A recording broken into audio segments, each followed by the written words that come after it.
Welcome to the Brisbane Pickleball Cup powered by DUPR. We've got pro mixed doubles today and I'm joined by Michael Massey. Nice to be here. Thanks, Aaron.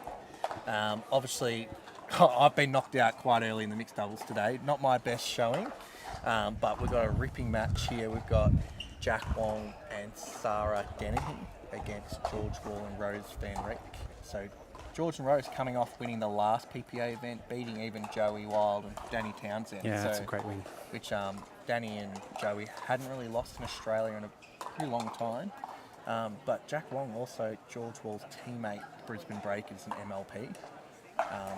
So this is going to be really interesting because I think Jack Wong is like so dynamic. Sarah had a great weekend last weekend in an event in mixed doubles with Rob Sterling. So I think this would be a nice close match. This is going to be a great matchup.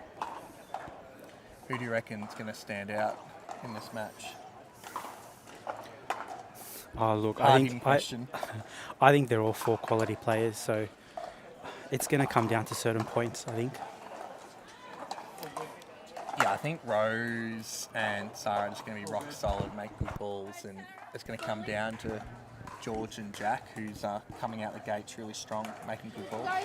Yeah, in mix, you're always going to want the male to make things happen, to be dominant. As good as the girls are, it's going to come down to how well the males play.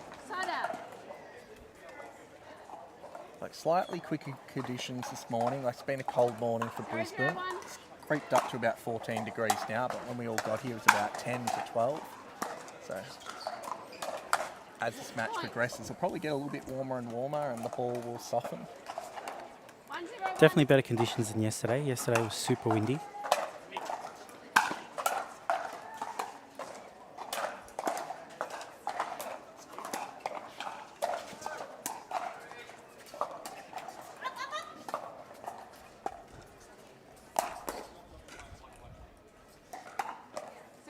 Just wide that ATP. Yeah, yesterday, like the end, Sarah and Jack are on. A lot of people struggled down that end just because the wind was kind of pushing them all into the barriers. So if you had a big serve, it kind of kept people back. Yeah, definitely.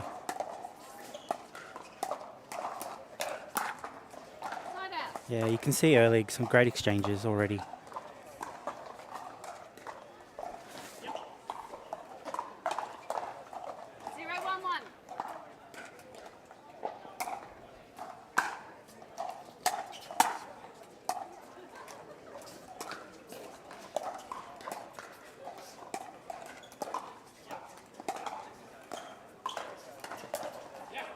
Yeah, great point. Yeah, Rose just caught out of position there, Jack, with a nice forehand through the middle. Jack and Sarah beating Jay and Andy in the round before. I'd have to check who Rose and beat Katie Morris and Ollie Gray 3 and 6. So nice little warm-up match for them. I think all these quarterfinals are going to be amazing. Some really good pairs. You got Mitch and Summer playing together this event. You got Kim and Sarah Burr. Yeah, it's definitely a stacked draw. Yeah. It's definitely a stacked draw. Like Katie and Harry Brown, they played really well in a match against me and B Massey earlier today. A lot of lucky net cords. Shout out to Harry.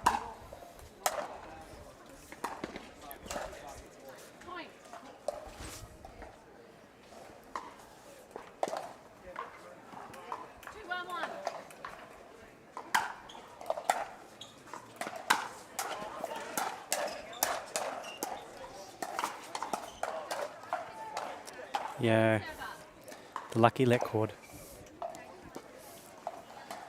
Don't show B that. We were fuming.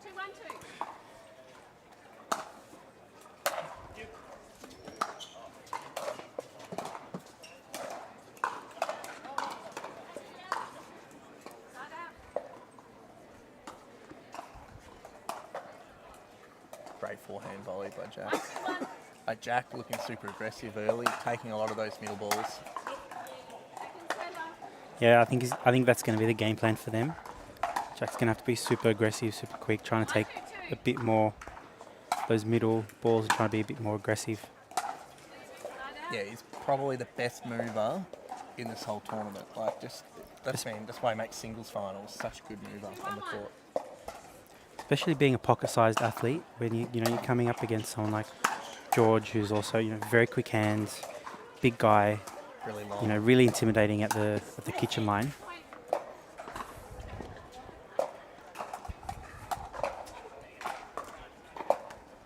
Yeah, I reckon Jack's about 35 kilos.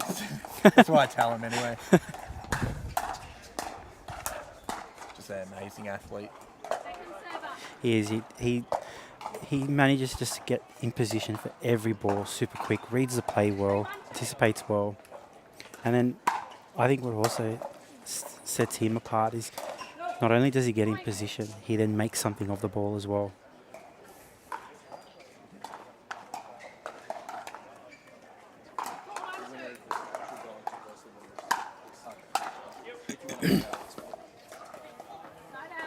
So yeah, the winner of this match will play the winner of Summer and Mitch and Molly and Louie.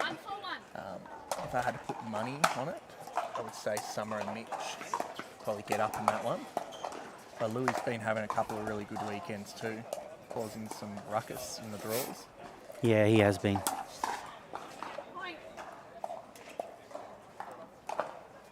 I think Louie and B had a decent weekend last weekend. Yeah. As well. Well, I mean, Louis Molly took out Sarah and Kim, so that's a really good win in the previous round in 3. So they're definitely going to into that match with a bit of form. Yeah, they play a lot together. What shows you like partnerships that have played quite a few events together, or trained together, really pay off. Like, it makes a difference in the big matches against quality opponents. It makes a difference. Yeah, it was like B and I this morning, B Massey, like first event together, still figuring it out, while Katie and Harry, it's their second event in a row in 2 weeks. Like Jack and Sarah here, a new combo, they're gonna have to work it out pretty quickly. And then you got Rose and George, played a few events now together and done really well.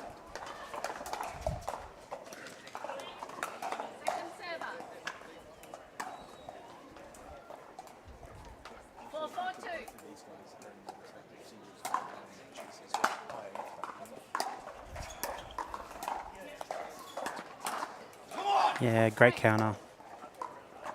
Nice, yeah. Sarah Dennehy and Jack Wong both into the gold medal singles matches on Sunday as well. So elite Exciting. singles players. Yeah, definitely. Sarah beating Rose Van Reek in the semi-final. So I think Rose will have a point to prove in this match. And then Jack won in a close semi-final with Harry Brown. Harry Brown 10-6 up in the third set. Yeah, I heard that. That's unfortunate for Harry because I think... But I don't think Harry did anything wrong at the end of that match. Like, Jack just made a lot of really good balls and he's so consistent, gets to everything. So, but we've got a quick time out here, so we'll go to a quick commercial break. Pro 4, I'm super excited to talk about this. This is my baby. 3S is and was a great paddle, but the 4 I think is even better. Our main focus going into the Pro 4 was fixing the overall solidity of the paddle, and so we added some supports near the throat area, and that has made the outside edge extremely consistent. Where you're going to see this really... Welcome back. First set of this Pro Mixed quarter-final. Sarah Dennehy, Jack Wong against George Wall and Rose Van Reek.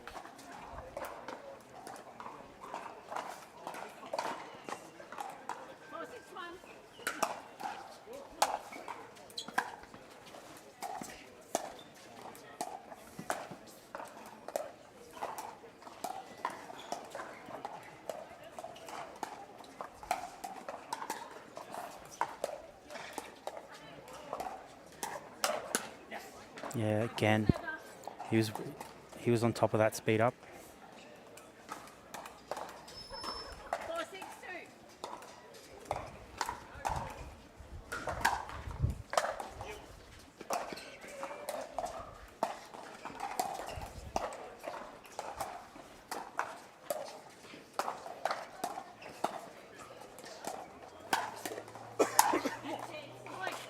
there we go. George's very long arms getting involved there.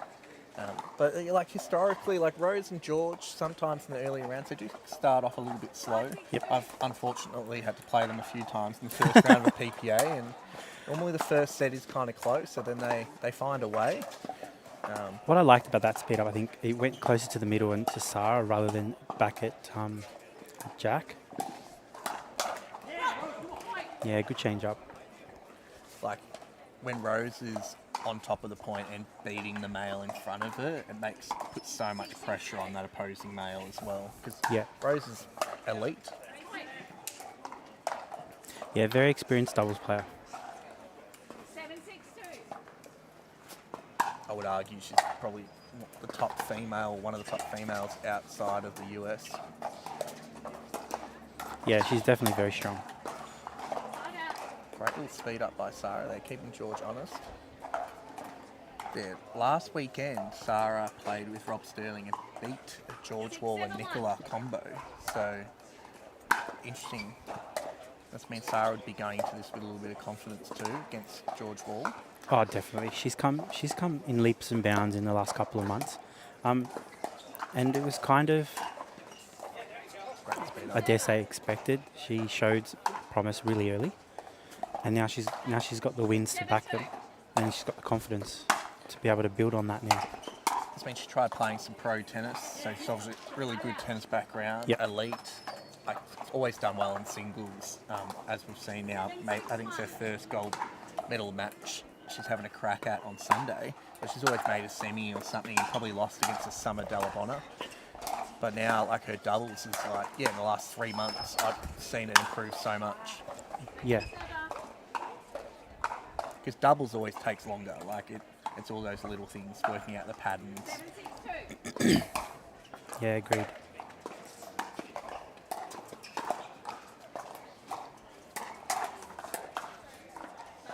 There you go. Sarah just reading George there, knowing he's going to speed that up. 6-7-1.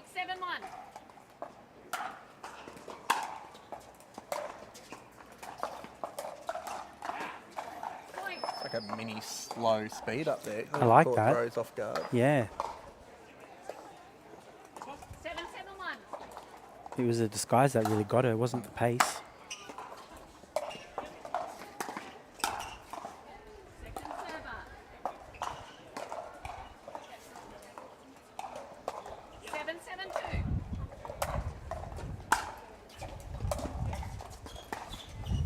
I think one shot that's underrated is George Wall's return. Oh, for sure. Like, he blocks it back. Barely makes a mistake on it, gets it back within inches of the baseline majority of the time. I mean, it just makes it so hard to counter that when you've got someone like him coming into the kitchen as well. Such a solid shot from George. Yeah, he only needs to take 2 steps and he's at the kitchen anyway. Yeah. Those long legs.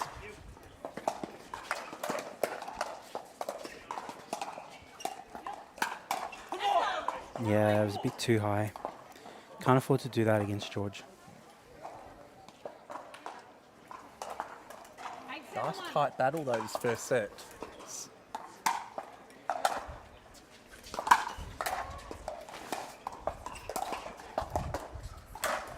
Oh, great Yeah. forehand at the feet Well of done. Rose. That was such a good setup by Sarah. 8-7-2. Yep. Start again. 8-7-2.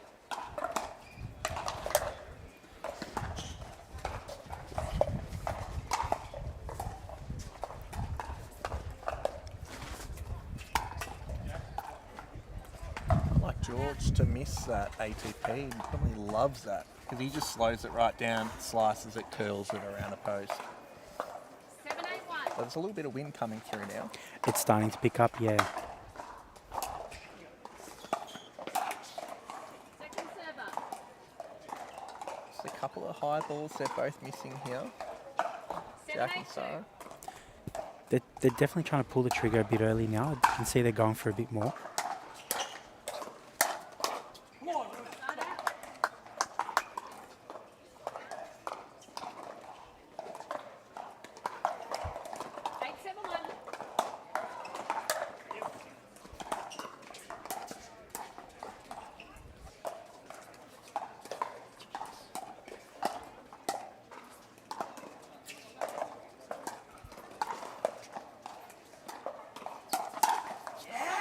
That was great counter. Timeout called on the receiver. The score is 9-7-1. So timeout here. We'll go to a quick commercial break. We'll be right back.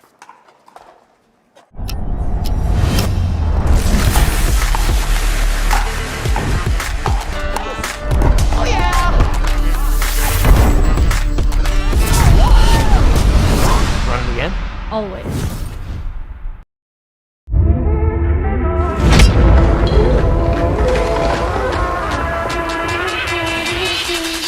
Okay.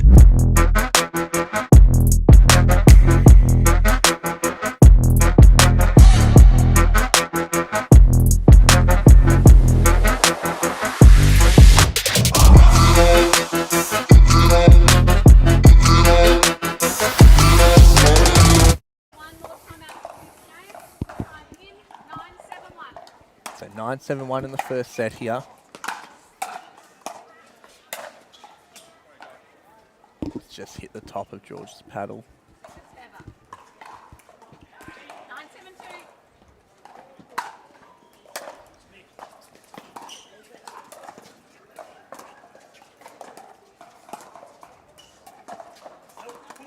Point. Ooh, crucial error at this time of the match. 10-7-2. They always find a way, George and Rose.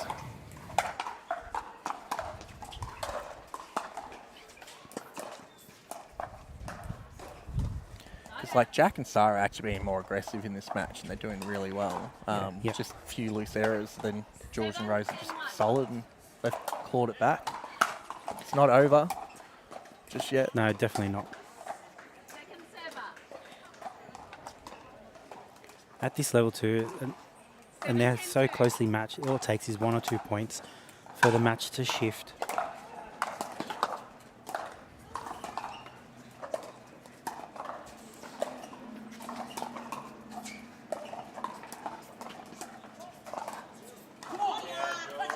Yeah, such a great point. Rose and George trying to rev each other up here. All right, 10-7-1. Set our first game point. 10-7-1.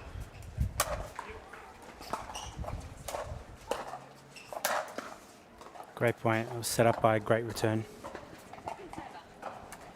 Yeah, I think Sarah just needs to go for a nice deep return here. And Yep. just same play. 10-7-2. Yeah, definitely. Get a good deep return, get into that kitchen. Yeah, well done. Yeah, make them play. I think Mitch Hargraves and Summer Dalabona won the other quarter final by the looks of it. So the winner of this match will play the winner of Mitch and Summer. So that was an untimely error by Rose. 8-10-1.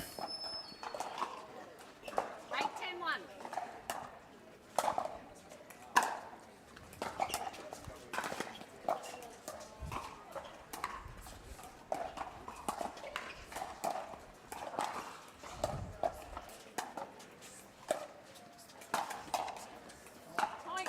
Okay, Oh, they're back. this is in a- interesting. Timeout called with the Yeah. receivers.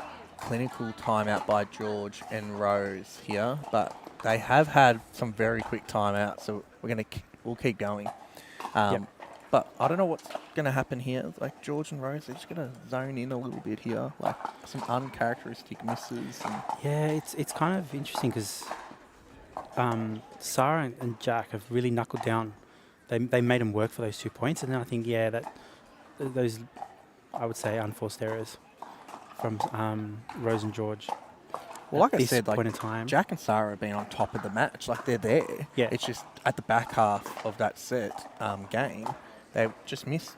Yep. And then now they're the ones making a few extra balls. George and Rose miss a few. They probably just thought they had that first set wrapped up, but And here we even more go. scoreboard pressure now too. I mean, being 10, were they up 10-8, I think, or 10-7? 10-7. 9-10-1. And now 10-9 with the scoreboard pressure. First serve as well. And first serve as well, yeah, exactly. Second server. I like the idea though, like put a bit of pressure on them while they're a little bit tight. Rose and George. Yep. 9-10-2.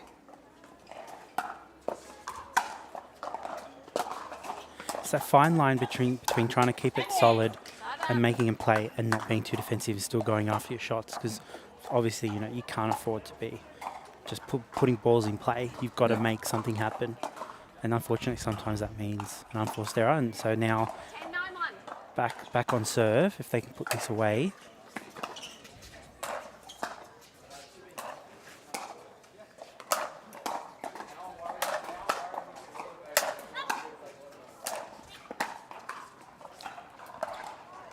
Just long. Just long.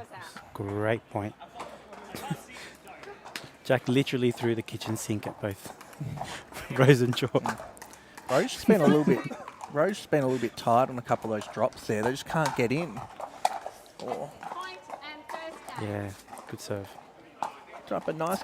Good way to Close finish first off that set. Hopefully the second set's very similar. But yeah, I guess that was just a tale of just who was hot for momentum, both.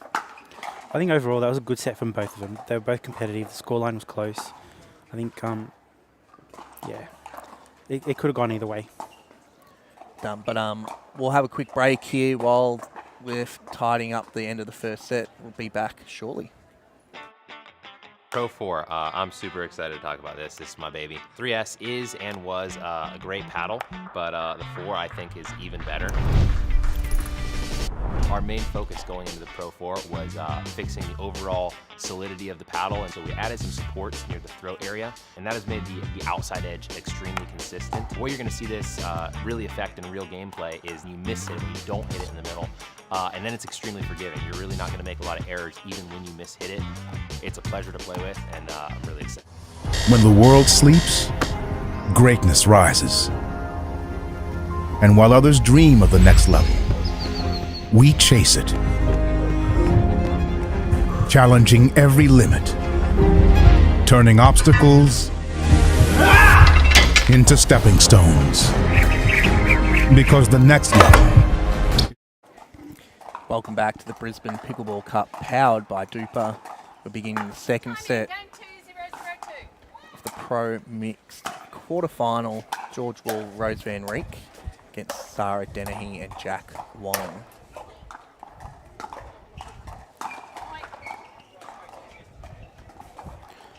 I think Sarah and Jack will have the win behind them here, so we'll see what they can do. Yeah, 102. definitely get off to a good start early would be really beneficial for them. I think after losing a close first set, sometimes you see teams just go away quickly and you see a quick second set. So let's hope 202. they can regroup, get some solid points behind them.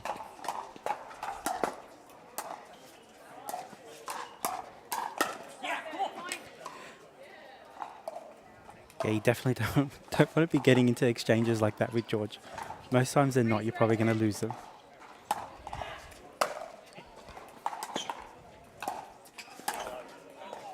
Start out. Just wide by Rose, but what a drop by George though. 031. Okay, this is where they've got to try to get some points on the board.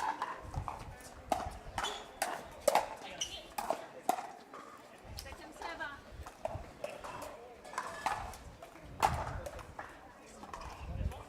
032. Start out.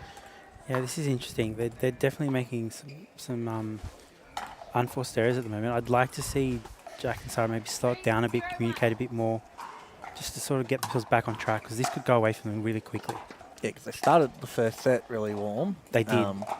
Put a lot of pressure on George and Rose, but if George and Rose got their first set under their belt and they're going to be, let's say, 4-0 up or 3-0 up, Yeah, the game might go away from you quickly. yeah, and I think, and they're great front runners. I don't think they're going to let this score get away from them if they can help it.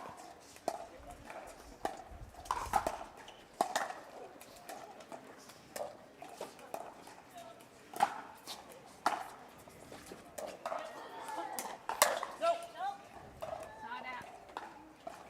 The signature forehand flick by George through the middle. Point. 402. Yeah. Point. So Summer Delabona and Mitch Hargraves winning 11-8, 11-1 against Molly and Louis. So they will play the winner of this match in a semi-final. Yeah, great counter. Time out 4. Score is 6-0. Wow, that happened very quickly in my eyes. I wish I could counter that well. We've just got a timeout here. We'll have a quick break. Be right back.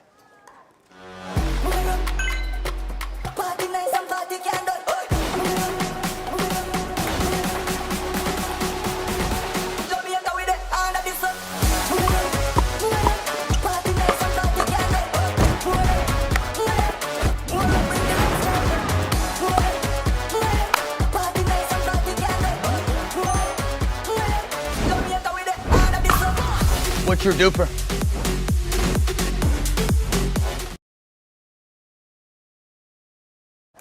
Time in 6-0-2. We are back 6-0-2 to George Wall and Rose Van Reek in the second set. They did take out the first one in a close one, 11-9. 6-0-2.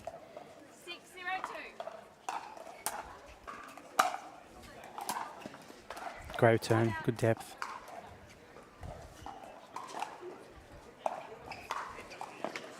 I think Sarah and Jack just need to tighten up their loose errors here, and then they'll be back in the match. Like I said, they were nice and aggressive in the first set, but I guess being aggressive equals more errors. They've just got to find that winning formula where they can string 2-3 points in a row.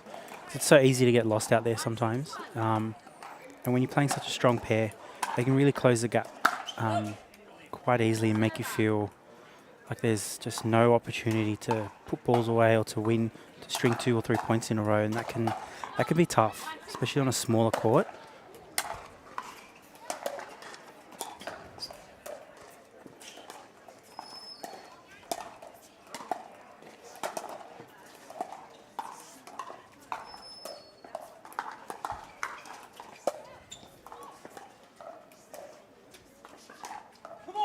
It's a great backhand down the line.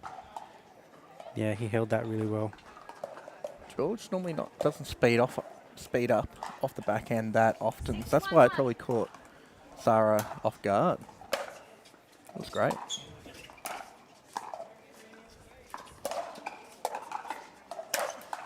Second server.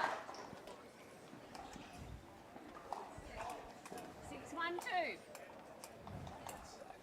Yeah, Zach and Elle will be against Joey Wild and Danny on a back court. Another quarter final. Side out.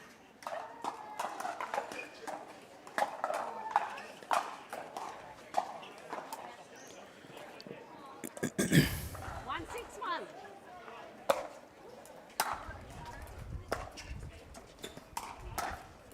Point.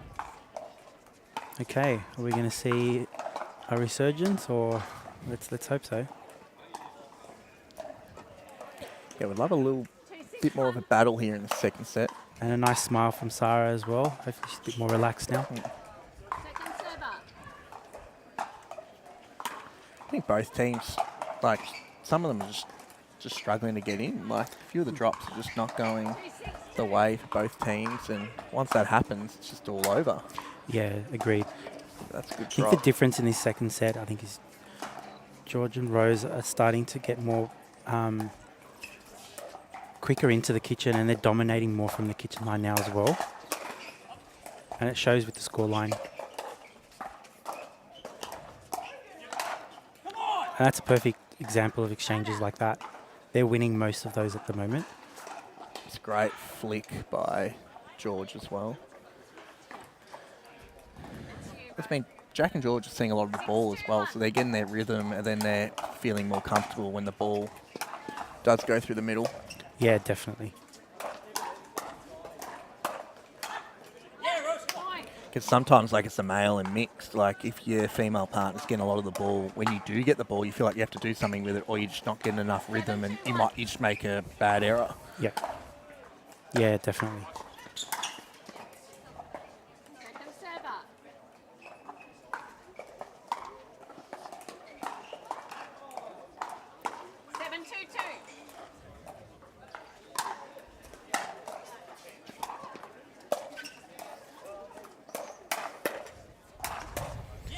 Yeah, she's seeing that. She's seeing the pickleball like a watermelon. She's so on top of it at the moment. I love that. I'm going to steal that. Seeing it like a watermelon. What about a cantaloupe?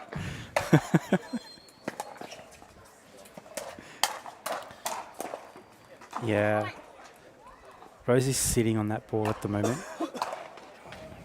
Well, seeing the ball like a golf ball today, unfortunately. Piece of rice. It's part of sport. We can't win them all. 10-2-2.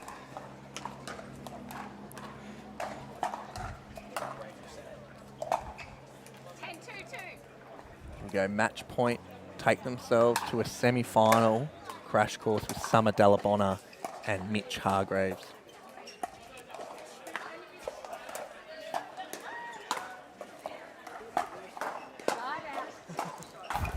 George using some language there about the net. Well, he should have seen mine and B's match earlier. He would have thrown a paddle. He saw what was happening with the net now.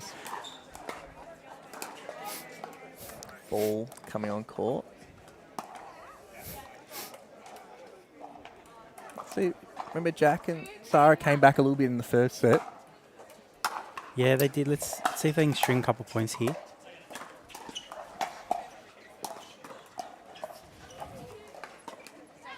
Server.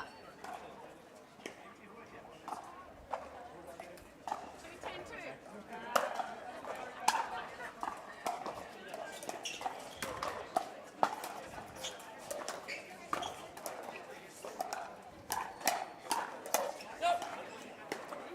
It's a good play. I just feel like George's getting a lot of the ball here, and he's just picking apart Sarah a little bit with her pockets. Yep. 10-2-1. I don't know if Jack and Sarah just need to get the ball to Rose a little bit more. Or Point, game, and match. Yeah, great way to finish. George smiling with that one now. The net's on his side. So Rose Van Reek, George Ball through to the semi-final against Summer Delabonna and Mitch Hargraves. We'll be right back in for the next match. I don't know if it is which semi-final just yet, but we'll be back soon.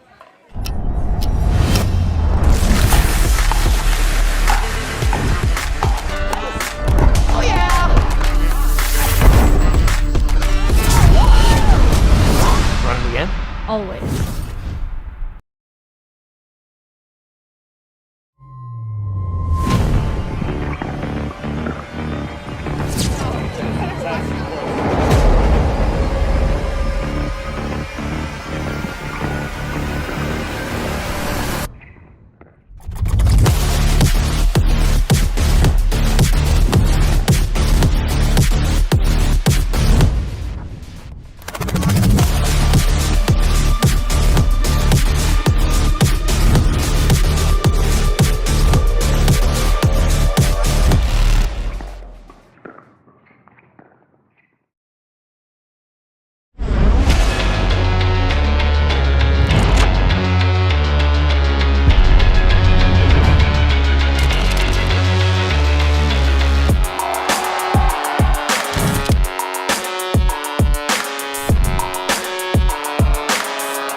Okay.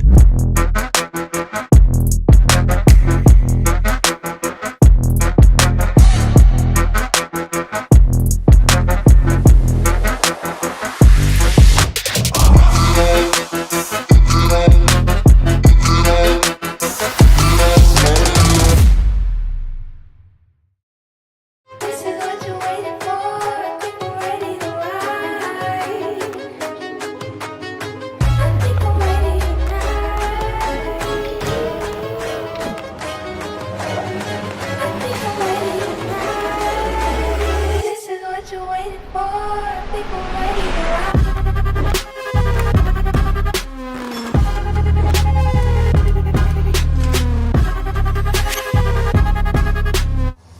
the world sleeps, greatness rises.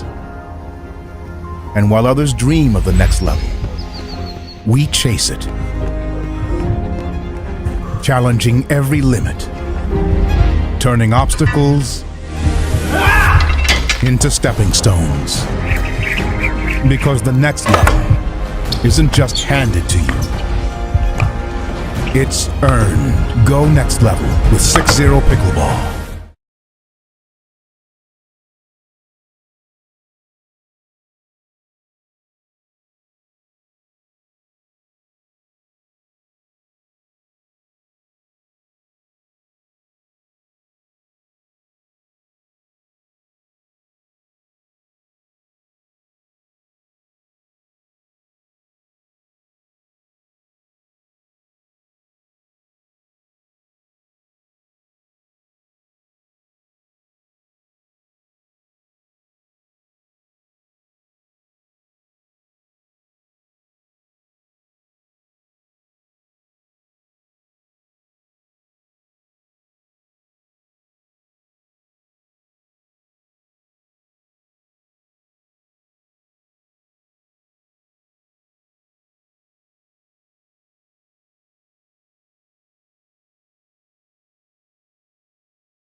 Hi everyone, this is the Brisbane Pickleball Cup powered by DUPR.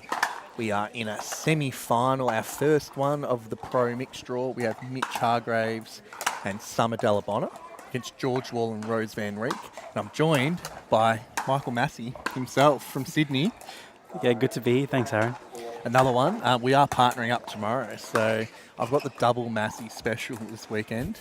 But B's told me not to talk about our mixed this morning, so shout out to B. It's a buy one get one free offer.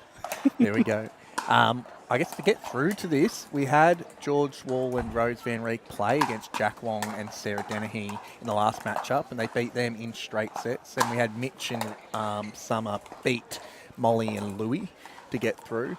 The other side of the draw, we actually had a huge upset. We had Zach Grabovic and Elby, go Mavs, beat Danny Townsend and Joey Wild, which has kind of opened up the draw a bit. Like, we're talking about Danny and Joey making finals and winning basically every event in Australia for the last 12 months. Yeah.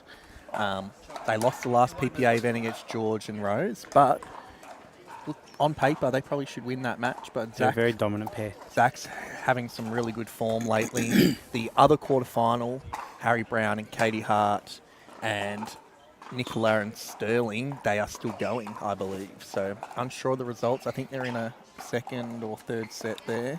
I believe second. Second set, and I think it's Sterling and Nicola got the first set. First, yeah, I believe so. But this matchup here, these are two powerhouses. Like, Rose and Summer have played a lot of women's doubles together. Previously played in the Northern Crocs together. Won a lot of women's titles, and then Mitch and George too have a lot of men's titles. So, Yeah. honestly, I can't pick it because I haven't seen Mitch and Summer. I don't think have played a pro like PPA mixed draw together before. Oh, look, I haven't been playing long, but I haven't, in the time I've been playing, I haven't seen them pair up. I just thought I'd test you a little bit. Normally, Mitch plays with either, well, in the past, he's probably played with either a Mickey Hayat or a Selena or a Schumann. Yeah, well, previously, even prior to that, maybe before your time, like, he was always playing with Amelia Schmidt and won a lot of mixed doubles golds. Then Danny and Joey kind of came into the fold and they were beating them. But now Amelia obviously back over in the US. Mitch is finding some different girls to play with and amazing females as well. Like Summer Delabonna's the best female singles player in Australia. Yeah. So. Yeah, if you're going to pick someone, I think, Summer's a great way to go. And she's a great teammate too. I got to play with her at the AO event earlier in the year. Go Ducks. Played with her, Andy D and Andy H, and that was a lot of fun. Yeah, I don't know Summer that well, but from what I've seen, what a lot of people say about her, she's so down to earth. Best backhand I've ever seen, and everyone's trying to recreate it.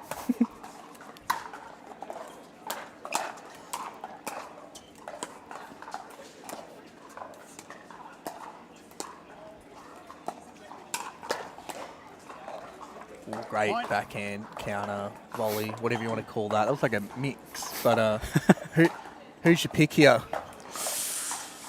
And commit to it. You can't be on the fence. No. Okay. I'm going to go with Mitch and Summer. And I think it's going to be in 3.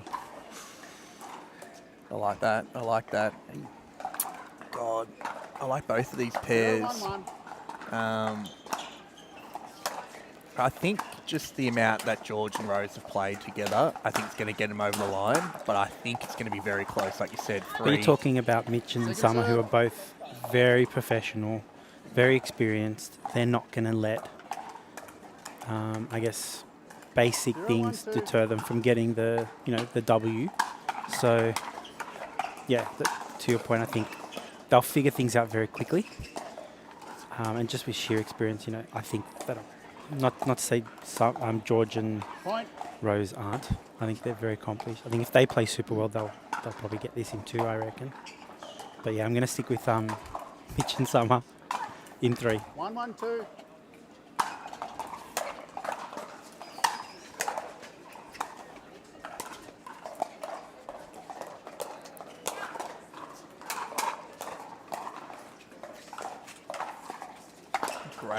some great resets in that. For anyone watching, you're in for a treat. You're going to see some really high-class pickleball. 2-1-2. And the seats we have right now, people would pay a lot of money for.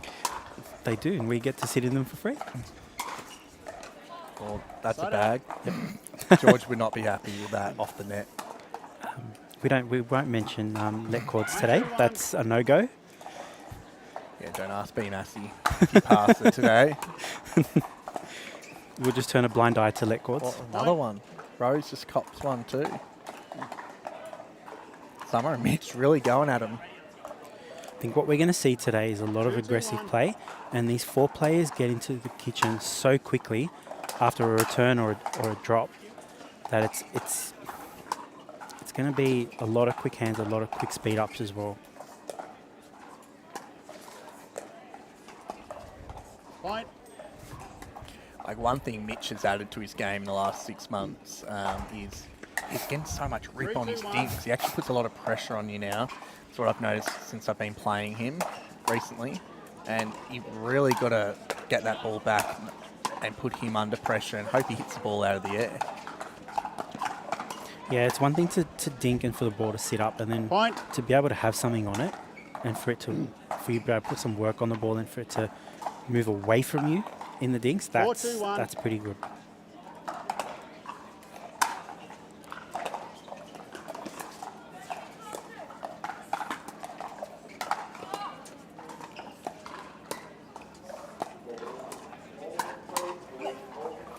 Second serve.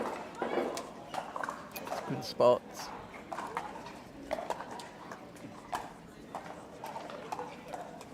I don't know what the pattern will be 4-2-2. here for both teams. Like Rose and Summer are just two of the top females in Australia, Side out. and they can keep any male honest in front of them as well. Yep. You've got to call it. Again, But if you it's hit the ball, definitely going to you've come gotta down. stop if you're gonna This call is it. interesting. Yep.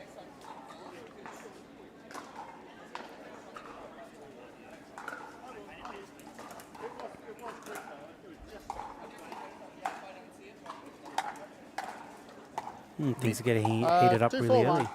Mitch is asking the question that he's not going to be able to see a ball roll onto the court behind him, and I agree with him. Yep. Yeah, I agree as well. That's the ref to call that.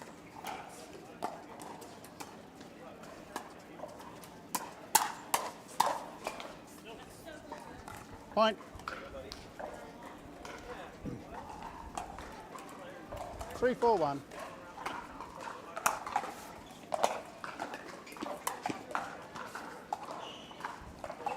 Second serve. Do you know what occupation Summer Delabona has? Do you know? 3-4-2. What do you No. reckon she works as? Full time outside of pickleball? Let's have a wild guess. Not, Side well, out. I don't know. I wouldn't know. And I'm not going to take a guess. She's actually an accountant. 4-3-1. I think she's doing her CA or CPA at the moment too. She's Okay. she's just pure like raw talent, like just so Second good at serve. pickleball. Still working full time as an accountant. Like imagine 4-3-2. having those attributes. Yeah, I mean, it takes a special kind of person to do that. Side out. Might just keep quizzing you. I enjoy it. See what answers you got for me. Yeah, keep throwing them my 3-4-1. way.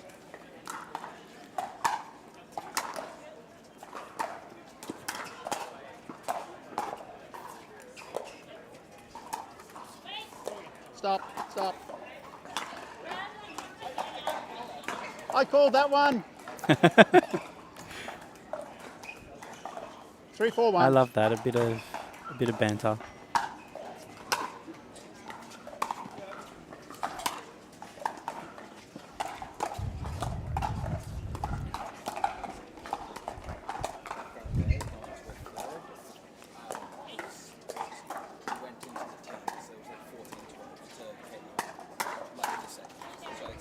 Second serve.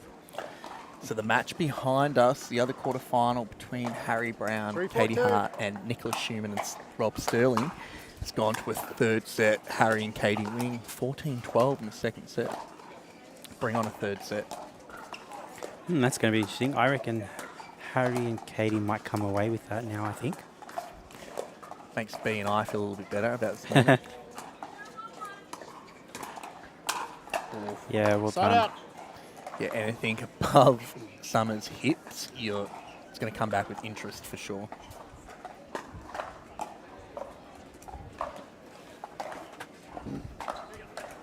Four, three, one.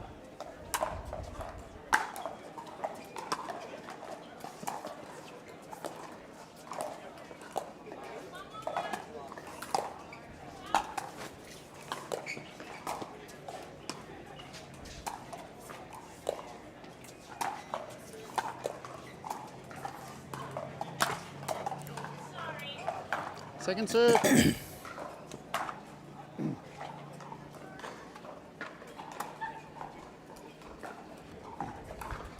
Got a feeling that Four, this three, match two. will be closer than what we might see in like the final, Yeah. going off what's happened in the draws.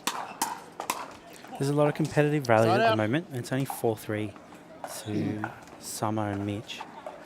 And the scoreline's kind of been at a standstill for a Three, bit. four, one. And there's no one to like pick on in this match. Like, it's just 4 of the top males and females in the country going Yeah. at it. Second serve. I feel like it's going to come down to execution and a couple points here and there, whether Three, you know, four, they're two. picking off the right shot or they're, you know, if fortune's going to favour the brave if they try to go for a speed up at a certain opportunity. Point. Unlucky with the net cord there, but Mitch's flick just went up a little bit too high there. Yeah. Rose always going to punish that. 4, 4, 2.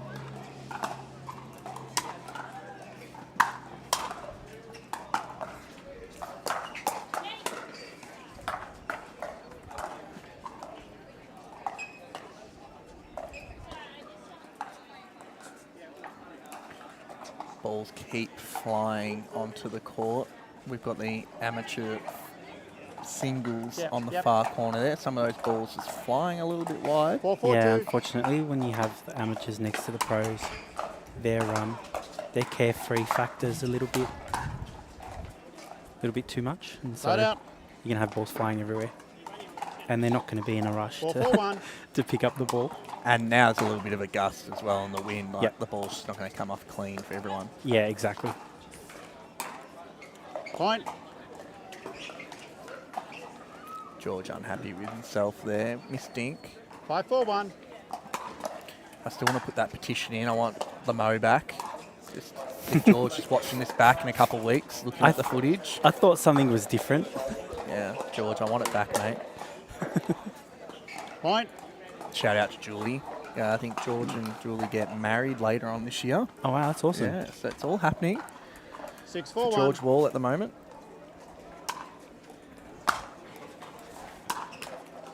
Second serve.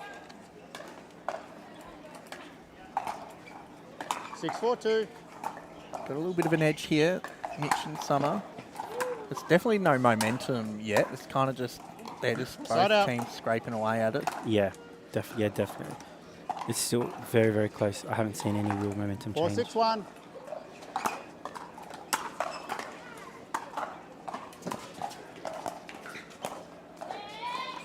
Second serve.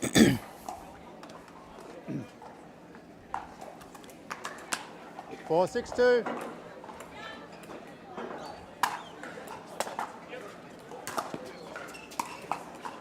Point. And that can happen sometimes, unfortunately. Even it happens to the best. Sometimes the wind just carries that 5, ball 6, that 2. extra second and it doesn't come onto the paddle. And you end up finding it out too far out in front. Great Side out. ball. Yeah, Summer not choosing to play the singles yesterday. Normally a shoe in to make the final or win. Yeah, I thought I didn't see her name. Interesting. I think she just didn't want to take the extra day off work. Yeah, that's true.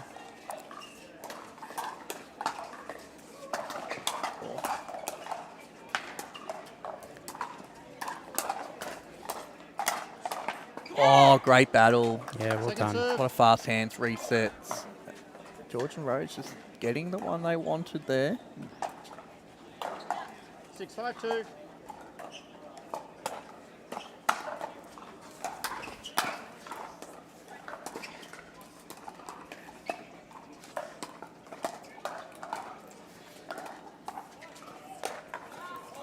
Wow. What an ATP.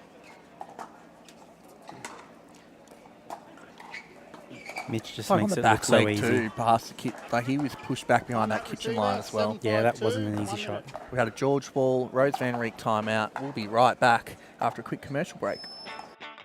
Pro 4, I'm super excited to talk about this. This is my baby. 3S is and was a great paddle, but the 4 I think is even better. Our main focus going into the Pro 4 was fixing the overall solidity of the paddle, and so we added some supports near the throat area, and that has made the outside edge extremely consistent. The way you're going to see this really affect in real gameplay is you miss it when you don't hit it in the middle, and then it's extremely forgiving. You're really not going to make a lot of errors even when you miss-hit it. It's a pleasure to play with, and I'm really excited for you guys to try this.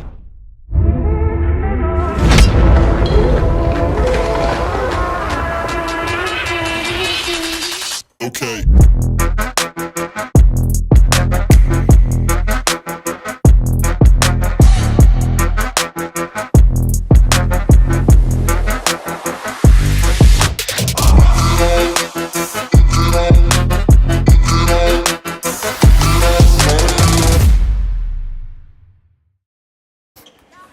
Welcome back to the Brisbane Pickleball Cup, powered by Yeah, DUPR. Yep. We are currently in the first set of the first semi-final. 7-5-2. Mitch Hargrave, Summer Delabonna versus George Wall and Rose Van Reek. Point.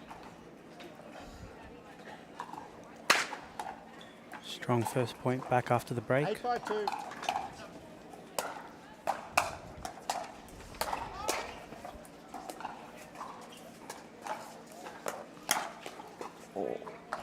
Side out. It's a great backhand speed up by Mitch, but Rose is all over it. 5-8-1.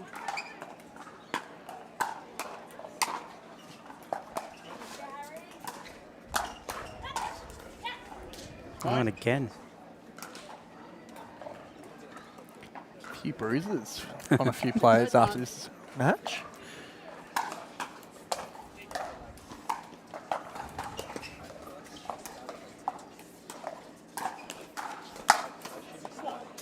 Point. Just a couple of really good points from George and Rose there. And that's expected. They're not going to go away easily. Timeout.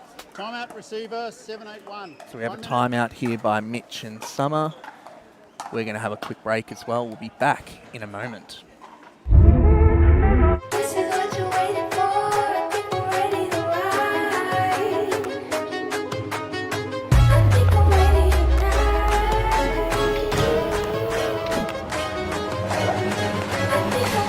tonight. This is what you're waiting for. I think we're ready to ride.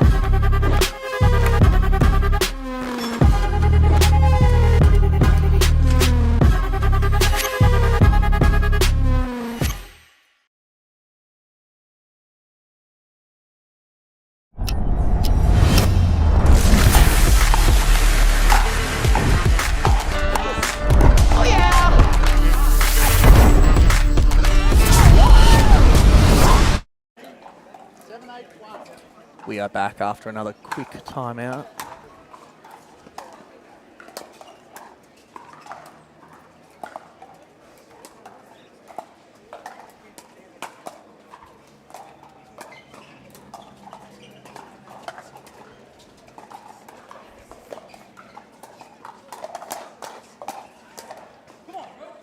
Point.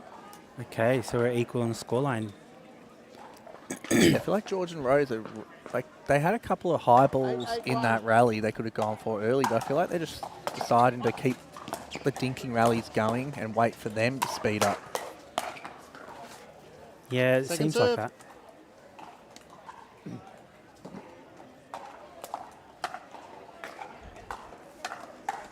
Eight, 8-2.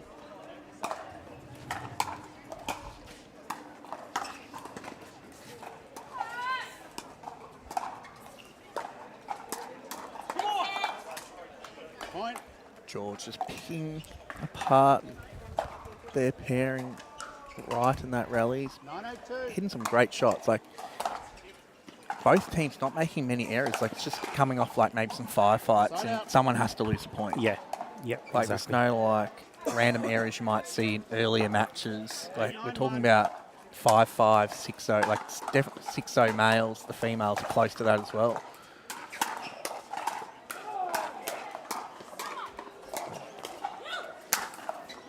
Great rally. Wow. Second serve.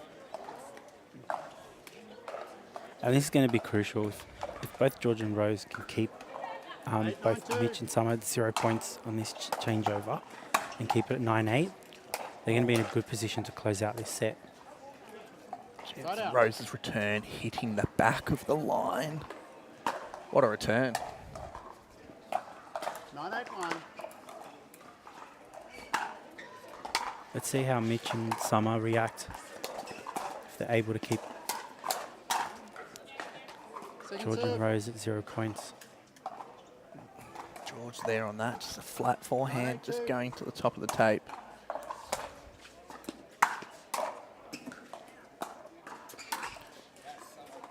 Side out. Okay, changeover. This is What a good. shot. George and Rose's, I think Rose is the one that hit the drop then, just a little bit high. 8-9-1. Allowed Summer to do what she does best, hit the ball away.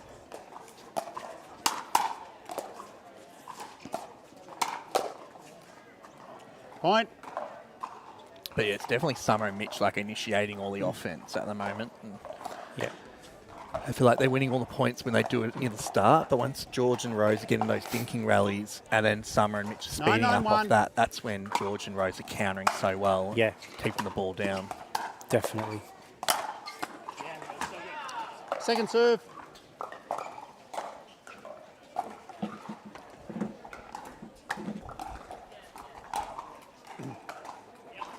Nine 9-2. I did say this match was going to be a close one.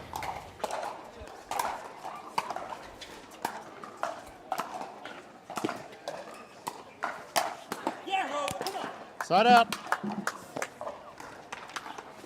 Great spots, Rose and George there. It's such a game of centimetres now. Anything relatively 9-9-1. high or anything just above or below net tape, they're speeding up, they're going for it.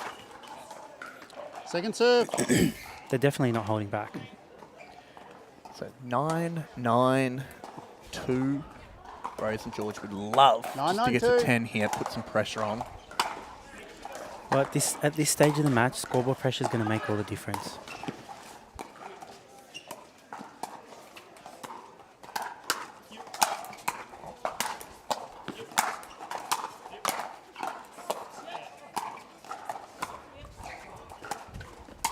Oh, that's some elite defense though. Point. Summer getting that high forehand, just spraying that long.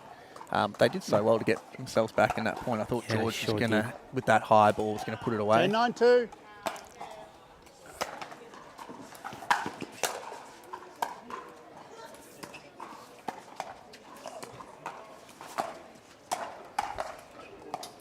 Point. Game. 11-9. Look, very close first St. set. James, 2 minutes timeout. Look, George and Rose doing what they need to do at the end of that. So Mitch and Summer are right in. I think George and Rose did really well when they slowed the ball down, and when Mitch and Summer are obviously initiating the offense, maybe 10 dinks in or 5 dinks in, I think they were just losing those. So Yeah, I don't think that. Yeah, exactly. It's just one or two crucial points here and there. And I think bread and butter shots for Summer there. I think pulling those 2 forehands long the last minute. I think just again scoreboard pressure, obviously building up, trying to make something happen. It can go either way.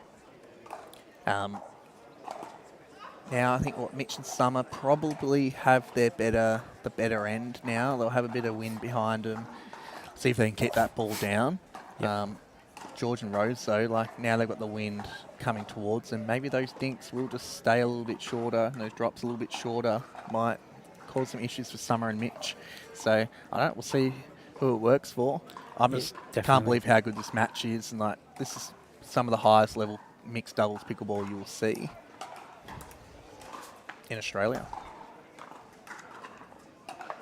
We're about to start the second set. Summer Delabonna to serve it in. Game 2. Time in. 0-0-2.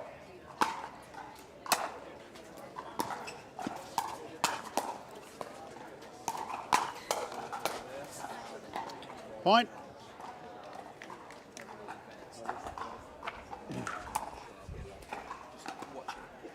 1-0-2.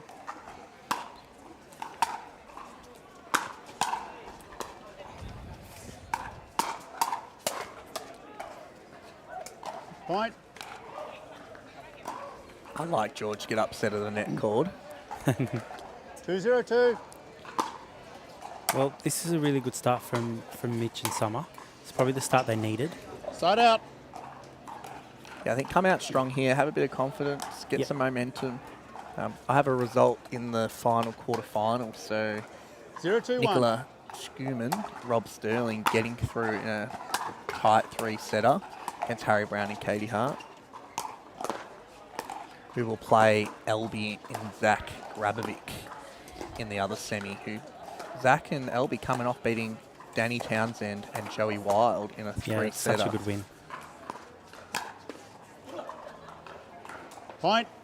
But back to the semi-final. George doing what he does best, just being rock solid, getting a few flicks. 1-2-1.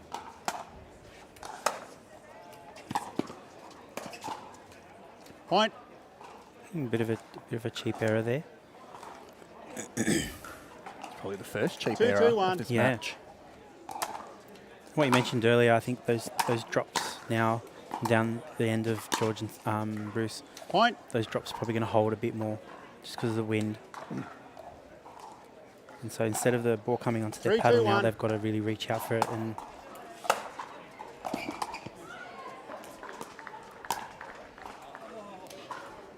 Second serve. the change of ends really does change the dynamic a little bit. 3-2-2.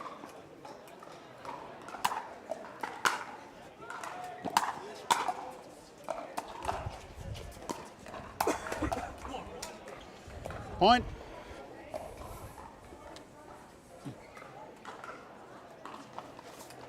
Four, 2-2.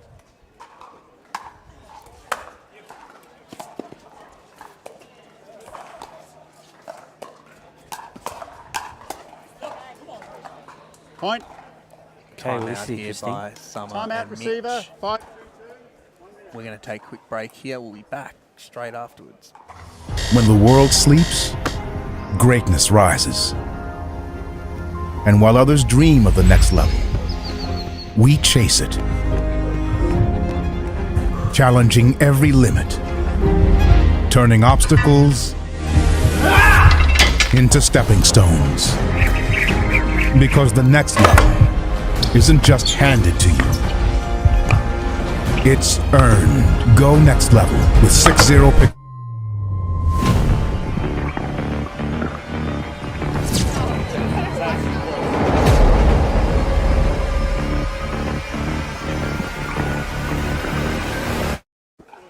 Welcome back. We're at the Brisbane Time in. Pickleball Cup, powered by DUPR. 5-2-2. First Pro Mixed semi-final.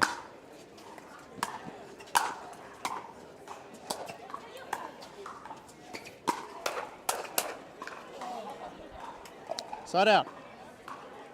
George on that forehand just hit the top end of the paddle, just sprayed that a little 2-5-1. bit wide. 2-5-1.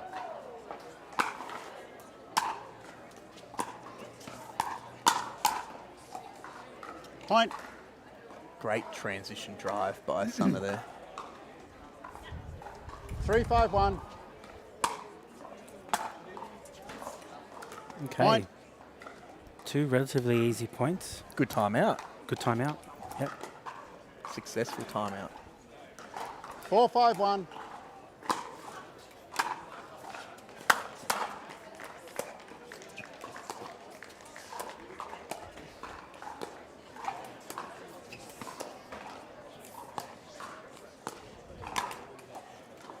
Okay. So this set, Point. after that break, has now turned into a totally different set. Love to see it. 5. Yep. Yeah. 5-5 5-5-1. in the second set here. Rose and George taking out the first set. 11-9. Long. Second serve.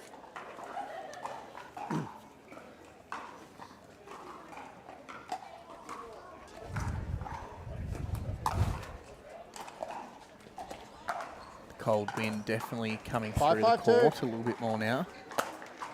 This time yesterday I wasn't having to wear a jumper. Side out. We love to see it in that chord.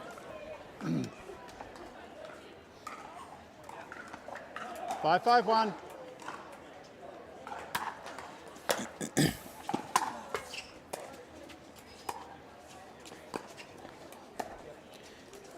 Even game at the moment, even scoreline. Good job by Mitch and Summer to get back, get back even on the scoreboard. Second serve. Yeah, I can see why George is frustrated. He 5-5-2. normally makes all of those. Can't be perfect. No, that's true. Just ask B and I Point. this morning.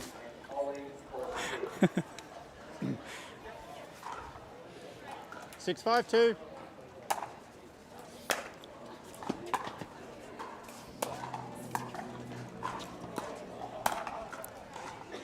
Side out. Just a couple loose errors. Rose upset with herself. She's saying she should hit that down the 5-6-1. line.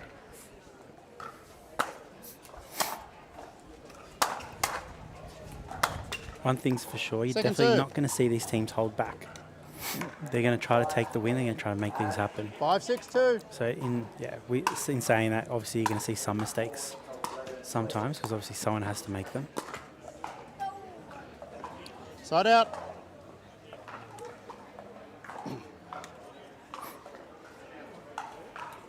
Six, 5-1. See what happens here. 6-5 to Rose and George.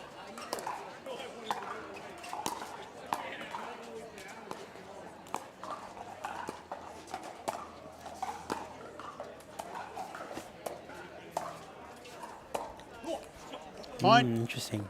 I thought Mitch was going to speed that up down the line there. Yeah, I think looked like changed it. his mind. They've got to be careful here. They can't let this scoreline get away. 7-5-1.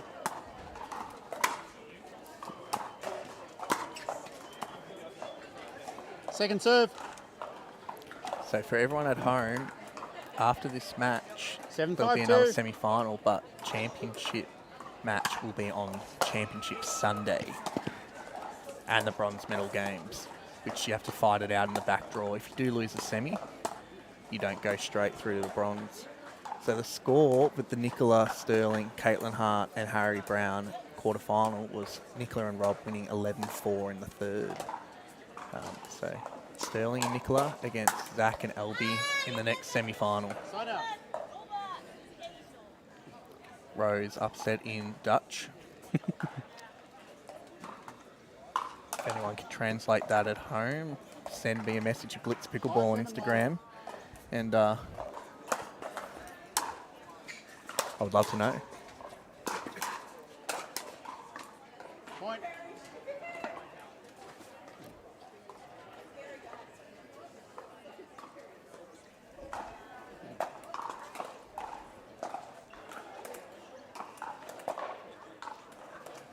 Six, 7-1.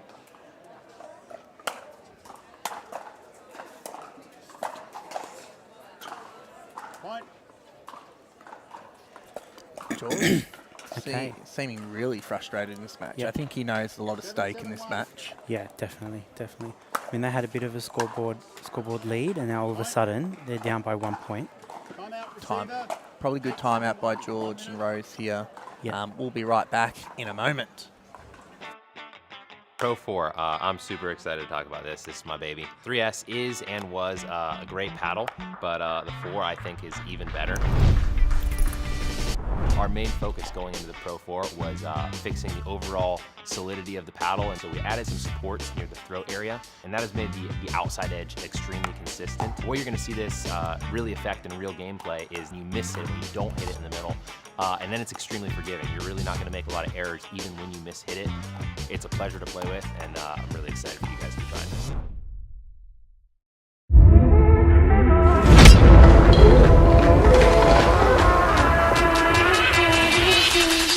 Okay.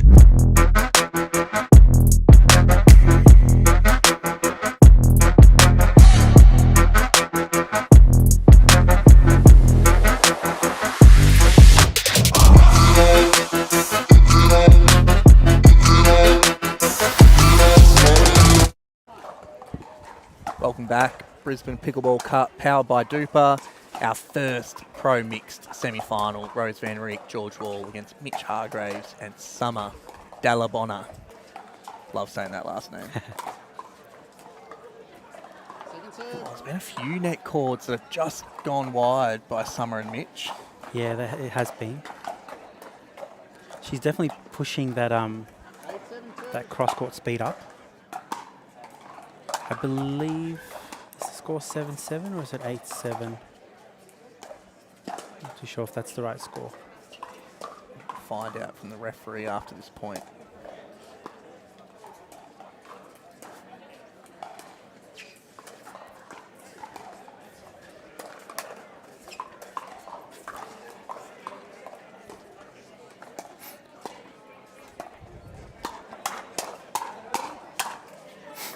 Yeah. Well Side out.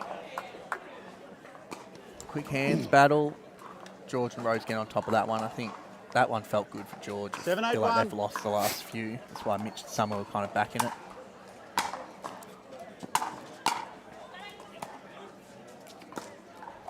One thing I like about George and Bruce is if they have been down in scoreline by 1 or 2 or 3 points, they've managed to come back. They've managed to play some Second really serve. solid points.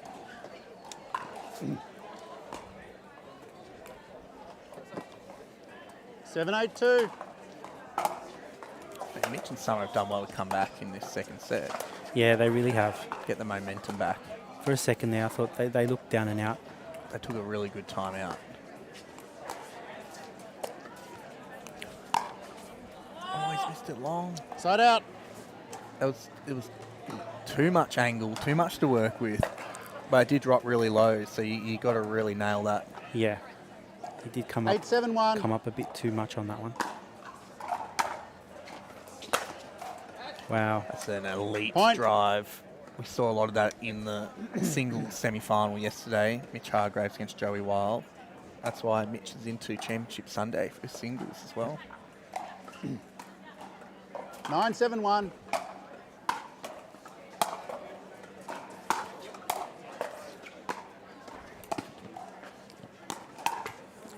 Oh. Point. Yeah, time to You've got speed one up. left. Timeout receiver. Time out here by 10-7-1. George and Thank you. Rose. We'll take a quick break. We'll be right back. End of the second set. When the world sleeps, greatness rises. And while others dream of the next level, we chase it. Challenging every limit, turning obstacles into stepping stones. Because the next level isn't just handed to you, it's earned. Go next level with 6-0 Pickleball.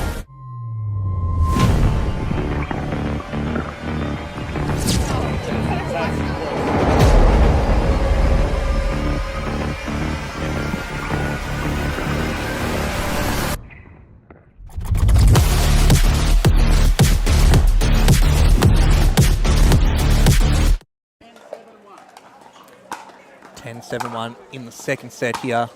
Rose and George taking out the first set. Second serve. Right, we've got another set point here. Mitch and 10-7-2. Let's see what they do Summer. with this return point.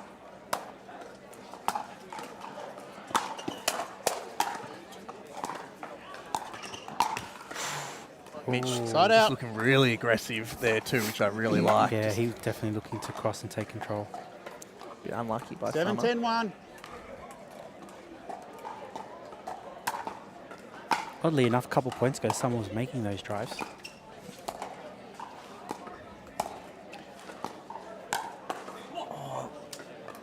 Point. I think he did that well. It felt like when George hit that off the paddle, I thought that was going to go long, but Yeah. when Mitch hit it, it was actually quite low. So, good shot. 8-10-1.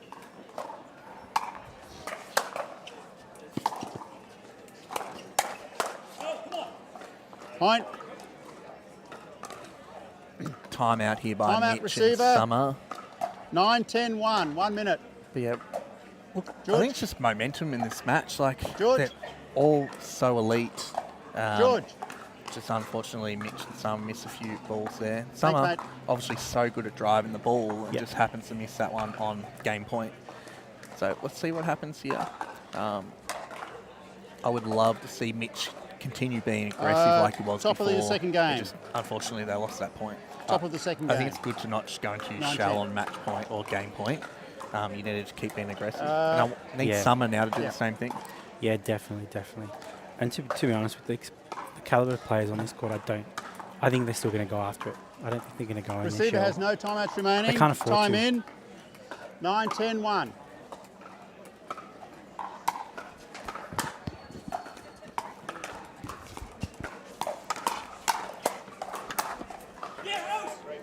Point. Definitely more fired up now, George and Rose, after getting that opportunity back. 10-10-1. Yep, so equal on scoreboard. It's anyone's game now. Still a first server too.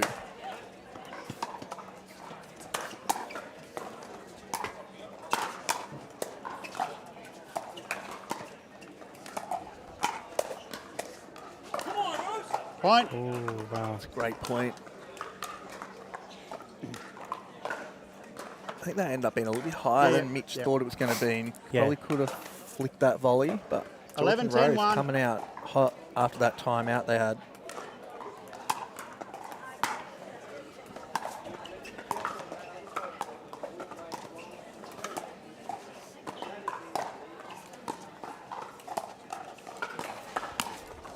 Was that awesome Ernie to finish off the Game match? finish. 12-10. I think great dink by Rose. Cross court, put the pressure on Summer. Such a George, high so quality long. match. Mr. Prey Mantis himself. What a match. So we'll see Rose, Van Reek and George Wall into Championship Sunday. We'll be right back shortly with semi-final number 2. Party nice and party candle.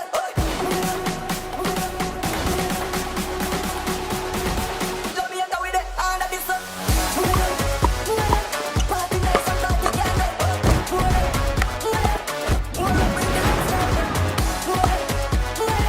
Party nice and party candle. Jamaica with the hand of the sun. What's your DUPR?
Welcome back, Brisbane Pickleball Cup, powered by DUPR. I've got the commish, Sanj Carter, with me. Normally she's the one calling me in, but I'm calling her in today, so welcome. Thanks, Aaron. It's good to be here and good to jump on, and you've been doing a great job hosting this morning, and like we've got some great pickleball I've been watching from the back area, but it's great to be in the commentary booth now and seeing it right up nice and close. Yeah, so we've got Zach Grabovic and Elby into the semi-final. They had a great win in the quarterfinal against Danny Townsend and Joey Wild, which on paper, Danny and Joey get to every PPA final, to be honest, and they've won all of them up until recently when George and Rose beat them. Yeah, absolute hot streak. So really good to see Zach and Elby get through that one, and then obviously they're going to be facing Nicholas Koeman and Rob Sterling. So new combination. But Aaron, they've had a really good morning as well, getting through some tough opposition, and they'll be absolutely fired up for this semi-final. Yeah, they won 11-6 or no 11-4 in the third set against Harry Brown and Katie Hart, who I lost to in my round of 16 match. But yeah, great pairings. Elby and Nicola, fellow Melbourne Mavericks as well. So. Oh, you'd be very proud of your teammates out there then, Aaron, to see two of them in the semi-final, but obviously facing off against each other, which always brings some nice, interesting dynamics as well. So both close to my heart, but obviously Zach, a very close friend of mine. We're crashing in the same place this weekend too, both from Victoria. So maybe my heart right now will be with Zach and Elby, with a Maverick and a Victorian. I know you're playing Moneyball this afternoon with Grabovic as well, so you've been able to get him on the same side of the net. And again, those that may not know, we do have the PPA Moneyball happening this evening. There are a couple of spots left up for grabs in the 4-5 plus and the 4-5 below, so it's going to be awesome to see everyone get out there, play a bit of rally scoring and a bit of fun Friday night event at the PPA. Yeah, I think Zach was just lucky I said yes to him. Well, I know you had plenty of people lined up, Aaron, that were chomping at the bit. So, Zach's the lucky man. There we go. But Zach to serve the match in. This is to get into Championship Sunday.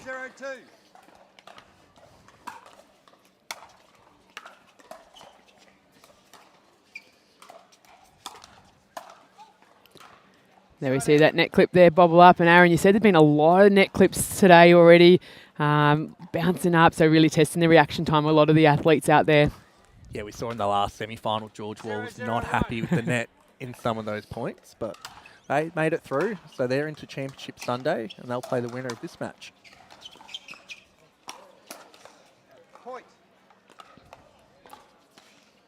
I think in this match, like obviously Elby's new to pickleball.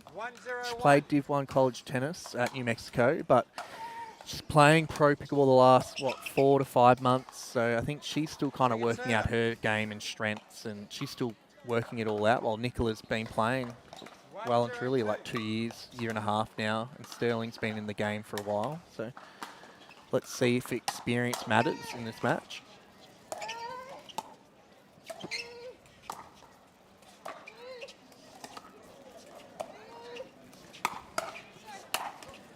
There it is. And again, like you got all four of them out here, full-time pickleball players now, and we are starting to see that now, Aaron. Hey, like the full-time players really are rising to the draws. It's much, much tougher to be a part-time pro, as you would know. I mean, you work full-time and trying to take it to these guys who are being able to train day in, day out and compete a lot more and travel. So we're really starting to see the rise of the full-time pro. Point. Yeah, I'm too busy trying to teach economics, accounting, business to high school students that don't listen to me anyway, and then trying to deal with these guys, a Rob Sterling tomahawk volley coming at me.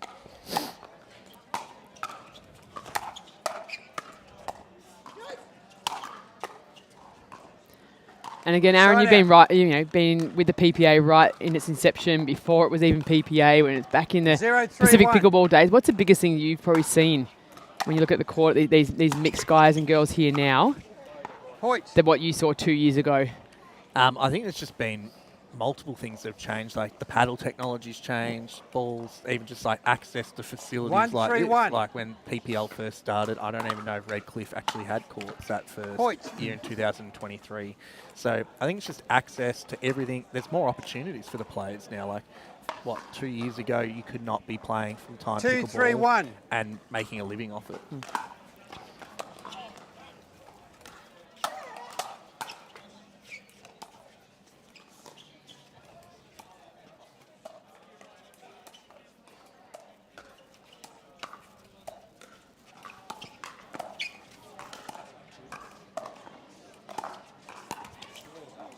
Second server. Definitely a bit of keepings off Zach in this match, and they're kind of icing him out. And it just means someone like Zach, like you get that ball then, and you feel like you have to do something with it.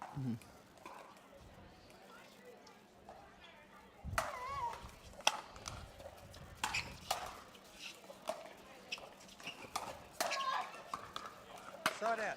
Yeah, great coverage there from Sterling before Nicola was able to make her way in. Yeah, you really have to like take it to Sterling and Nicola. They're not going to make many errors. They're going to be smart. They're good when you do attack them. So if Elby and Zach can just lower their errors and just Zach play big here, 3, 2, 1. because at his best, I feel like he's the best player on this court.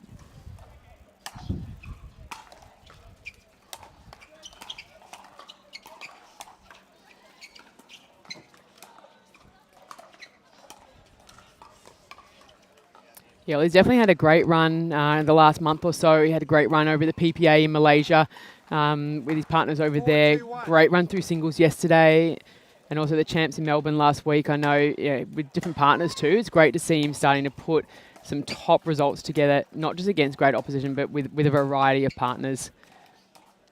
The body's holding up well, and it's showing, yeah, what the skill set is that Zach has.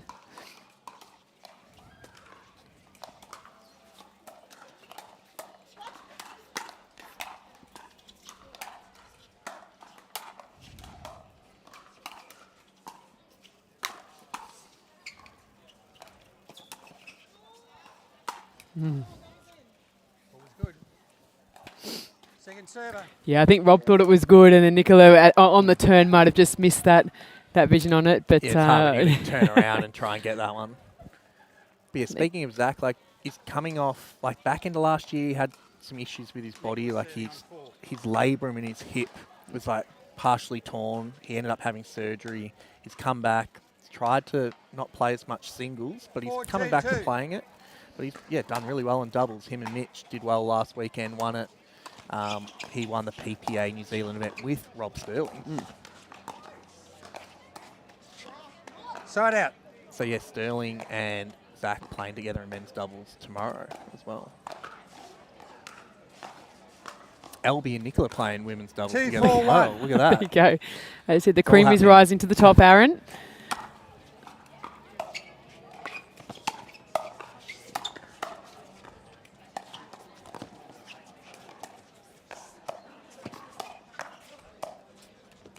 Yeah, great pressure server. there from Nicola. Zach and 2, Elby's 4, 2. quarterfinal. They did come out slow, like they lost the first set, but then they kind of worked their way into it. I think Zach is really good at figuring out opponents once he gets a set in. Side out. Once they get going, though, they'll be hard. 4, 2, 1.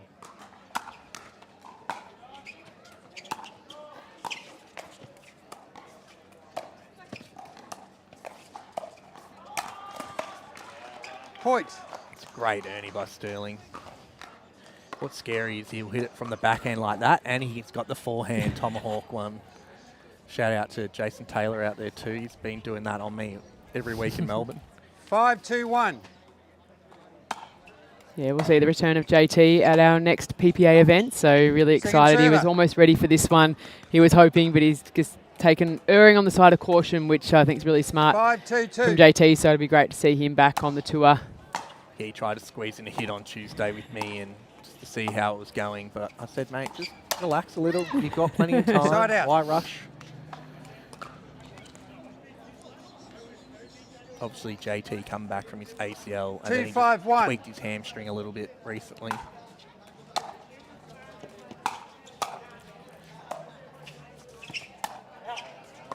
Point.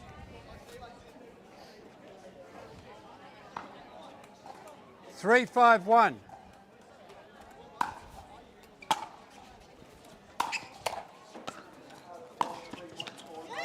Oh, great backhand by Zach. Great drive as well. Definitely one of the biggest forehand rips in the game, especially coming from a lefty. 4, 5, 1.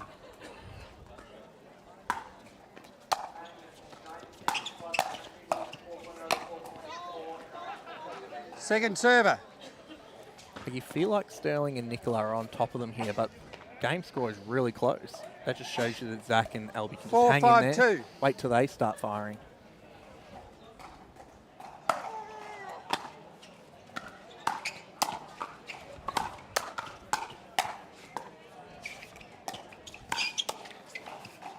Zach doing Point. Zach things. There we go. He just needs to get himself into the game. Really put pressure on now. Like Sterling and Nicola are going to think, 5-5-2. we've got to get this ball away from Zach. That's good. Albie just sort of stepped that step back from the line there too, just allowing Zach a little more space to get in and play big, as you mentioned.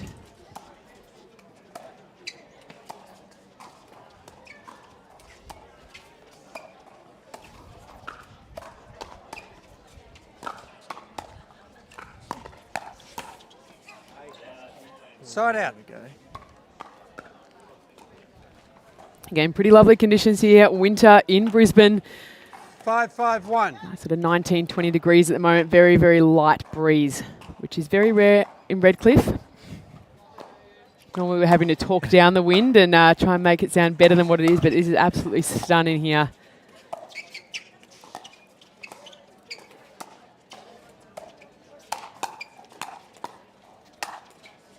Oh, yeah.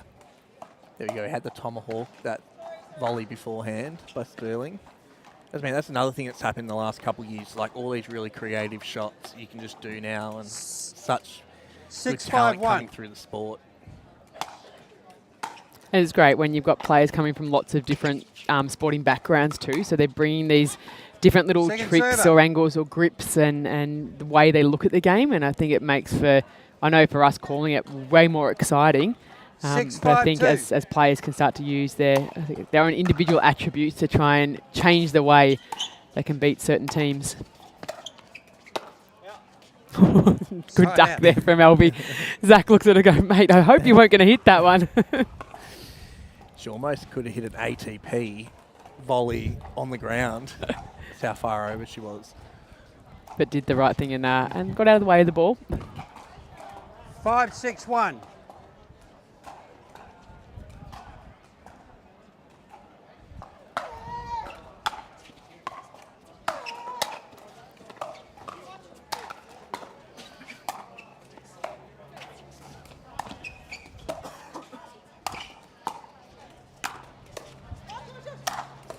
Always missed it.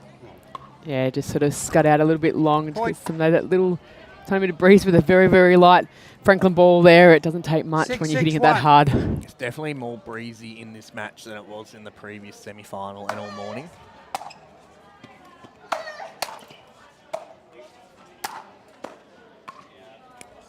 Second server. Great spot there, deep in the corner from Nicola. Tight battle here. 6-6-2.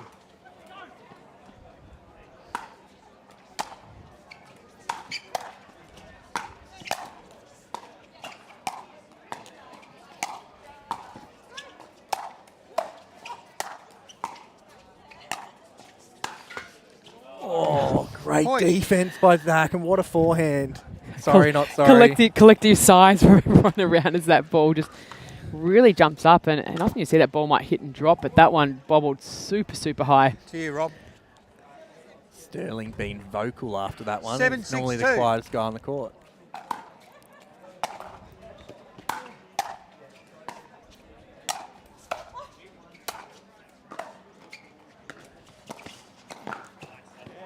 Oh, great drop there, Side but out. Nicola just wrong footing. Grabovich there.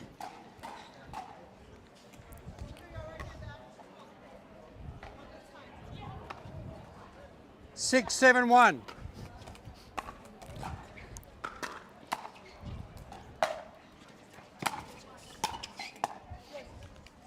Second server. Albie and Zach can get this one 6-7-2. I reckon they can get some more points on the next one. Really put that scoreboard pressure on. That wind's coming now.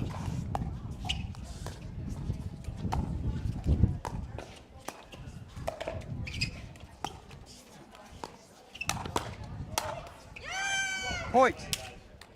Good plays. I feel like Nicola and Sterling going a little bit more to Zach now, trying to keep him honest in that corner to then hopefully open up the court to Elby. Yeah, definitely targeting that backhand low. 7-7-2.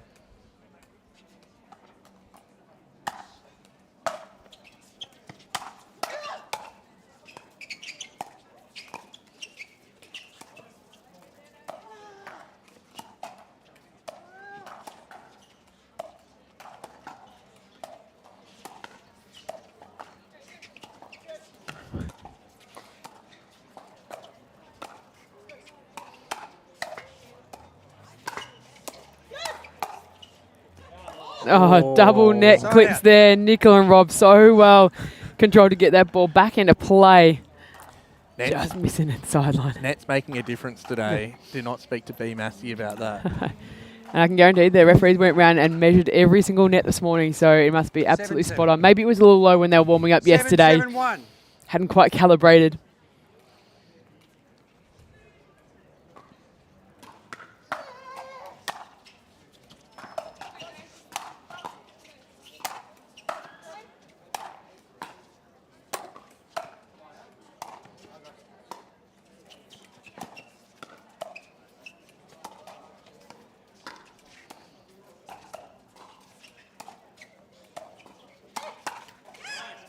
Second server. Elby and Zach defending so well though, just making Sterling and Nicola play as many balls as they can.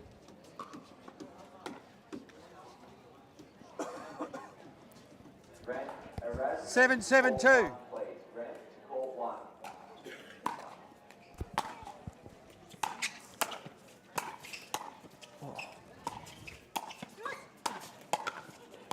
Oh, great Side out. defense, Nicola and Rob there. Ridiculous. Nicola like just going on the back Jeez, foot, Zach. moving back Jeez, again Zach. and again, and Zach 7-7. almost can't believe it. That one kept coming again and again, and Coach Mike Newell on the sideline saying, I taught her that one, I taught her that one.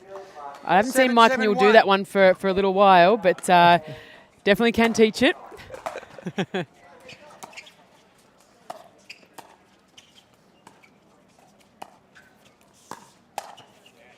Point. Too good. Zach finding anything dry at the moment to wipe his hands on. He looks like he's jumped out of a swimming pool. He saw him wipe his hand on the fence in the court. He's trying to dry it. Just sweating out here. 8-7-1. And seen Zach play in Malaysia a couple of weeks ago. Oh, that it would was have been way worse. there. I think he needed to almost wrap a towel around his arm, Aaron, just to make sure Second that server. that sweat was being absorbed. It was, yeah, whole other thing. Him and Rob Sterling on the 8-7-2. court. It was puddles. Surely you can get Botox in a forearm these days to reduce the sweat glands a bit. Point. So if they've got a timeout up their sleeve, I'd be taking Yeah, I it. haven't seen any team use one yet. They're 9-7-2. just working their way through it on the court.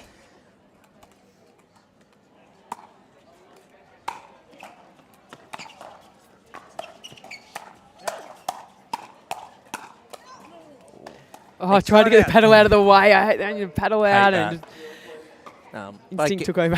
again, just like you feel like Nicola and 7-9-1. Sterling are on top of this match, but again, they're only, 9-7 up. So let's see what Elby and Zach can do here. They need a couple here. Oh, I think- again. Point. Yeah, I'd be Yeah. hitting the ball into the ground too. A bit of frustration there, but again, it's been kind of going both ways a little bit. I mean, I know Zach and Elby probably got more of the net clips, but Nicola and Rob have been on the scoring end of those as well. 8-9-1. They've been able to react to it, but yeah, who can adjust best? Oh, Second it's server. Great. Great shot. Jeez, can someone get Zach a towel? That's all I can think about. Part of a pro player kit, you need to have your own towel there, Aaron. I'm sure he's got one sitting in his bag. 8-9-2. Come on. Great drop.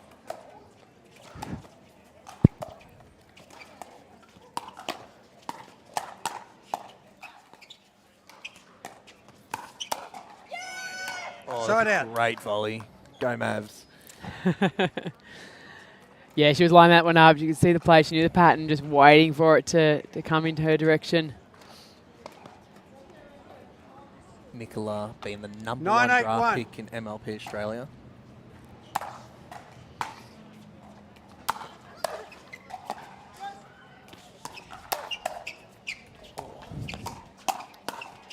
Yeah, did you Points. mention that one, Aaron? You got Nicola Schumann, number 1 draft picked for MLP at the start of this year. Rob Sterling next to her, undrafted. So came 10, through obviously 8, as an 1. alternate for 3 events. Won 3 events. So with our shuffle draft coming up next week, I dare say that name, Point Rob in Sterling, game. will be called out 2 very, minutes. very early in the shuffle draft. And there we see Schumann and Sterling taking the first one, 11-8. Join you back for game 2 soon.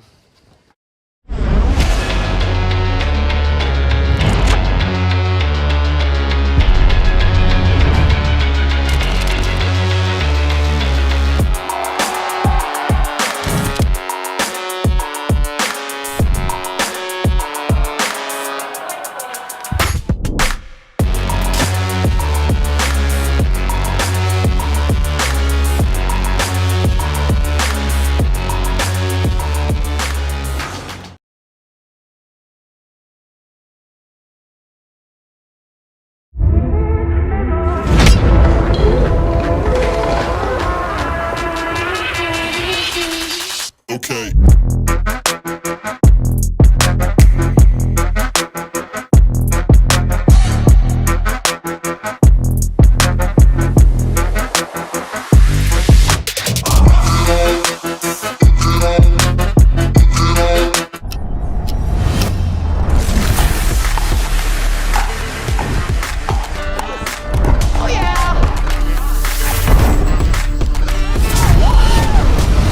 Run it again.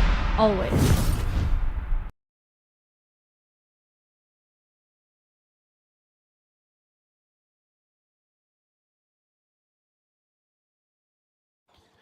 Welcome back. Brisbane Pickleball Cup powered by DUPR. We're in the second set of our second semi-final. Nicola Schumann, Game Rob 2, Sterling time in, versus 0, Albie 0, 2. and Zach.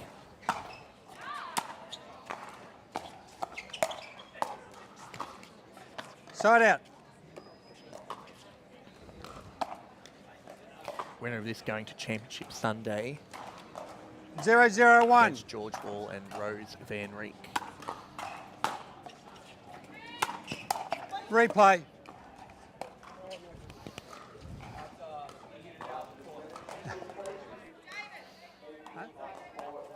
Ball left the facility.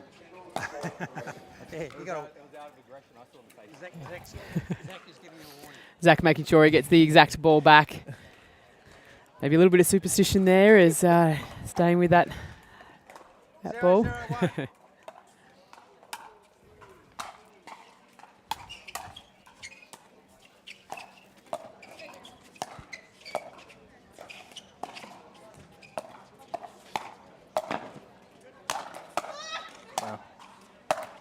Ooh, a little bit excited there. Are we Seven. on the back foot? And again, Aaron, you notice a little bit of breeze popping up sort of midway through game 2. For the 0, viewers 0, back 2. home, would you say there's a preferred end or at the moment, or is it something that you're going to have to sort of wait and see as the conditions change? I feel like the end Zach and Albie are on, it's a little bit more difficult when the wind's kind of pushing into you, because you feel like you got a little bit less time and space at the back, and we found that yesterday in all the finals on this court, just because of the wind and the court layout. You prefer to be at Rob Sterling and Nicola's end right now.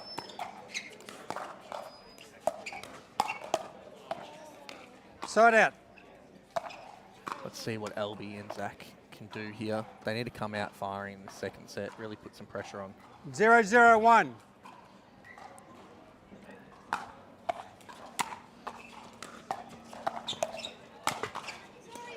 Point. They had a net cord go their way, finally. 1, 0, 1.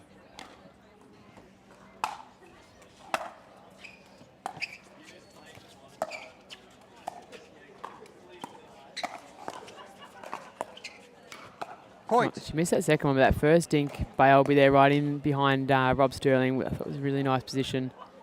Couldn't quite 2, capitalise on 0, it. 1. Albie asking Zach if they want a timeout, and Zach said, no, let's have a crack here. Oh, he must have known Second something we server. didn't. There we go. He had these superpowers dialed in. 2-0-2.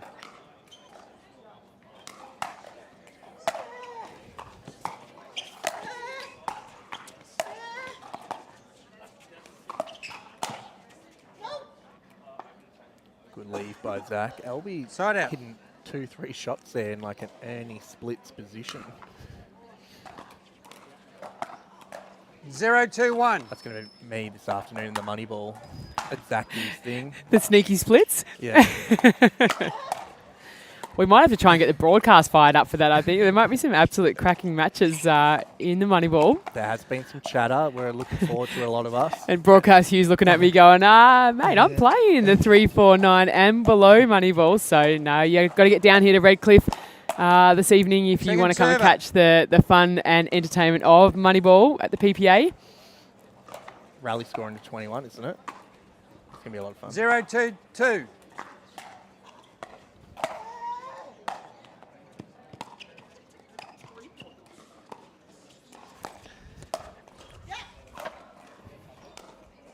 Point.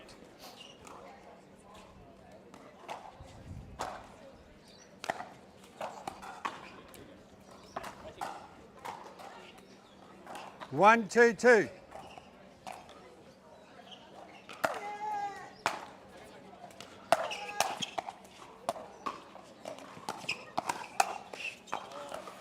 Side out. Anticipation there from Rob Sterling. You can see that paddle so far out in front already. He's started that very short swing, but almost before Zach's even made a play on the ball. 2-1-1. So, yeah, just great reading of the play.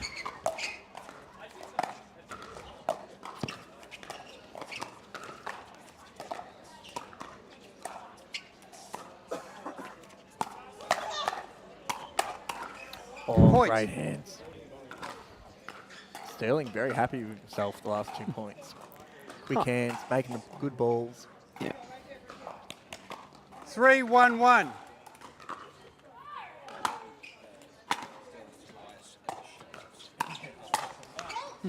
Second server.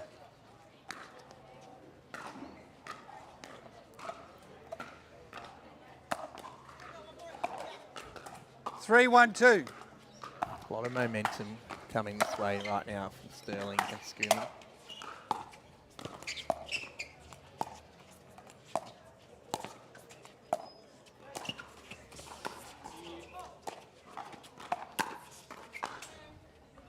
Point. Just wide. Still some more keepings off in this set as well. They're really making 4-1-2. Albie work hard for it. Only giving Zach a few balls to work with.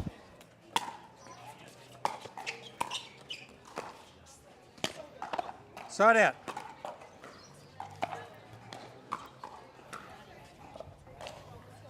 One, 4-1.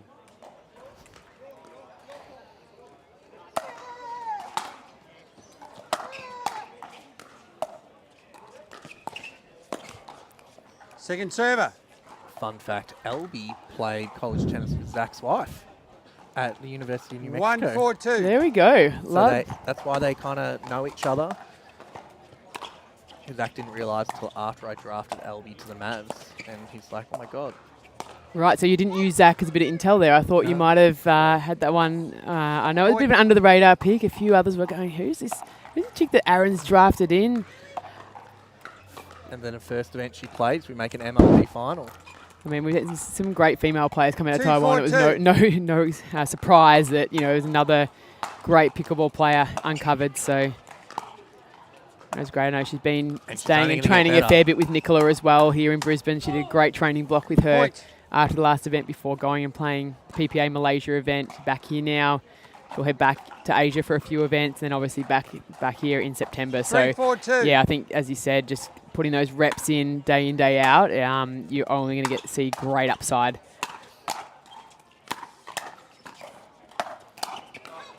There we go. Point. I think the power drives are working for LB and Zach right now. Yeah, they're getting a little bit, not overpowered, but overawed on that, 4, that shorter dink game, and I think just changing that strategy, changing the tempo. I think, yeah, good strategy, because I think, yes, like you said, Sterling and Nicola are all over the dink battles, and they're working them out. 5-4-2. Albie's strength is the drive. Yeah. And there's a tiny little breeze in their face at the moment, so it probably just allows them to go for a little more. That ball's going to dip down if they get enough topspin on it.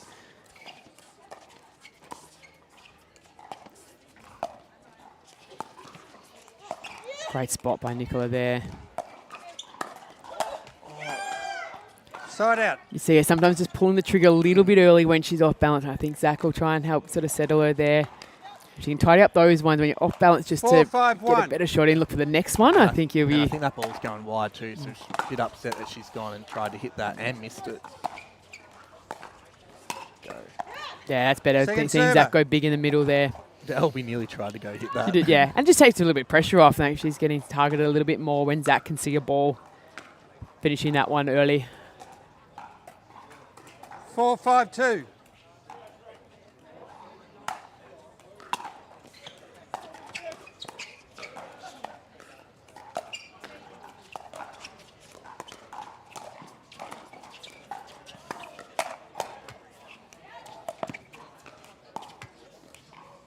Side out.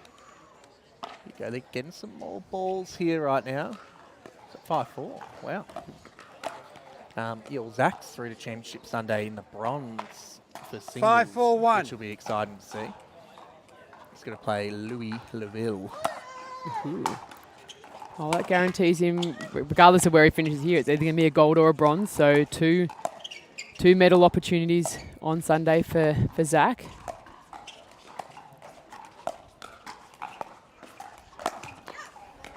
Second server.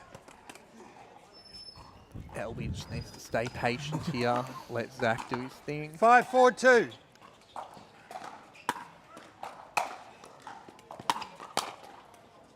Oh, Side out. tough little deft touch there from Nicola, just dropping that ball. Zach's feeling spotty. Yes, like I'm not gonna rip a hamstring on that one. I might just let that one go 4-5-1. at 5-4. We both went to the beach last night just to get in the cold seawater. Point. And Zach started cramping up as soon as he sat in there. Oh, it'd be warm seawater compared to your Victorian Yeah. seawater, wouldn't it, Aaron? Yeah, well, if I jumped in, then it must have been cold. 5-5-1.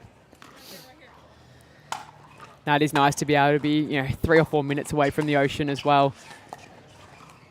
Bit of natural recovery does wonders.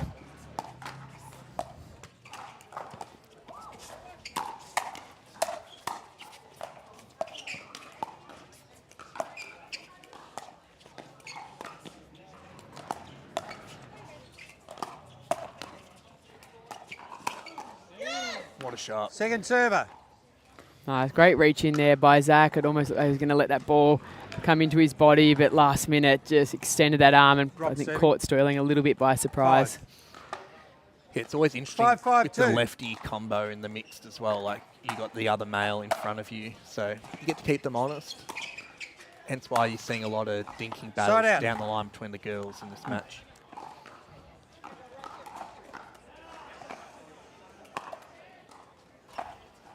Five, 5-1.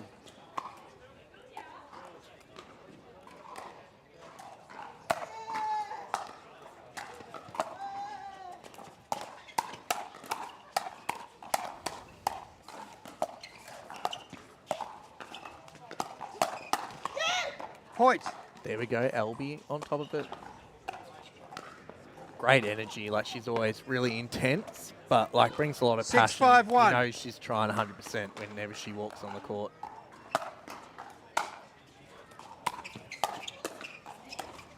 Point. I know she's been revving me up in mixed doubles in MLP, and then she's been really good for Nicola as well. Yeah, I know the energy Time she out. brought, and Score being is MLP 7-5-1. format, you really do have to have that energy swinging the whole time. So we'll take a little break as the players do. When the world sleeps, greatness rises. And while others dream of the next level, we chase it. Challenging every limit, turning obstacles into stepping stones. Because the next level isn't just handed to you, it's earned. Go next level with 6-0 Pickleball.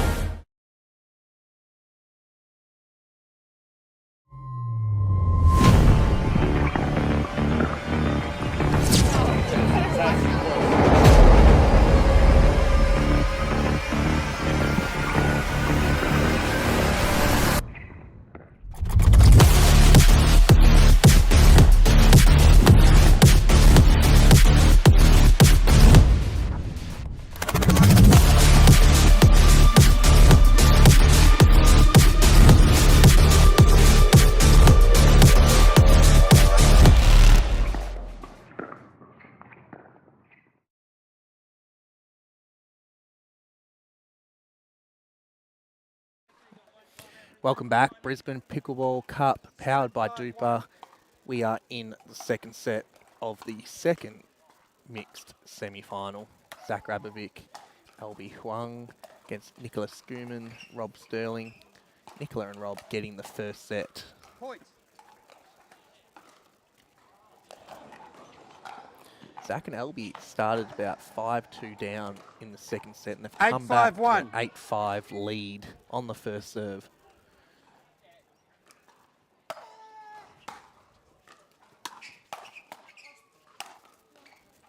Second server. A great ball by Nicola.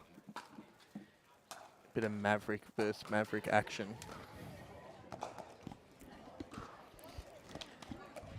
Just have to take that jacket off. It's getting a little toasty here now with that 8-5-2. sun coming on through. Beautiful pickleball conditions here at the Brisbane Cup.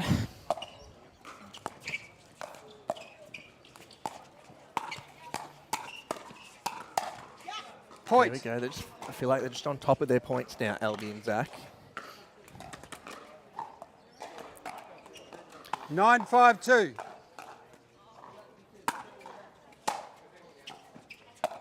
Back of the line.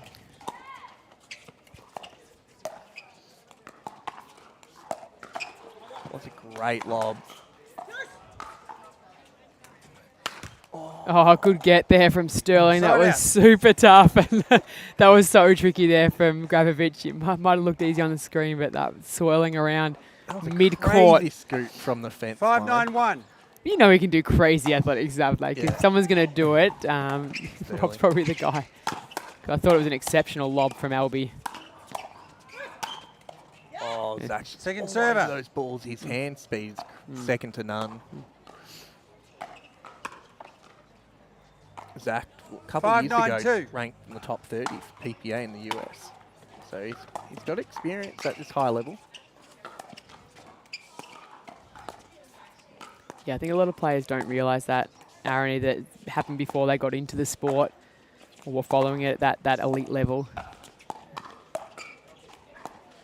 But the results he's been banking the last sort of 3 to 4 weeks, I think even that top 30 ranking isn't relevant because everyone knows now the guy can ball out. Look at that. Wow, what a rally. Side out. Albie's up and about. Zach playing some awesome pickleball. But he's got that calm confidence. He's not loud. He's not celebrating points 9-5-1. vocally, which is almost as scary as Zach Rapovic when he's just within himself and that steely resolve.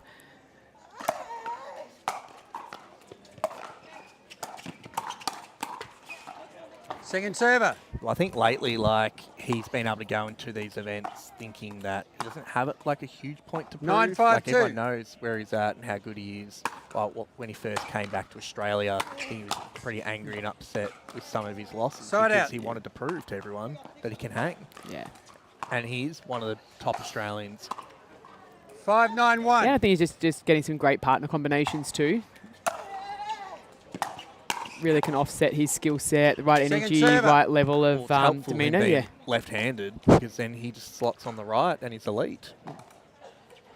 5-9-2. Not many right-side specialists in Australia.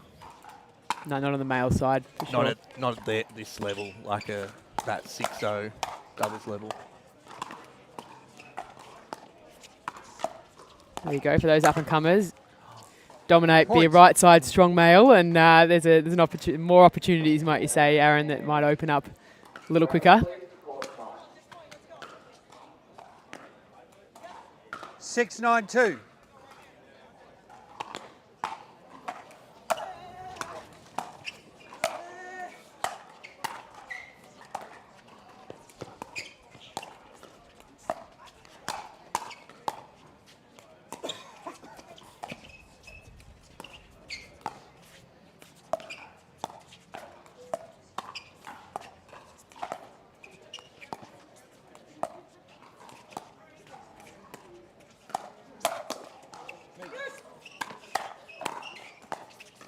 Oh, what a rally. Side out. Some great hands from both teams there. Zach coming away with the win of the point once again. 9-6-1. Play on. with a car alarm going off.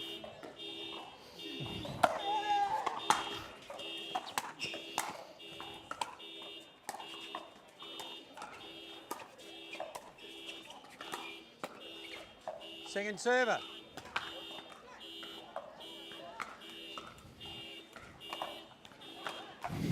Nine, 6-2.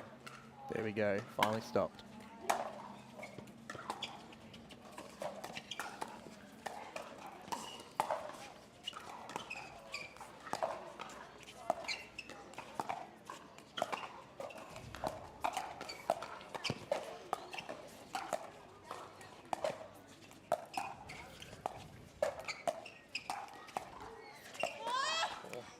It's a great dinking Side out. rallies. They're really trying to put some pressure on Elby here, pushing her back. They're trying to ice Zach out of this. What I think's opened up this second set is like Zach's backhand 6-9-1. flick. He's actually been really good, like keeping Rob honest in front of him, getting it to the pockets. Second server. Zach trying to insert himself into that rally, not giving Elby a dink there. 6-9-2. Yeah, he's almost just straddling that, almost the right foot just straddling the middle line there.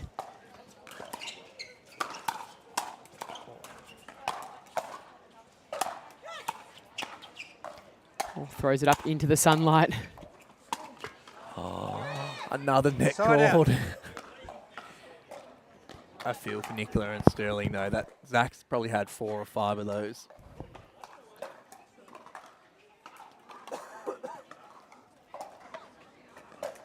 Hate to see it, 9-6-1. but you'd love to see it.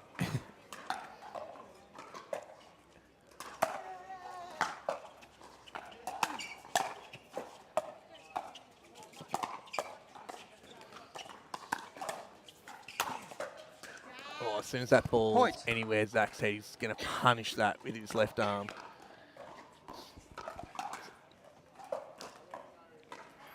It's a game point here, 10-6 on Elby. 10-6-1.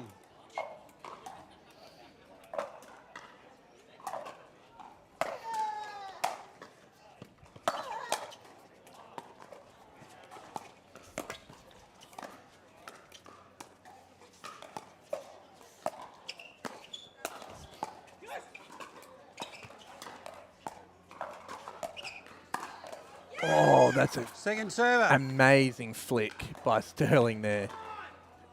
Probably a little high, but just straight at Elby's body. She couldn't get out of the way. Have been loving Elby's lobs though in this match. Like it's kind of 10-6-2. Nicola's not punishing them, and it's making Nicola stand off the kitchen line a little bit more. Point What a and drive! game. Even Rob had a little look at that as it went past and a little nod going, well, that was 2 just minutes. too good. That was amazing pickleball. We'll be right back with the third set, the semi-final.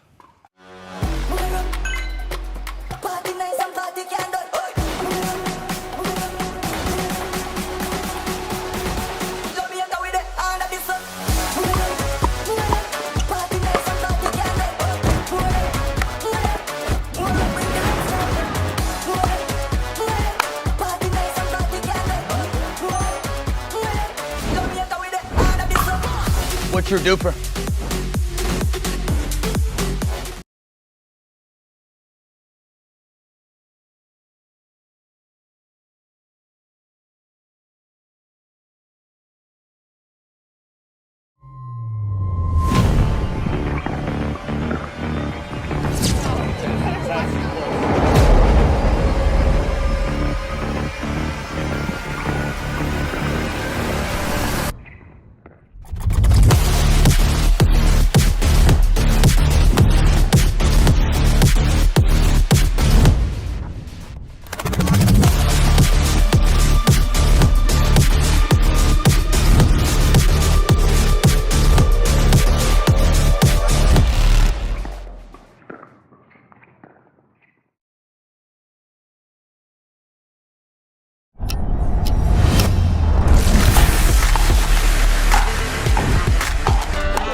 Always.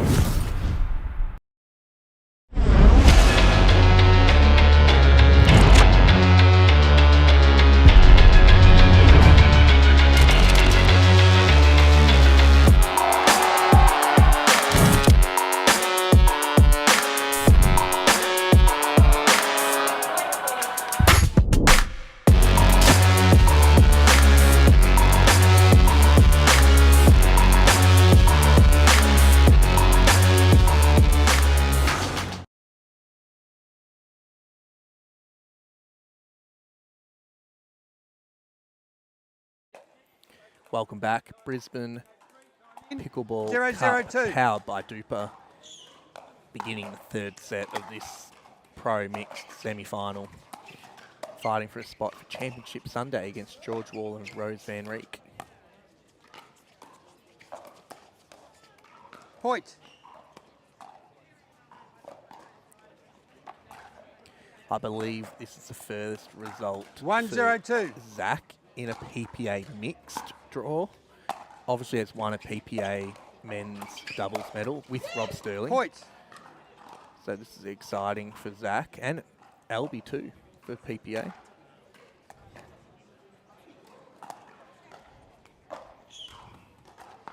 2-0-2.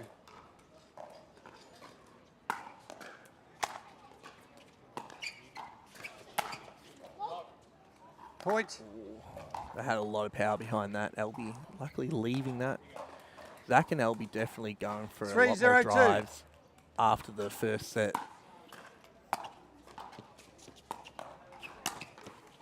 It's probably the first drop Side they've out. gone for and hasn't worked. Let's see what Nicola and Sterling can do here. Sterling's so dangerous offensively. 0-3-1. And Nicola as well. Point.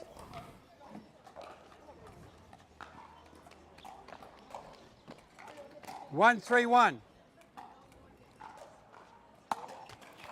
Second server. Zach and Albie get to finish down the end that they did so well in the second set, so it will be interesting. 1-3-2.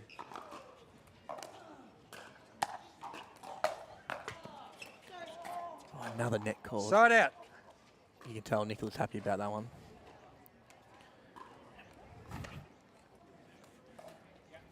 Three, 1-1.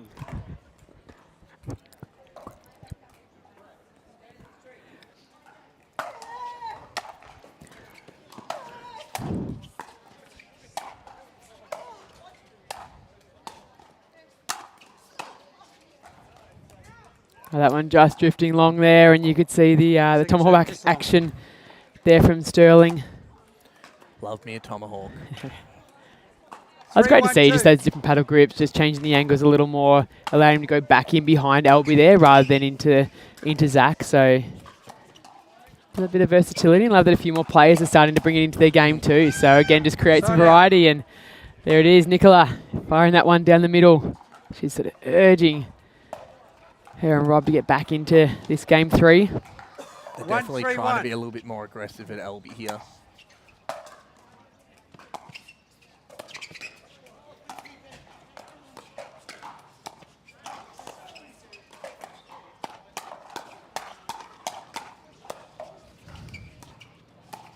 Crazy hands battle.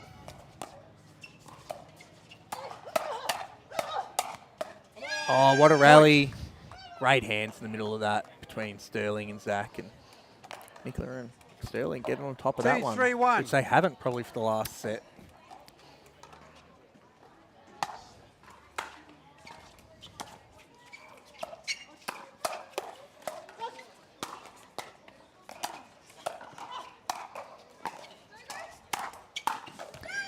Yeah, I was about to say, I think I'd like to see Sterling almost take that on the first one. Our opportunity went tomahawk, didn't quite put it away. A little shuffle to that left, and I think he'd really be able to unleash on that forehand overhead. Yeah, I think Zach was surprised it actually came to him off that tomahawk. I think she's got a little bit of sweat in the eyes. Thanks, Rob.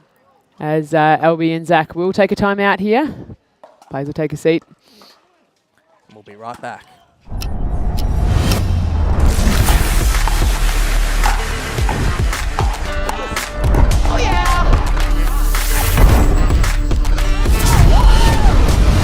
Run it again.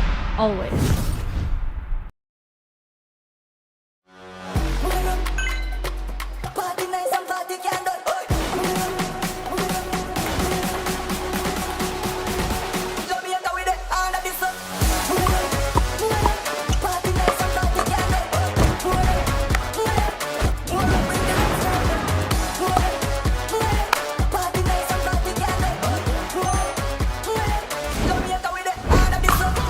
What's your DUPR?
people ready to ride.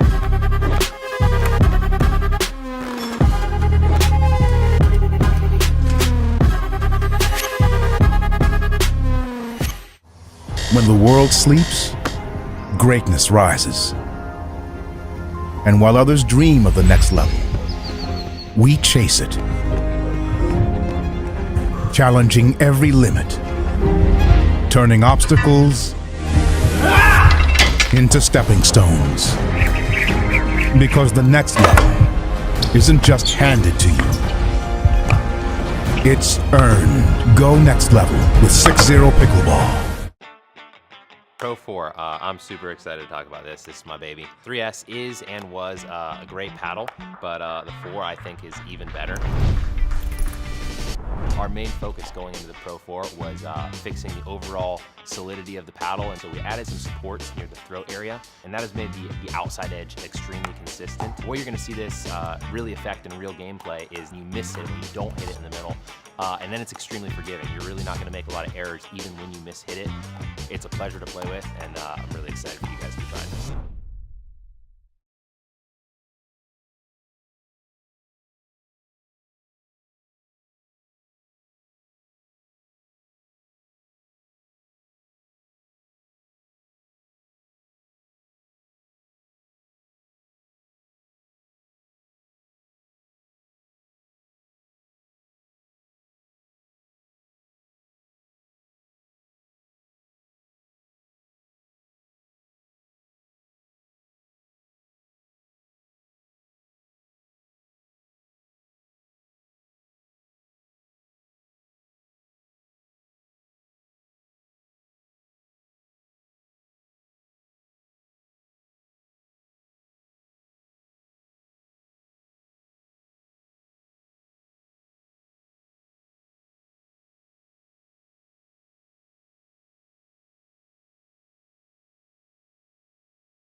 Welcome back. We've just had a medical timeout by Elby. We think her ankle kind of hit the fence at the back of the court there. Second server. But Zach and Elby versus Nicholas Schumann and Rob Sterling in this 3-3-2. Pro Mix semi-final. We are in the third set.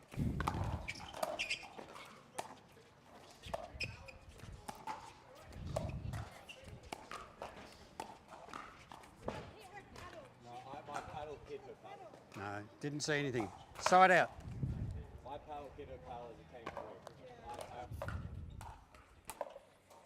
Nicola just asking the question that they both hit that ball, but Zach's paddle just came behind Elby's paddle. 3-3-1.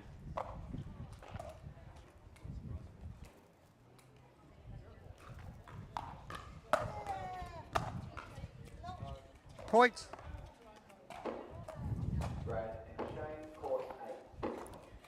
4-3-1.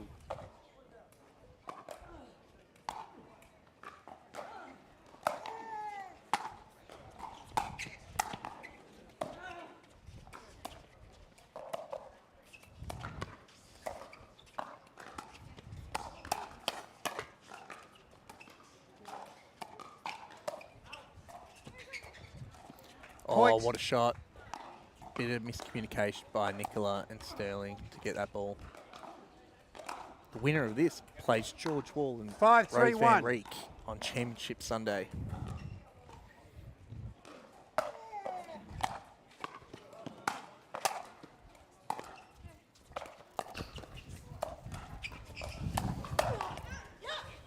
Oh, LB just Point. all over that. 1 minute, swap ends. Sterling just couldn't get out the way. 6-3-1. 6-3-1 to Zach and LB.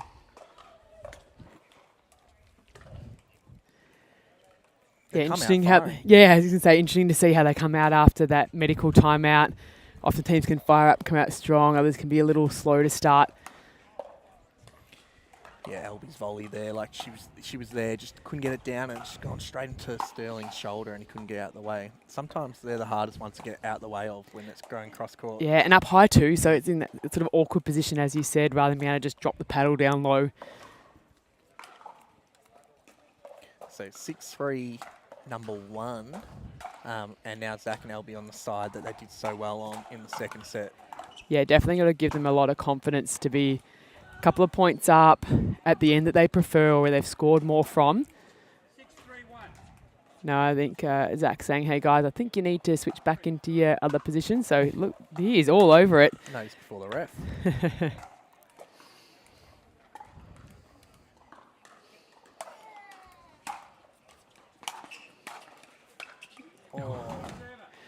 Great spot there too from Zach. Nick was coming in a little bit late, but just was able to just manage that ball to get the roll.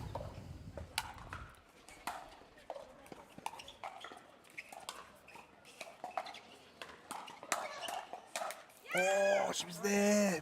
Good get by Nicola and Rob there. Just a little bit big on the backswing on that last one. I love that first volley though. Yeah, really punchy. Yeah.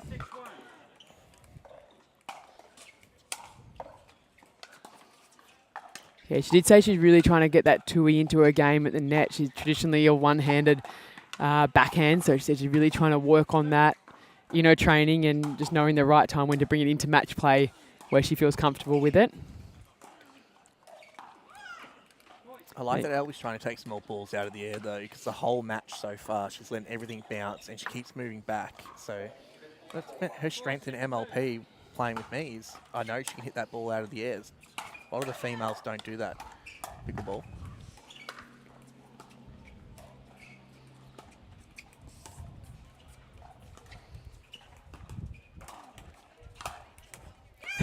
Tried to go the tweener there, Zach. On the way back, he's like, oh, I got it. Zach's saying to himself, so dumb.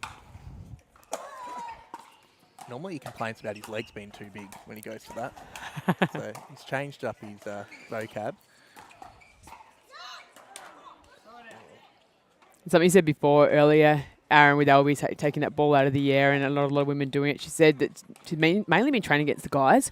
So she tends to play more of an aggressive game because that's just what she's sort of seeing coming back at her a lot in her training reps. So she did say having that training block with Nicola and just sort of seeing these different styles that the ladies are playing is allowing her to look at the game a little differently.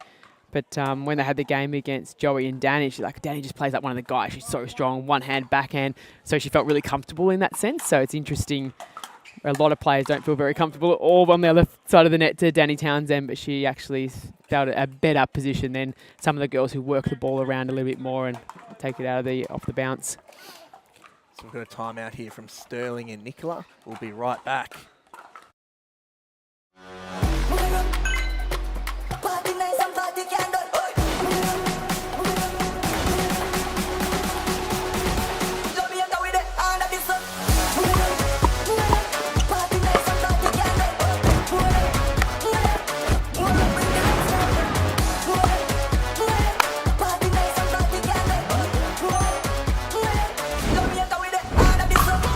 What's your DUPR?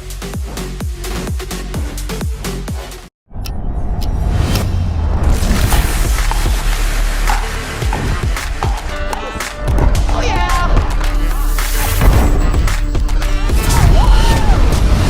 Run it again. Always.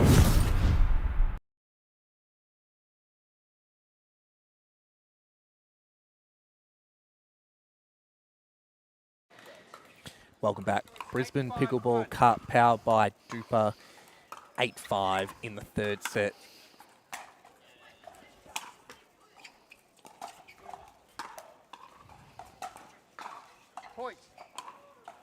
It's momentum here.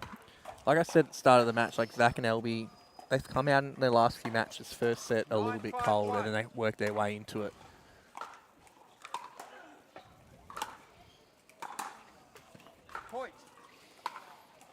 Really rare error on the return there from Nicola. We can see if they come out now, willing to play through here. Yeah, just a few loose errors here from Nicola and Sterling.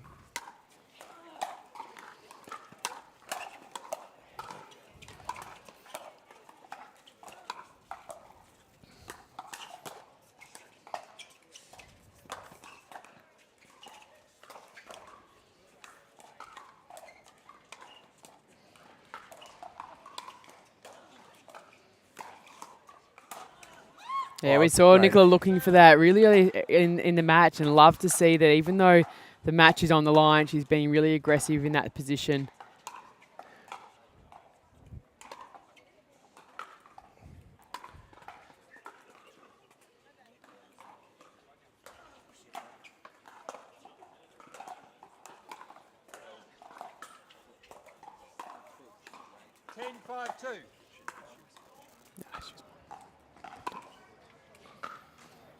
Right, 10-5.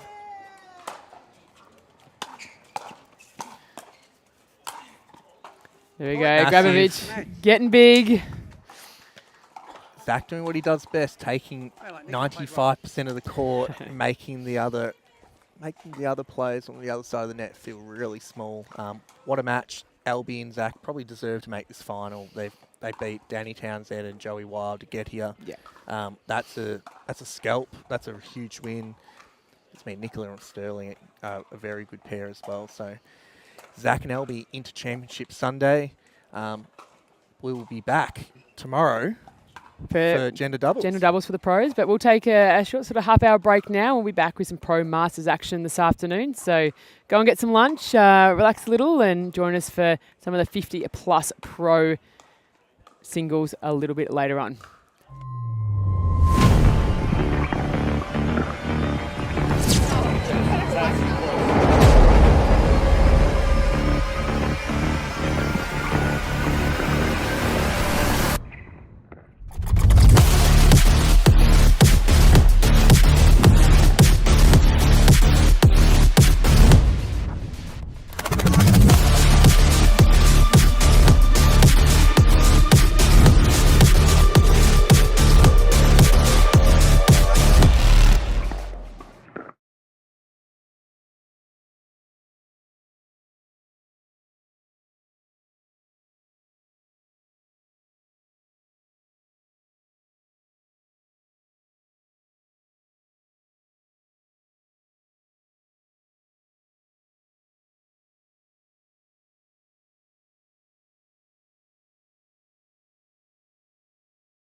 1 to 15, swap ends at 8, okay? Good luck, everyone. 0-0-2.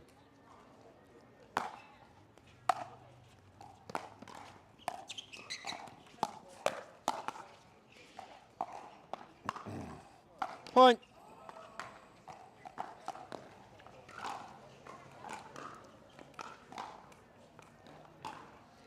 One, 0-2.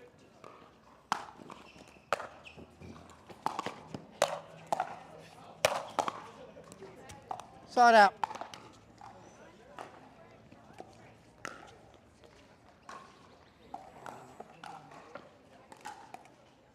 0-1-1.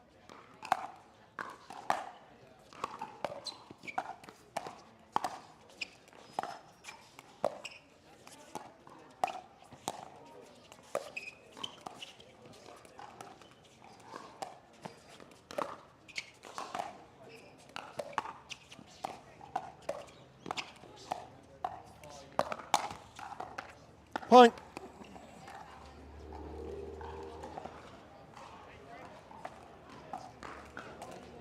One.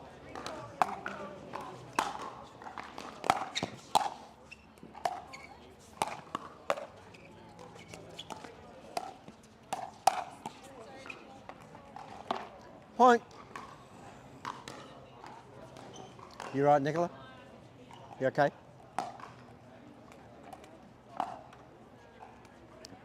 Two, 1-1.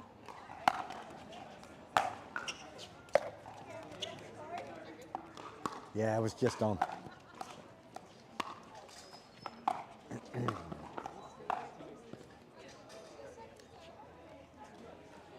Second server.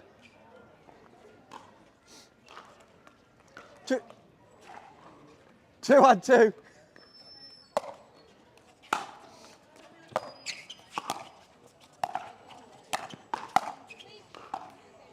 Side out. Yours, Rob. 1-2-1.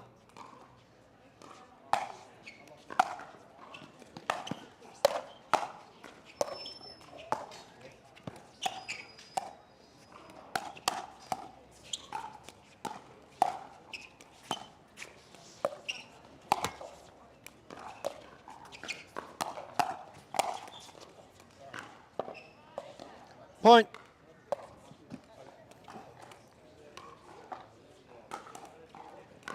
Two, 1.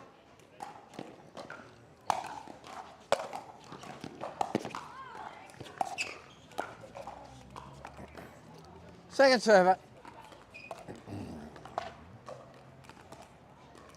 2-2-2.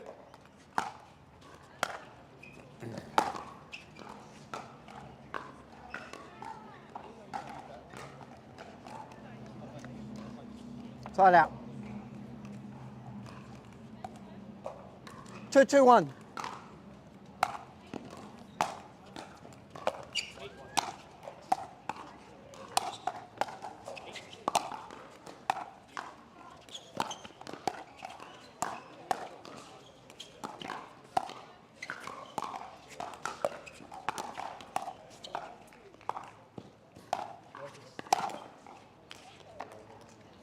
Point.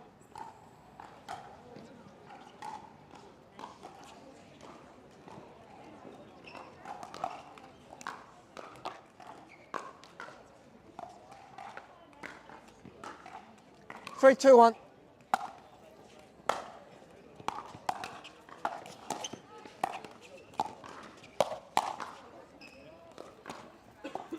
Point.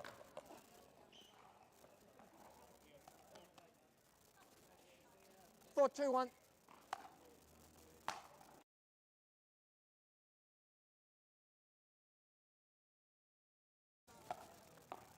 Second server.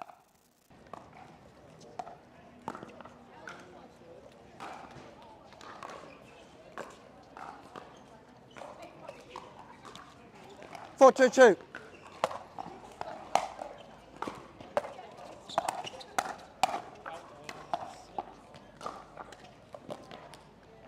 Point.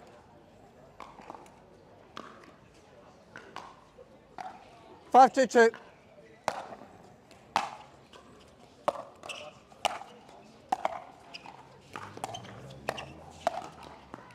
Side out.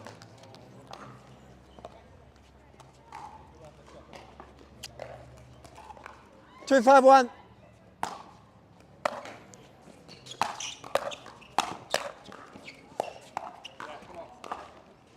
Second server.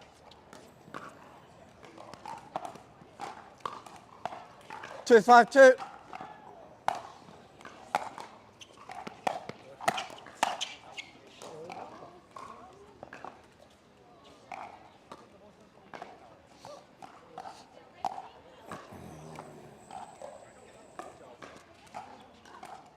Three, 5-2.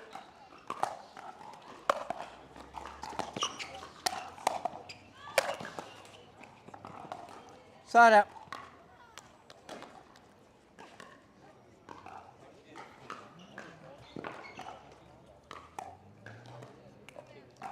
Time out. Time out called.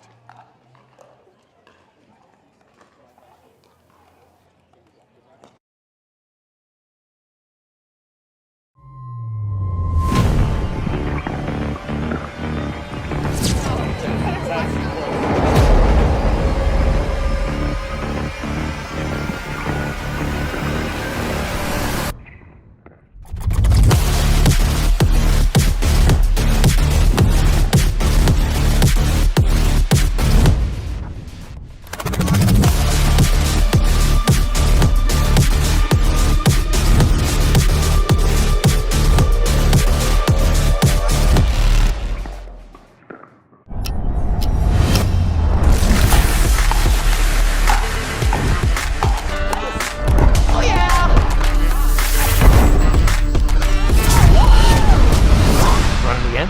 Always.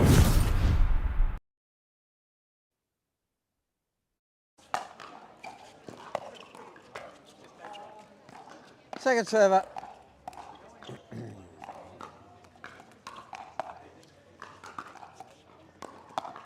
Five, 3-2.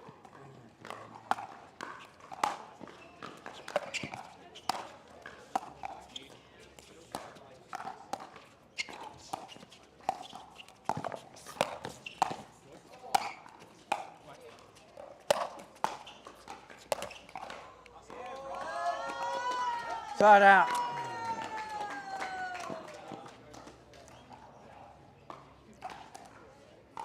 Three, 5-1.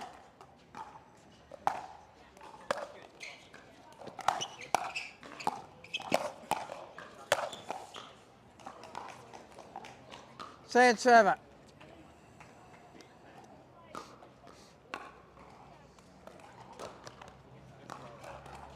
Three, 5-2.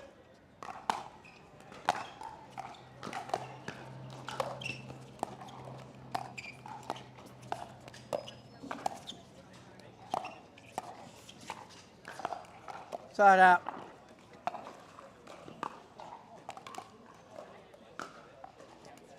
Five, 3-1.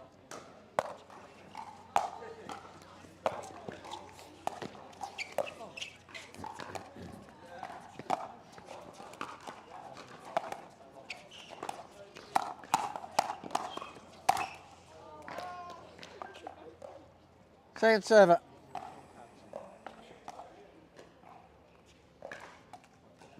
Five, 3-2.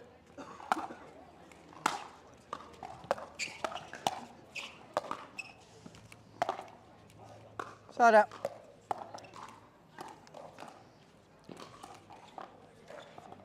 Three, 5-1.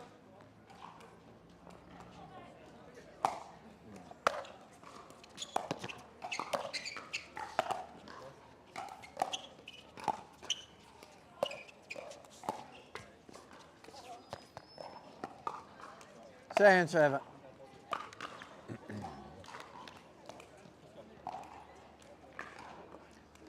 Three, 5-2.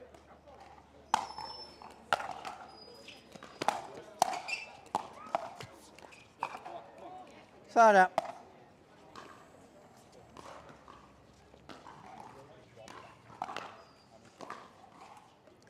Five, 3-1.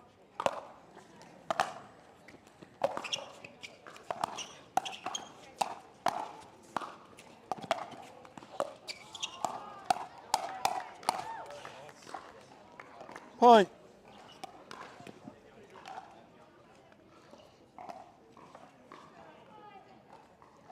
6-3-1.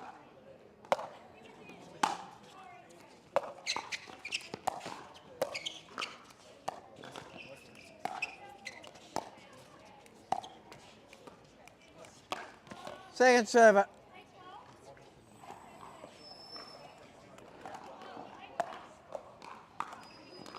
6-3-2.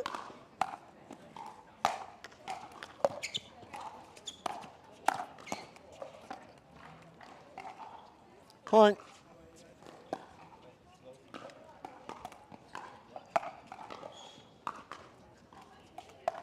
S- 7-3-2. Side out.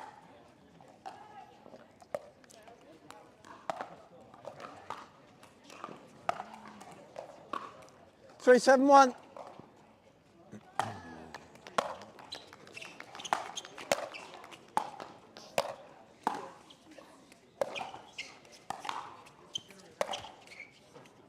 Point.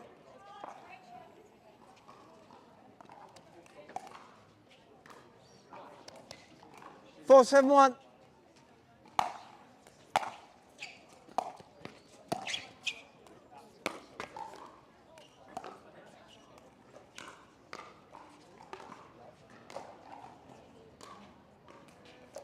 Five, 7-1.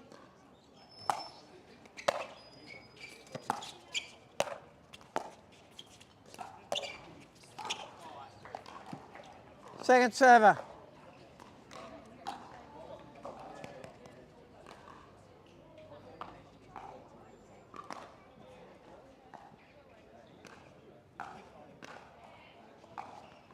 Timeout. Timeout called.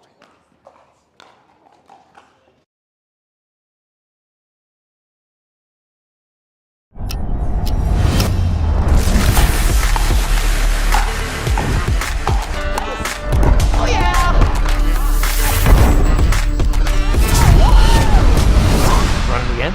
Always.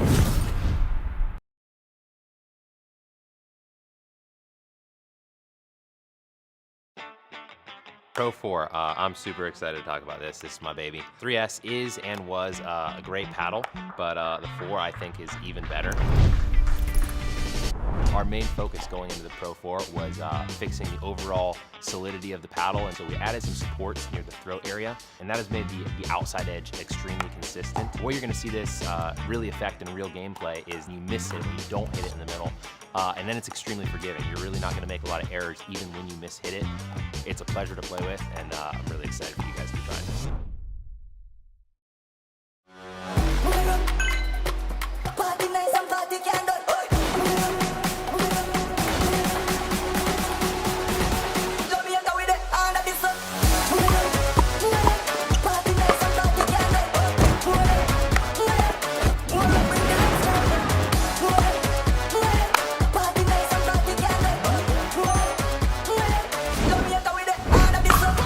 What's your DUPR?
You're right, Sarah.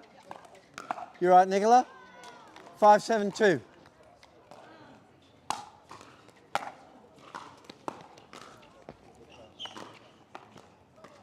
Side out.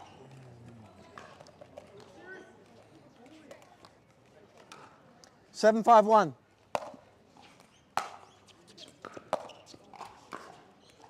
Second server.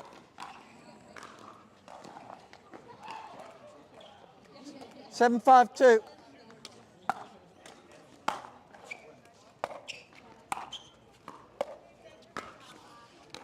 Side out.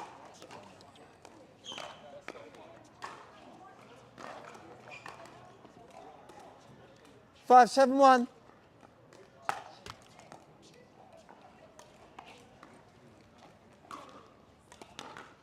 Second server. 5-7-2.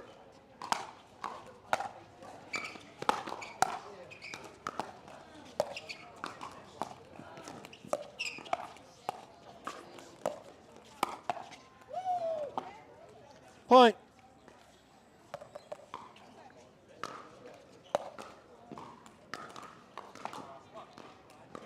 6-7-2.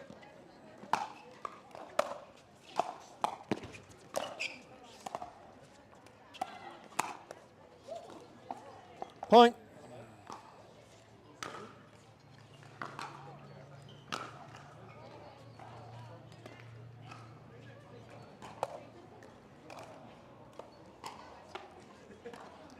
7-7-2.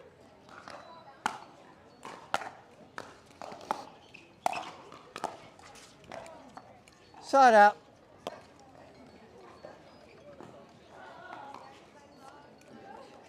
7-7-1.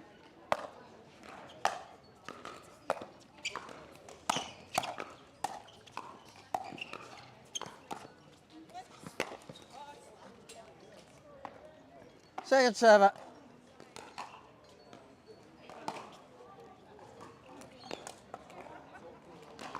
7-7-2.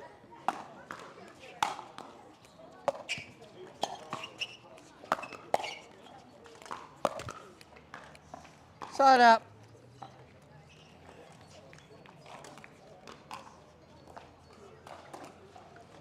7-7-1.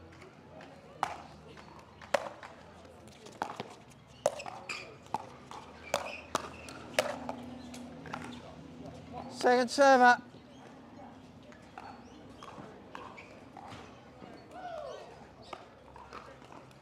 7-7-2.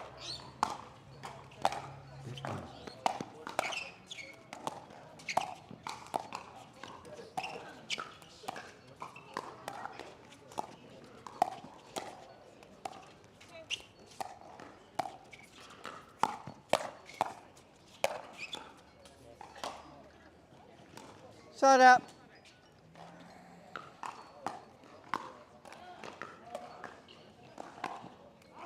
7-7-1.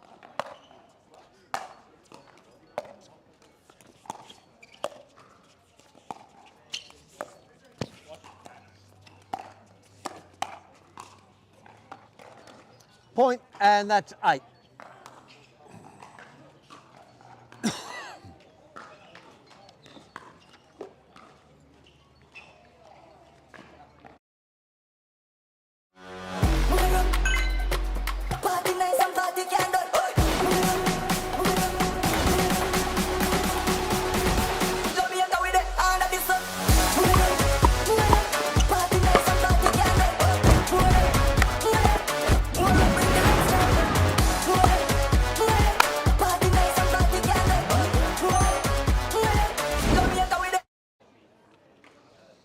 Eight, 7-1.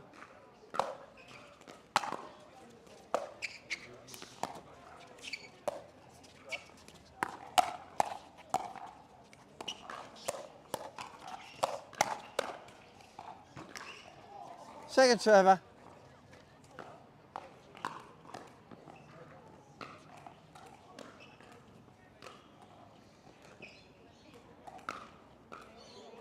8-7-2.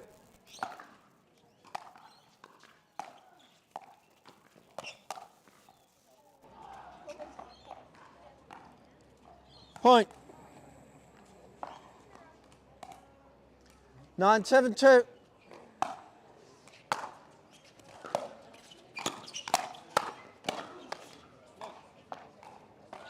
Point.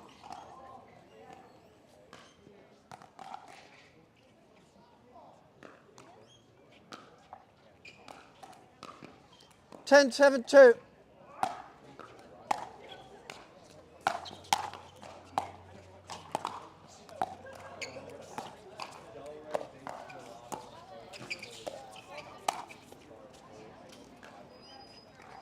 Side out.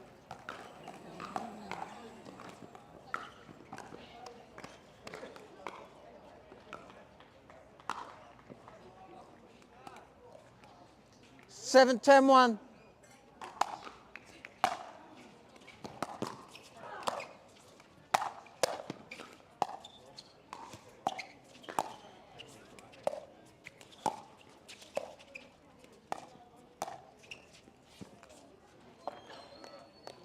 Second server.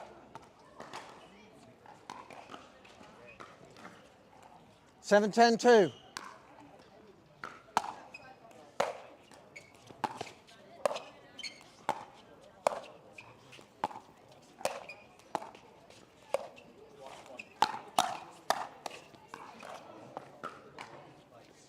Point.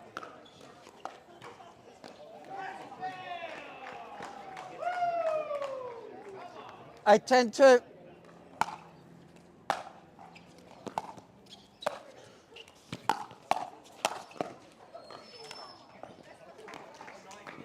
Point.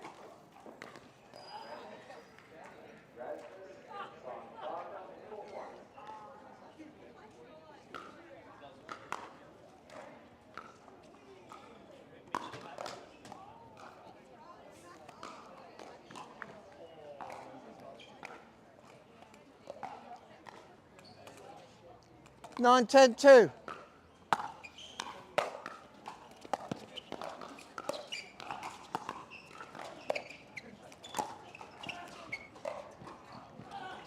Side out.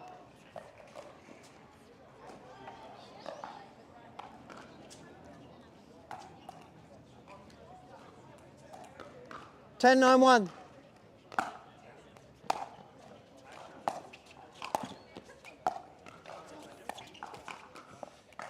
Point.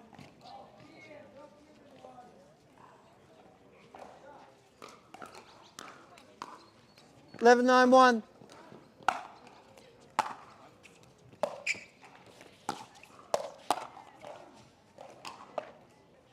Point.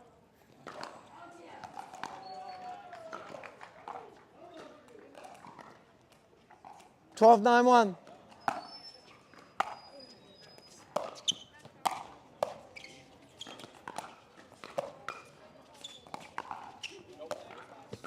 Yeah, it was wide.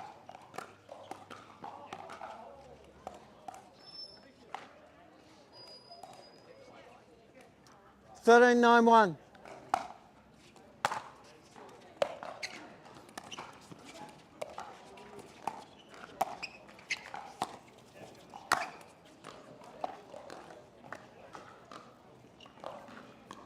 Point.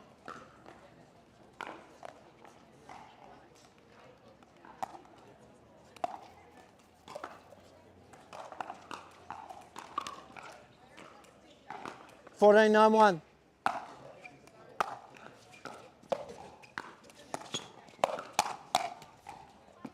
Second server.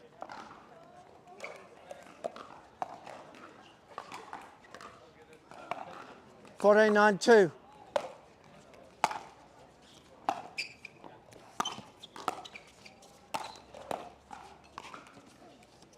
Side out.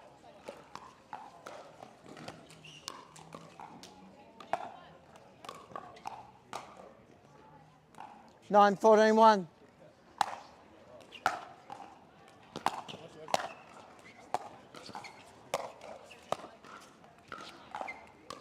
Second server. 9-14-2.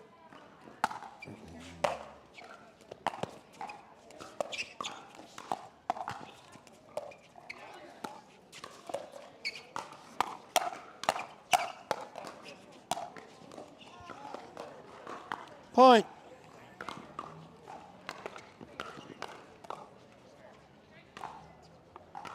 No, Nicola.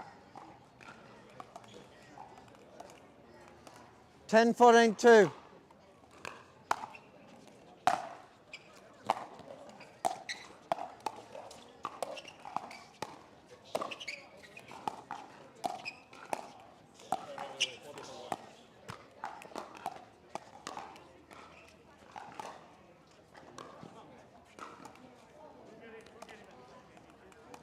Ten, 14-2.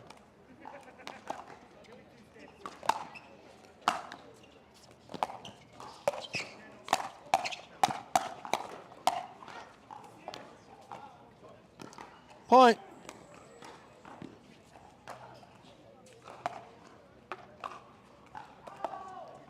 Eleven, 14-2.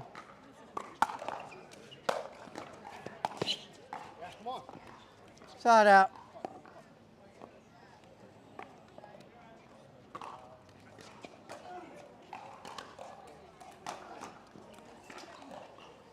14-11-1.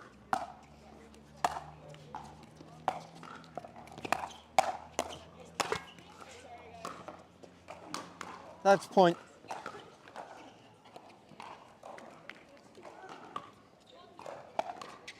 Thanks, Nicola. Thanks, Rob. Well played, Sarah. Well played, Jack.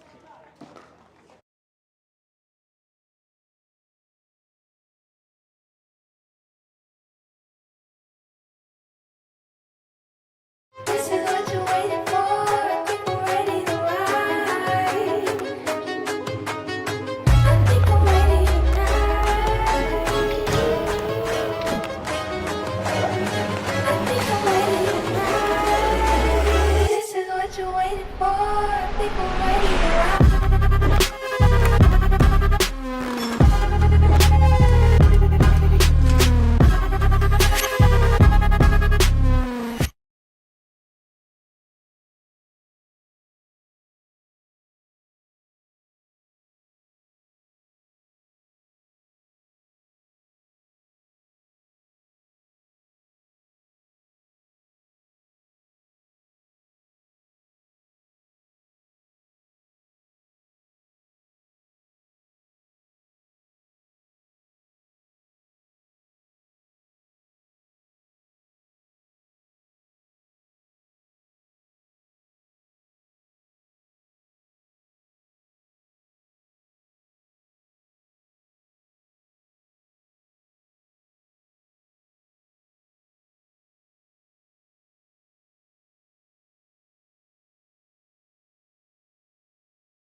1-7.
Pro 4, I'm super excited to talk about this. This is my baby. 3S is and was a great paddle, but the 4 I think is even better. Our main focus going into the Pro 4 was fixing the overall solidity of the paddle, and so we added some supports near the throat area, and that has made the outside edge extremely consistent. Where you're going to see this really affect in real gameplay is you miss it when you don't hit it in the middle, and then it's extremely forgiving. You're really not going to make a lot of errors even when you miss hit it.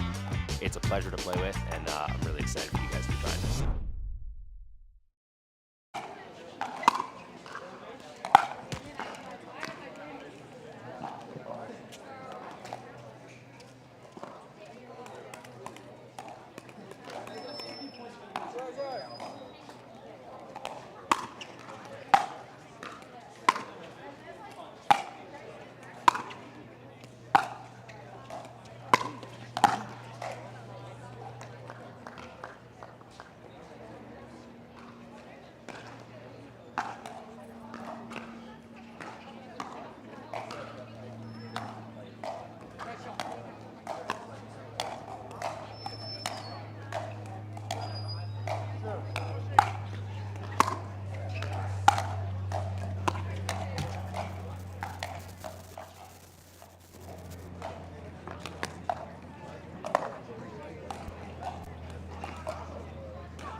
Shot, man. Thank you. On five? Yeah. I get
This is what you're waiting for.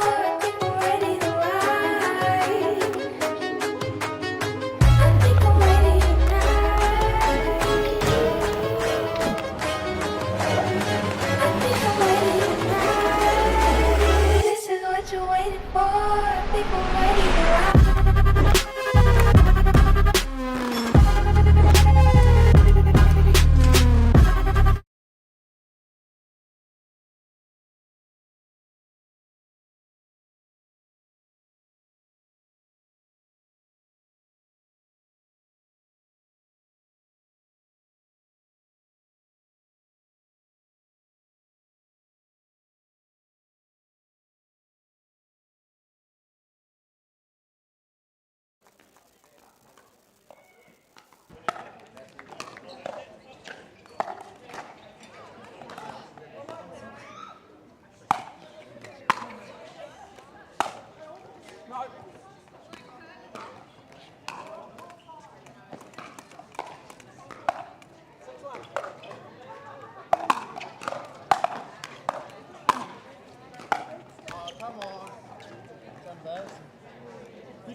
Always.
And we're back. Welcome to the Brisbane Pickleball Cup. We're here with the Masters men's final in our singles on a beautiful day here at the Redcliffe Tennis Centre. I'm here with Mike Newell. How are we feeling, Mike? Hey, I'm feeling great. Great. Let's go. Got some men's singles starting up here, and I'm very excited to see Tien Nguyen play. I haven't seen him play before, and so he's visiting from the United States, from what I understand, and plays quite a bit over there, especially in the NPL in the United States, the big 50-plus league over there. And, of course, our local, well, we'll call him a local even though he's from across the pond, our New Zealander contingent, Shane Wilson's been tearing it up. I watched a little bit of his semifinal match, and he's hitting the ball great. So this is going to be a fun match. Are you saying the score or we are? All right.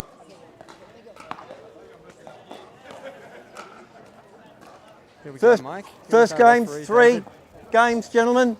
Tien, you good?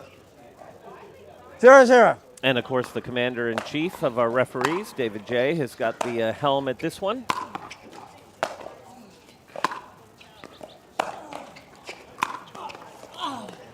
Fantastic point there. Side out.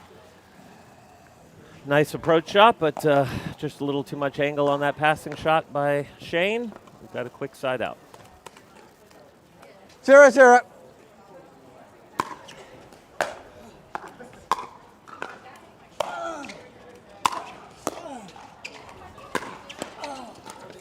Point.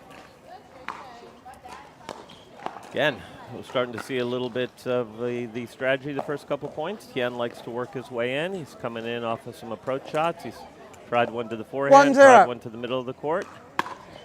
Shane's coming up with some good passes. And there's a little better approach shot by Shane. He's got that big forehand, ripped it into the corner, and then consequently just had an easy put away for that overhead. That's sort of the difference between what we've seen so far is that Tien is kind of coming in on a neutral type ball, and Shane's really only coming in on that real aggressive approach. A couple of very quick ones here from Shane. Got an excellent start. Sporting the standout paddle, full standout outfit. 3-0. Yeah, kind of stands out a little, doesn't it? But bum.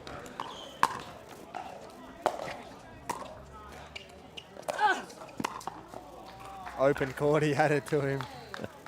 Nice job. Sends himself on the other side of the court there. Yeah, that was a nice little attempt from Tien there to play a little cat and mouse. Instead of going for a ripper passing shot, he just kind of plopped it in over to the backhand side low on Shane, and Shane came up with a great little drop shot that Tien's got good wheels. He got the ball back, but couldn't help himself but carry on into the other court. Again, another really good approach shot there from Shane. When you're putting him in that much trouble, then you just have an easy overhead or volley put away there, all because of that big approach shot. Just like that, here we are, 5-0 here in the gold medal match. Yeah, I would imagine Tien would be thinking about calling a timeout here pretty soon.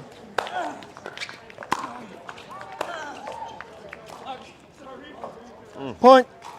Again, trying to mix it up with a nasty little backhand slice there, but it just got away from him a little bit. But I like the fact that he's mixing it up on that backhand side. He's played a double-hander topspin. He's played some slice. He's mixing it up. There's a better approach shot. and the nice sound effects on the drop shot. Trying to make him think that he was going for the one down the line. Oh, lovely little soft shot. Changes up a bit, and he's got the serve back. Worked out all right. 0-6.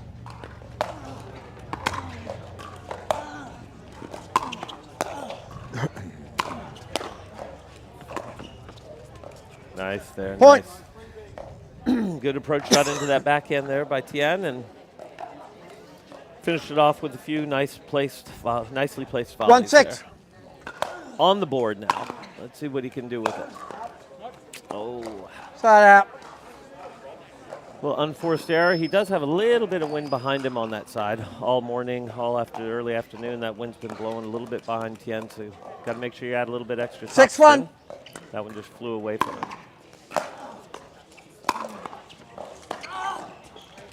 Another great approach shot, nice and deep into the corner by Shane there. Makes it really tough to come up with a pass.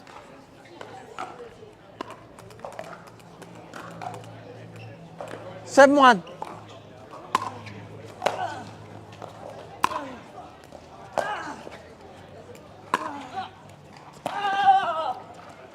Great That's speed. just great ball movement by Shane. He's just using the whole court, running Tien side to side. It's not too much he could do there other than just try and play some defense and make him play a few more balls. But 8-1. really good control from Shane there. And there's Great his shot there from Shane. Really followed that up with the one back down on the left side. Yeah, there we go. We see that timeout after 8-1. We said it would happen at 6-0, Mike. Timeout call, Shane. He's finally called his first timeout of the match. Yeah, I think he needs a little breather and probably needs to think about strategy. Look, I guess if I was in Tien's coaching box over there, I'd be saying you got to probably put a little more pressure when you're coming into the net. Please, You can't just come in sort of neutral. Matt know that your next cab off.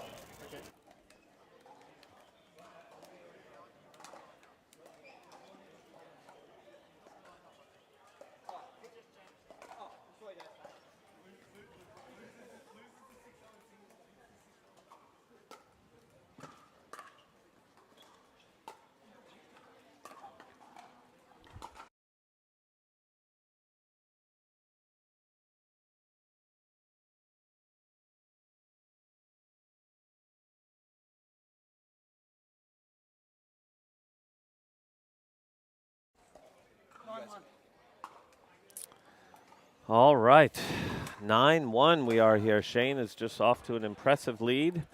Tien hasn't been able to do too much to bother him. He's just been in control mode over here. Very collected, and he's done very well approaching and towards the back of the court as well. Done some fantastic drives, and we haven't seen a lot of cat and mouse. We see 1 or 2 points, but both of them gone Shane's way. And there we go, 11-1 in the first game. Might have been a very quick one. Tien's shaking his head, not too happy with that one. Now we'll go back to a break, and we'll be back for our second game in our Masters men's singles gold medal match. This is what you're waiting for. People ready to ride. I think I'm ready tonight. I think I'm ready tonight. This is what you're waiting for. People ready to ride.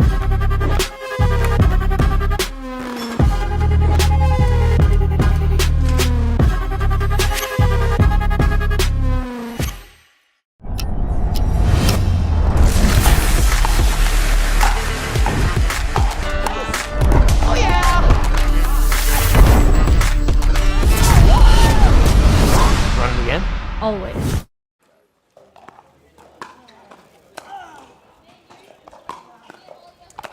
All right, we're back on schedule here. We've got Shane serving the first point of the second game.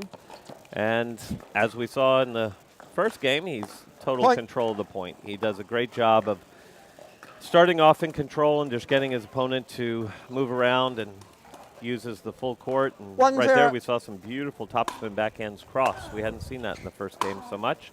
It's mostly forehand dominant from Shane.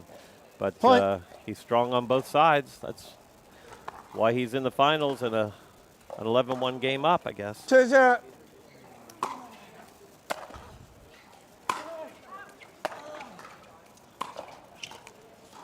Side out. But he is human, as he makes one of his few unforced errors of this match so far. Very rare, very rare. Now we see Tien serving maybe his 0-2. third serve for the whole match so far. Let's see if he can get a, again, just not enough on that Side approach shot. It's with the slice backhand, you're going to give Shane a good look at the ball, so he probably needs to think about being a bit more aggressive and try and hit through that one and force Shane to move and hit that passing shot. But if you let him set up, even in the middle of the court like that, he's just coming up with some great passing 2-0. shots.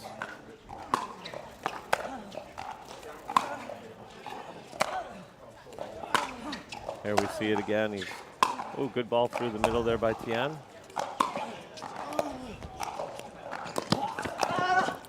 Great point. Get from Tien, does well. Does very well. Shane Well. did excellent to get there as well. Just popped it up straight to Tien. He's all over that at the net. You right, Tien?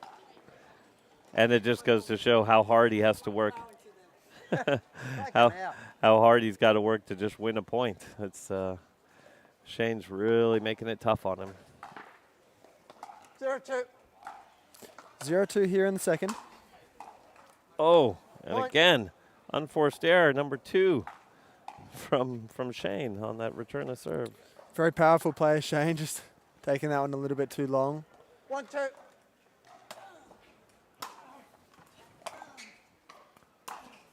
That's just too good. Great shot there from Shane. We've Again. seen some excellent wins from these two in the semi-finals earlier. We saw Tien Nguyen take on Tony Field, winning that one 11-7 and 11-8. And Shane Wilson taking on Christian Andrade 2-1. with 11-4, 11-6. So pretty comfortable from these two in the semis against two fantastic Australian players. And we see this final going Shane's way pretty comfortably at the moment here in the second with 2-1 with that side out. What do you reckon Tien's got to change here, Mike? 3-1. Well, like I said, he's got to stop approaching even, and by that I mean, when he hits his approach shots, he's not putting Shane under a lot of pressure like that one. And Shane commentators curse Shane just missed that passing shot, but he had a ball. He's balanced. He's behind it like he's been pretty much all his passing shots, and he's come good with most of them. So I'd like to see Tien 1-3. be a little bit more aggressive. I did see him hitting a two-hander backhand in practice, and maybe that would be the play, is to be a little more aggressive if he's deciding to come in.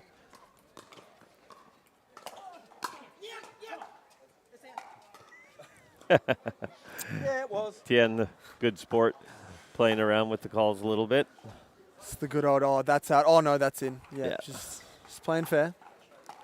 I think what he meant was that's out of my reach, is what he meant to say. He just forgot to finish it because he's probably out of breath. But it was well in the court. 3-1. And we've got Shane at 3-1 here. Up a game.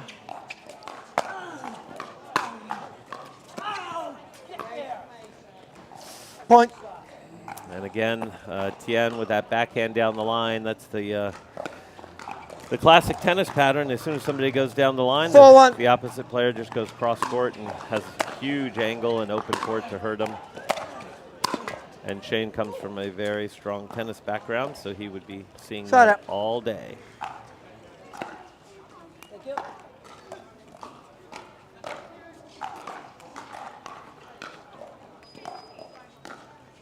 One, 4.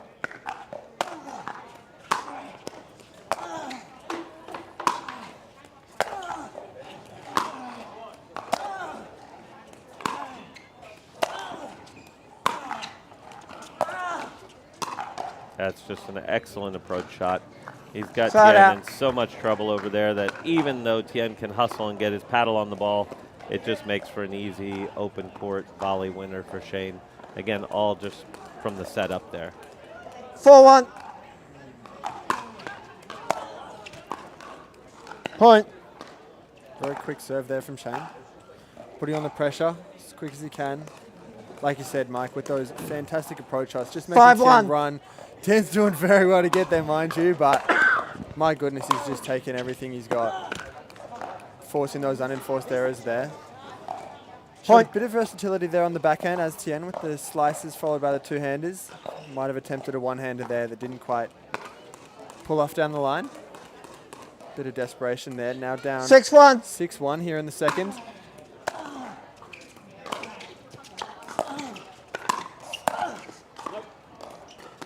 Again, nice little cat and mouse Point. play there from Shane. Instead of going for the full pass, he just hit a soft little low ball into 7-1. Tien's backhand and then closed in behind it. Finished off with that volley. Smart play.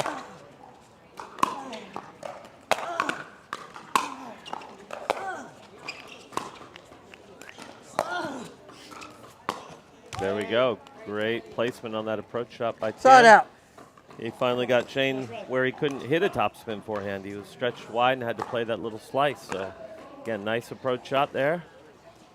Finally got him in a little bit of trouble. 1-7.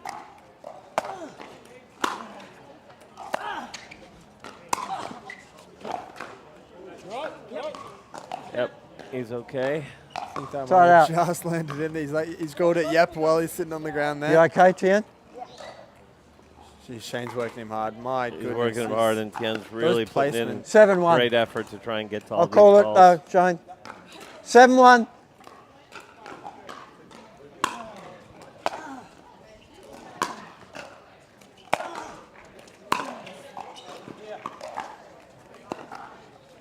Rare wide miss there from Shane. We'll go back to Tien, needing a few points here now. Now he's got the serve back, down 1-7 here in the gold medal match.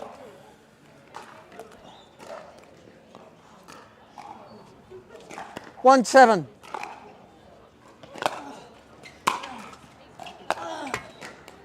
Got the lucky one to roll there.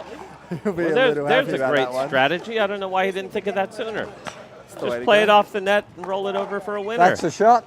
That's the play. That's the shot, says Dave J. 2-7.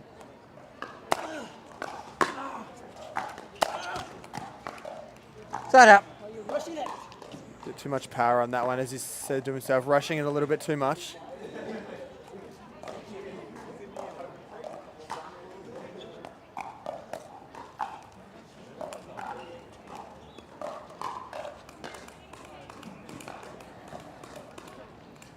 Seven 2.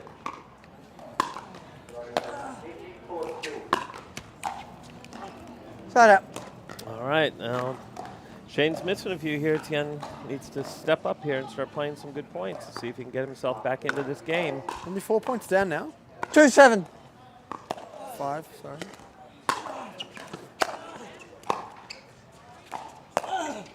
There we go. That's a good ball. Again, Excellent. nice combination of forehand and a nice backhand approach, and got Shane into a bit of trouble. And then all of a sudden you've got that easy put away volley. He decided to hit a little drop volley off of it, but he could have done a lot with that. 3-7. Here he comes. 3-7.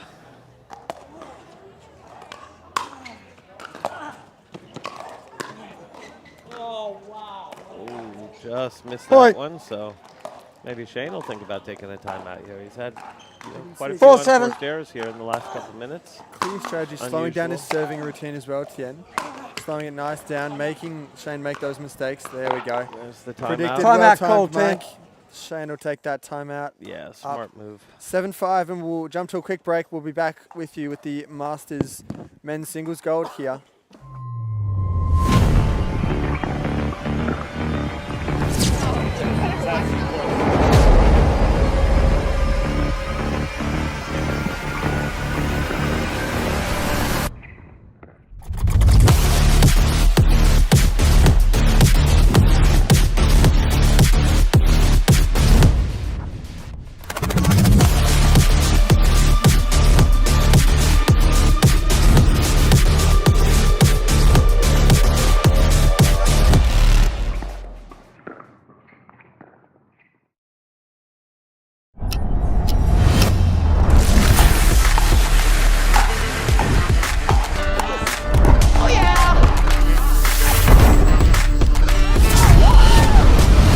Run it again. Always. All right, and here we are Shane? back, and we've got Tien starting 5-7. to make a little game of this one. He's 5-7 down, but he's won the last few points, and we've seen a few little unforced errors from Shane. But again, nice two-handed approach from Tien there down the line. He had been playing a lot of those as slice, which allows Shane to get behind the ball and make a good pass. But 6-7. that two-hander topspin, it forces Shane a little bit more and takes some pace off of it. Great hustle, Point. but too much control there from Tien. Great placement side to side, making Shane work a little bit. So this is what we saw Shane doing to Tien most of the match so 7-7. far, and he's changed it up a little bit.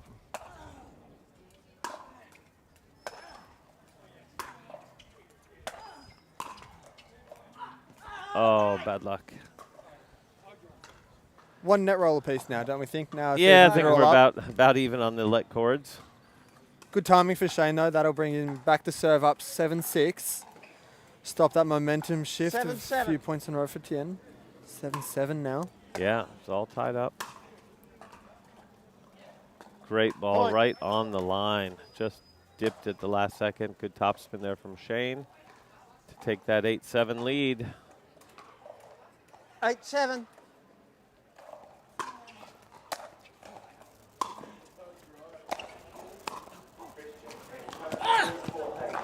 Great little drop volley there from Shane cross court. Tien got there, reached and got a paddle on it, but very difficult to control when you're on the full run like that and stretching. So we've got 9-7 for Shane. Who knows, maybe one more point at one, and Tien might be looking at taking a timeout here. Great serve by Shane. Just hammered that in. Point. Great pace, nice depth. Very difficult to return. Tien does have one timeout left, but doesn't want to take it. 10-7.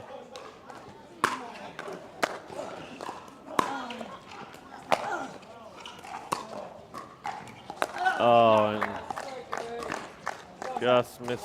Yeah, ball was out. Just missed it wide there. Shane probably saw what I saw, which was it looked like it took a little skid, but that could be off of anything. Yeah, it was pretty close. Couldn't quite see it from our angle. Oh, definitely not from where we are, but the ball does tend to skid off the lines a little bit, but might have been something else.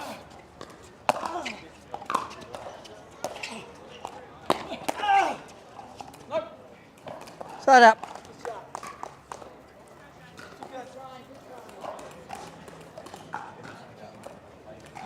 $10-7. Yeah, we can wait if you like, Shane. I'll call it again. Another championship point here for Shane.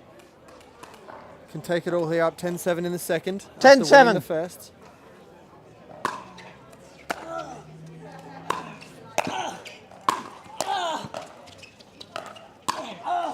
And that's all she Point. wrote. Game and match. Just too good by Shane. He just really dominated. Congratulations, Shane. Really well played, especially mate. with that forehand, big forehand. Great, he just great kept work, all mate. the pressure on and ran Tien side to side. Great effort from Tien. He put in a lot of effort trying to get to a lot of balls, but that was hard work there. Absolutely. And congratulations, Shane, with the gold medal in the Masters men's singles. We'll be back very shortly with the gold medal match for the Masters ladies singles. Woohoo! Waiting to see for that one on show court here at the Brisbane Pickleball Cup. We'll be back with you in a few minutes. Pro 4, I'm super excited to talk about this. This is my baby. 3S is and was a great paddle, but the 4 I think is even better. Our main focus going into the Pro 4 was fixing the overall solidity of the paddle, and so we added some supports near the throat area, and that has made the outside edge extremely consistent. The way you're going to see this really affect in real gameplay is you miss it when you don't hit it in the middle, and then it's extremely forgiving. You're really not going to make a lot of errors even when you miss hit it. It's a pleasure to play with, and I'm really excited for you guys to try this.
And we're back for the Women's Masters Gold Medal match in our singles play at the Brisbane Pickleball Cup. Who have we got on court here, Mike? Well, number one, I'm very excited about this one. We got the Masters Pro, and we've got Ange Green serving to Anita Smith. Both come from strong level tennis backgrounds, and it's going to be a very interesting match here. They've worked their way through the draw so far. I think Ange has had a little bit easier of a time getting through. 1-0. Anita had a tough 3-game match against Rosa and snuck it out in the third. And yeah, we should be in for an interesting one here. We've got Anita serving 0-1. 0-1.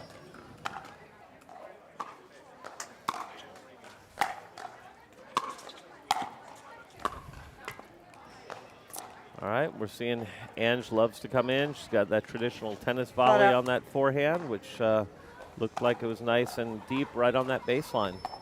Caused an error from Anita there. So I think we'll be seeing Ange trying to get to the net quite a bit.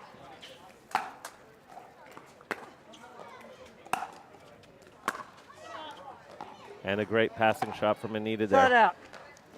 Again, you know, most of the time if you hit an approach shot and you let the other player set up, get balance behind the ball, they're going to come up with a pretty good passing shot. So most of the time in this Masters, whether it's the men's or the women's, if you're going to come in, follow it into the net, you really need to do some damage. You really need to hurt your opponent. Get them off balance, get them running, get them stretching. 1-0. Excuse me. Nice deep serve.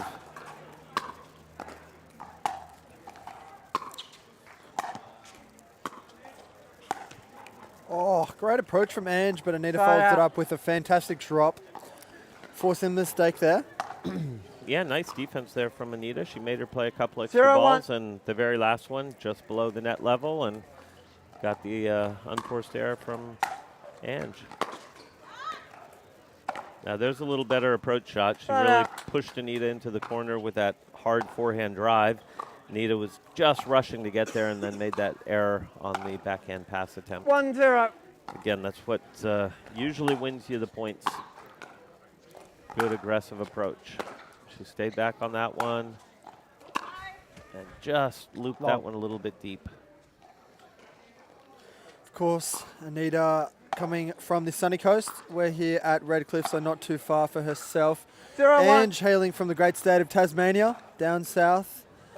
Travelled up here. We've had a lot of players travel for this event here, the Redcliffe Tennis Centre in North Brisbane. Anita just hits that one slightly long, back to the Ange Green serve. Yeah, and Anita set that one up nicely, just a little extra backswing on that forehand volley, and she just caught it late. And still at 1-0 here for Ange. Point. Just mistimed that backhand, and Ange takes a 2-0 lead. 2-0.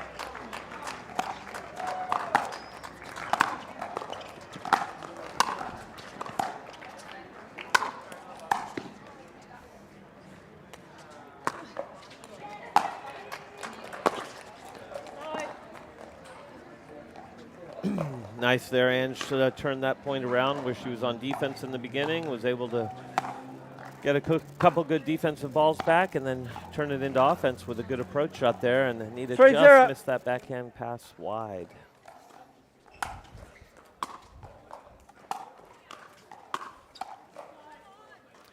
So she's definitely asking the question of Anita, and that is, can you pass me?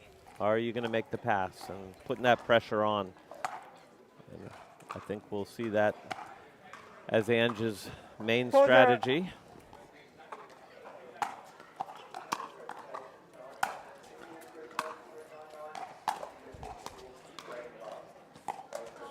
Oh, rare mistake there from Ange, looking really balanced and then just slightly unenforced error there from the Anita drop on the right side. Back to the Anita serve, now down 0-4. 0-4.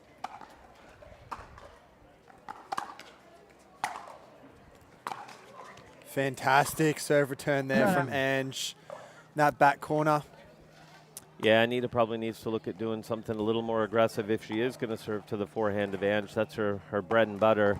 Ange is going to rip that forehand and probably follow it in most of the time. So she probably needs to be a little more aggressive.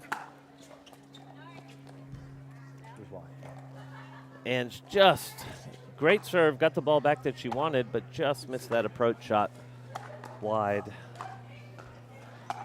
And we're at 0-4. Let's see if Anita can get herself going here and get a few points on the board.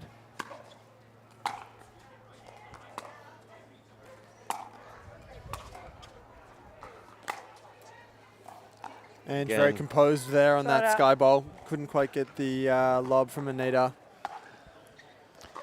Yeah, and again, another nice forehand approach by Ange down the line into that Anita backhand, and she's in total control of the point from there.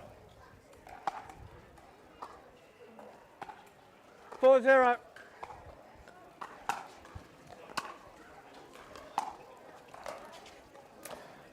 And went with a little slice forehand approach there, just floated away from her. There is a little bit of breeze from behind Ange, and so sometimes that slice gets caught up in that breeze and just floats a little bit too long. 0-4.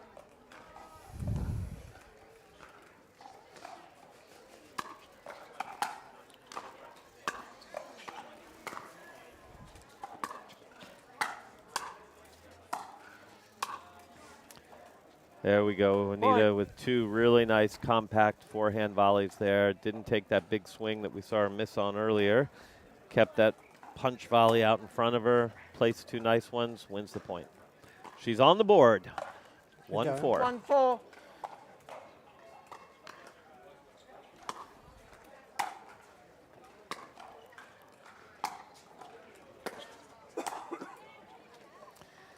And again, we see it over and over. And just doing that approach into that backhand side and then just knocking off the volleys for the winner. Looking very composed here is Ange, up 4-1 here in the first. 4-1. Just going through the motions.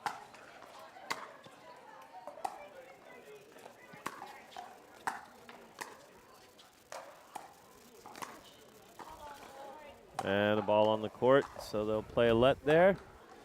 Anytime that ball rolls on, as soon as somebody sees it, they can call a let. Doesn't matter if there's an advantage during the point. We're all about the safety and don't want any distractions or any injuries. So as soon as it's on the court, just call a let. Replay the point. And a little unlucky there with the let cord. That gave Ange a really good look at the next couple balls. Finished it off there. All right, we're at 5-1 for Ange.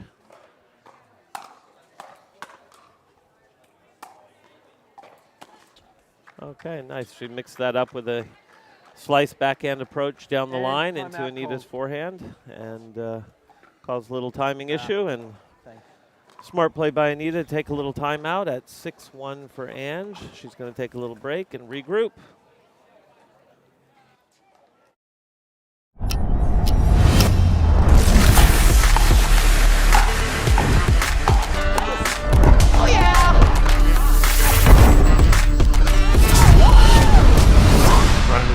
Always.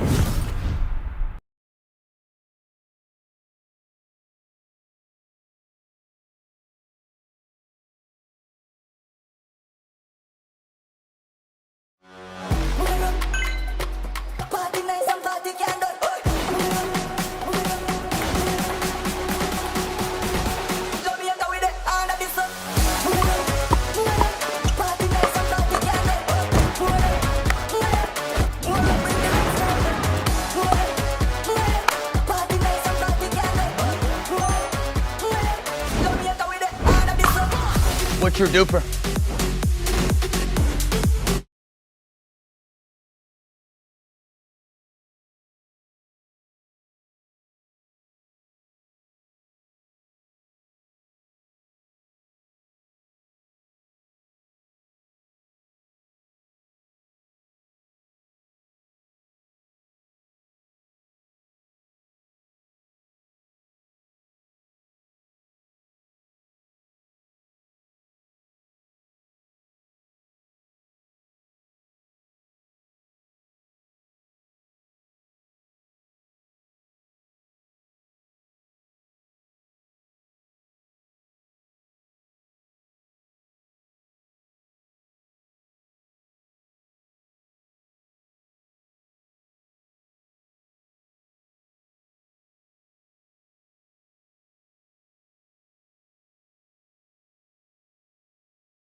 We're back here Yeah, in we'll the wait. second. All good. Just following making sure you're right.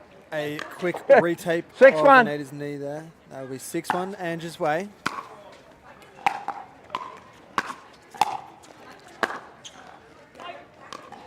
Point. And again, back to what we saw a lot of so far before the timeout, and that was Ange hitting some approach shots into Anita's backhand, following it in, and doing a great 7-1. job of covering the net.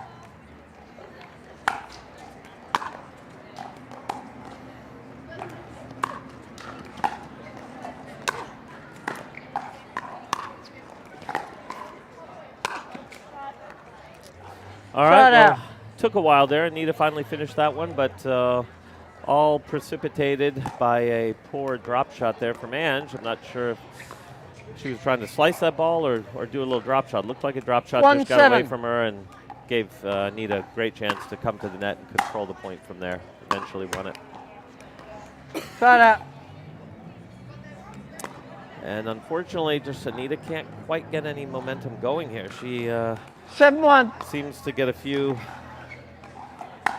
points here and there, but just can't get a run going together. And we know how important that is in pickleball, is to get a little bit of momentum going. So far, it's been all Ange, and we're at 8-1 in the first game of this gold medal 8-1. ladies pro On the masters. side there. Ange really putting the foot down. Oh, just long there as well. 9 Point. now. 9-1. 9-1.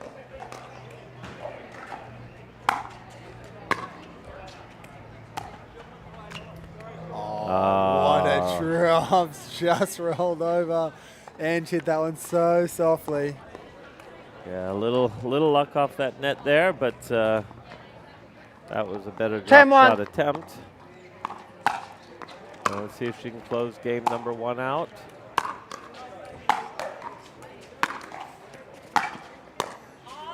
And nice passing shot That's there point from and Ange. game, ladies. Very dominant performance there by Ange. We're seeing her controlling a lot of points, hitting a lot of approaches into that backhand side, getting in, and just great net coverage. This is what you're waiting for. I think we're ready to ride. I think I'm ready tonight. I think I'm ready tonight. This is what you're waiting for. I think we're ready to ride.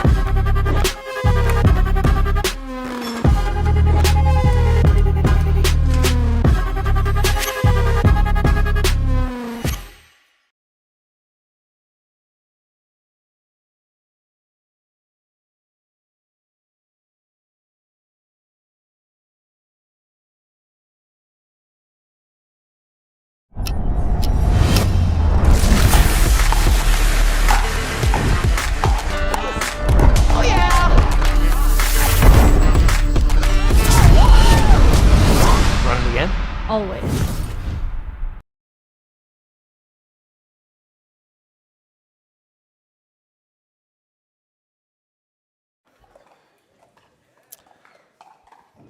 Alrighty, here we are in game 2 of this gold medal match for the Masters Women's, and Anita has taken her first lead of the match so far at 1-0. Ange got the first game, and let's see what Anita can do here. She does have the win behind her now, which typically is the favorite side. If there is a good side, generally speaking, the singles players like that win behind side, and she's got that wind a little bit behind her. There we go. 2-0 lead with the win. That's right, Mike. Oh, there's a couple of balls come on court there. So we'll see if she can, again, keep this momentum rolling. She's got that 2-0 lead, and let's see how Ange handles it playing into the wind a little bit. Might slow those approach shots down a little bit, give Anita more time to hit a pass. Let's see. Great volley there by Ange. Excellent volley. Very well controlled. Not too much power. Fantastic placement. And it's very interesting because we see a lot of that traditional tennis volley, the paddle tip up, and, you know, whereas in the doubles, It's a little bit different than the singles where you tend to hit a lot more of the topspin shots because power is probably a little more important in the doubles. But in singles, you can get away with a very well-placed volley because you've got that whole court. So Ange coming from that strong tennis background, she's got those really textbook perfect volleys, tennis volleys. Here we go. She's 1-2.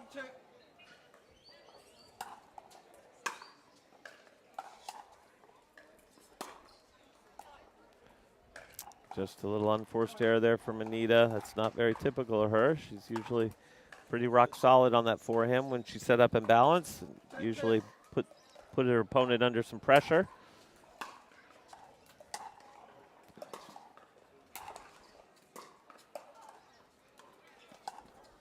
Great lob. Fantastic shot there. Uh-oh. Oh, we see it now. Ange lose And balance a little bit. we lost Ange into the backdrop a little bit. I think she's okay. David J's gone to check on her. Yep. She seems all right, but all instigated by a great lob by Anita there. She hit a really good lob over that backhand shoulder of Anita, forced her to run back and make a great attempt at the ball, but point for Anita. All tied up here. Or should I say side out for Anita?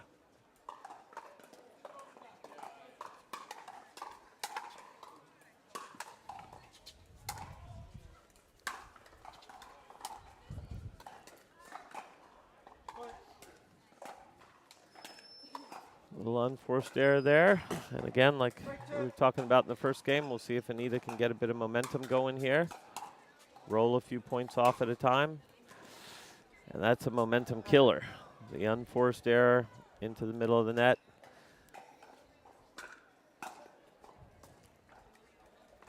Side out back to Ange. We're at 2-2. 2-3, sorry.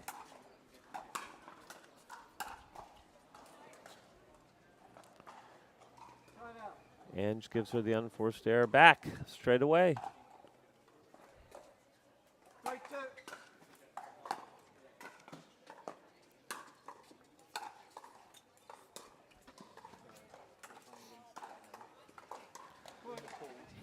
Just a little off there with her timing by Ange there. And we've got Anita with a 4-2 lead. Great fight back here in this game, making Ange really work for those long backhand shots and just fantastic placement. A little bit tougher than what we saw in the first one.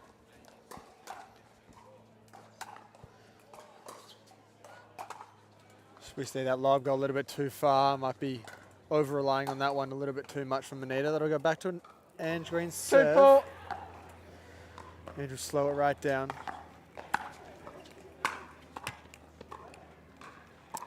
Point. And again, just another unforced error there.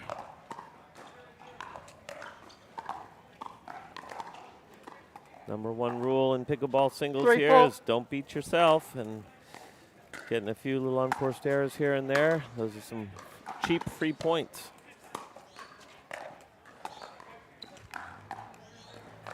And interestingly enough, they're both kind of cooperating with that, giving each other error to error to error to error. So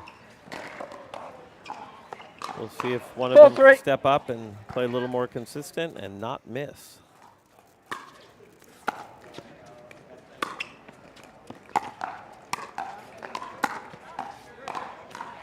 Nice point by Anita there, using all the court. Timeout calls. And Ange decides to take a smart timeout.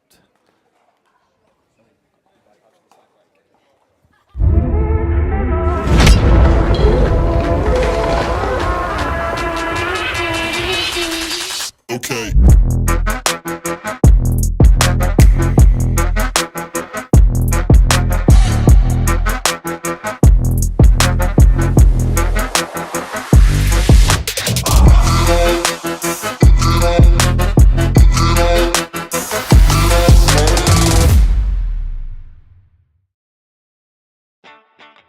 Pro 4, I'm super excited to talk about this. This is my baby. 3S is and was a great paddle, but the 4 I think is even better. Our main focus going into the Pro 4 was fixing the overall solidity of the paddle, and so we added some supports near the throat area, and that has made the outside edge extremely consistent.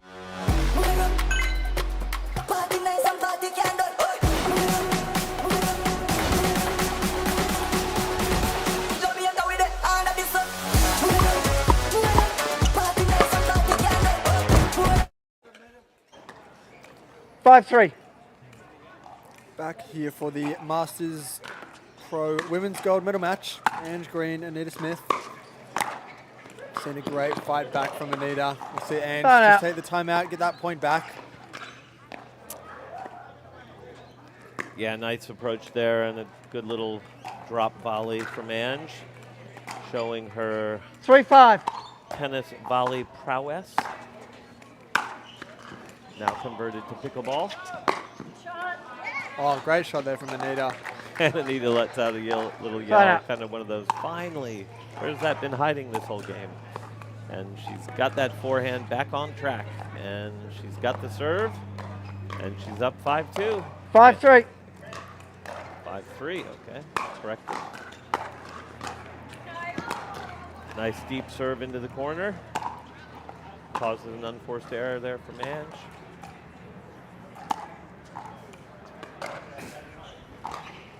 Six, three.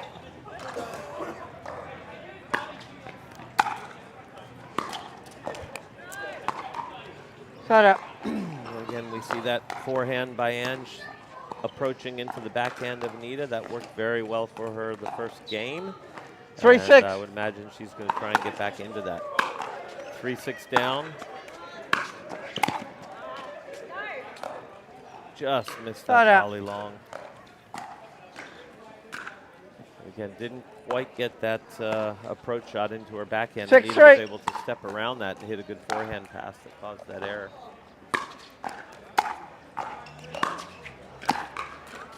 Oh, great get from Ange down the line there on the forehand. Shut up. We've seen a lot of back and forth since the timeout a few points ago. Gone one more to Ange, but could go either way the rest of this game here. Yeah, I mean, we typically see some momentum swings, but we just haven't seen any this game. It's just sort of been back and forth, back and forth. Anita's put a couple points together at a time, but never a real big momentum swing. It's dead even. Oh, almost rolled over. Point. Head goes back. And here's Ange fighting her way back into it, clawing to try and get back. I believe she was 4-6. Down 1-6 at one point. She's back to 4-6. And just, again, floats a backhand approach shot long. Just momentum killer right there. So let's see what Anita can do with this. 6-4.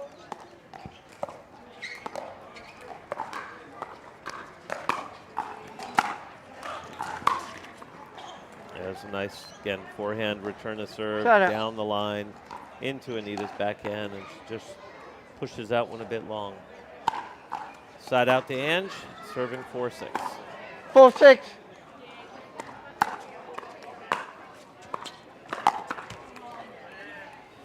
Good turn there from Anita down the backhand line. Ange normally so consistent with that backhand slice. A little bit too low on that. 6-4. Still going either way, Mike. No momentum shifts.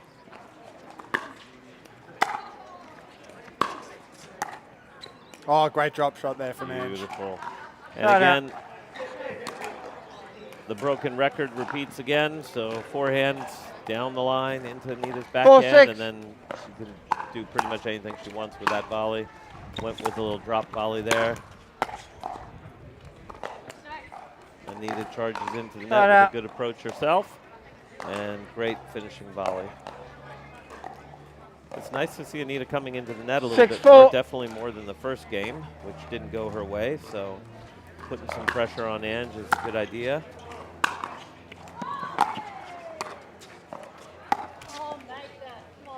There we go again. Point. finally got off that 6. She had been sitting on 6 for a while. And she's up 7-4. 7-4.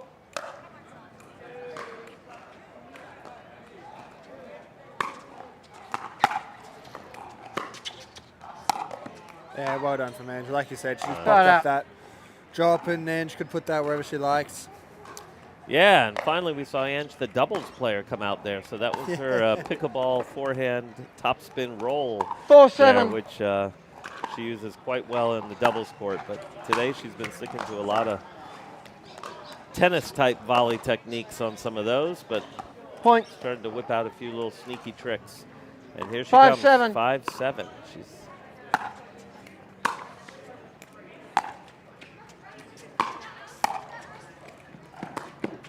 and again, too good with the placement, moving her side to side. And she's got Point. quite a bit of open court to hit that last volley into.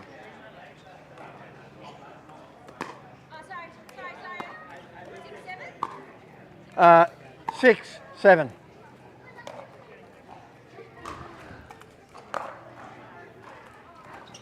Six, 7.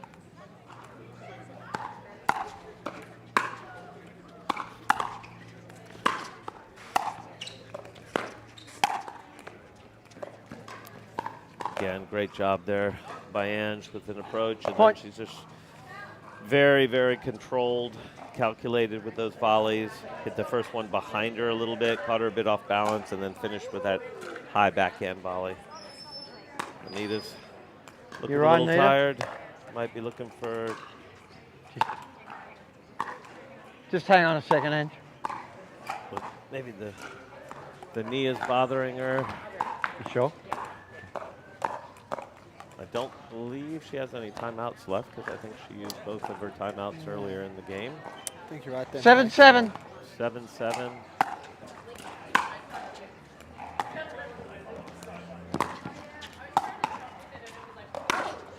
Oh, great shot there from Anita. Ange made her run, Side and out. lob over the top, and Anita's there for it.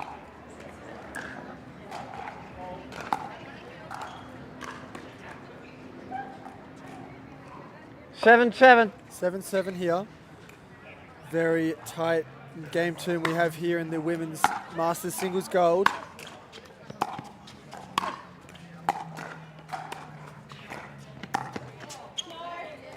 Oh, and all that Point. work. Good defense there from Ange, but couldn't quite convert that last one. Well done by Anita there to place that last little drop volley just out of her reach, stretching there, making that error.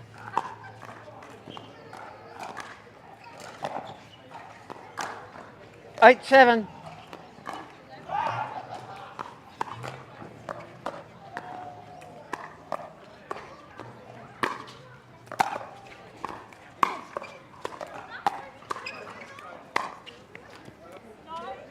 That was long. And Anita just missed that backhand approach shot down the line. And we've got a side out with Ange serving 7-8. 7-8. Getting to the interesting point in this game.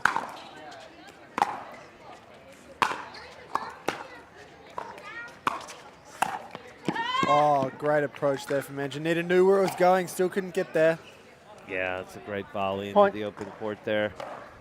And we've got 8-8.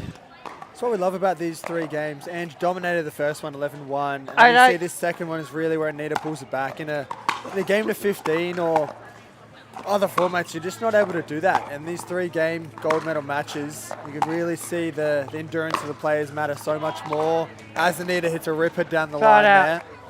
there. Fantastic shot. As you can see, she's bringing this one back super tight. 8-all now. Yep. Yeah, and a little bit surprised there. I would have thought that Ange would stick to the pattern that's been working, and that's approaching into the backhand.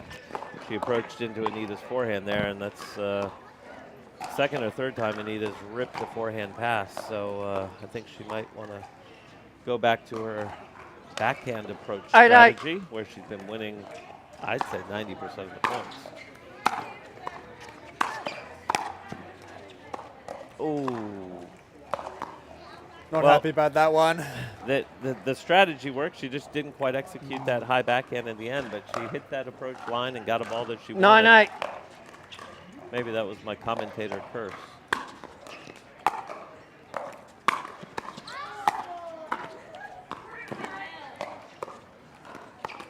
We'll see game point now. Anita's Point. up now, Timeout 10-8, called. and that Timeout. second timeout Smart timeout. from Ange Green. Yeah, well placed there.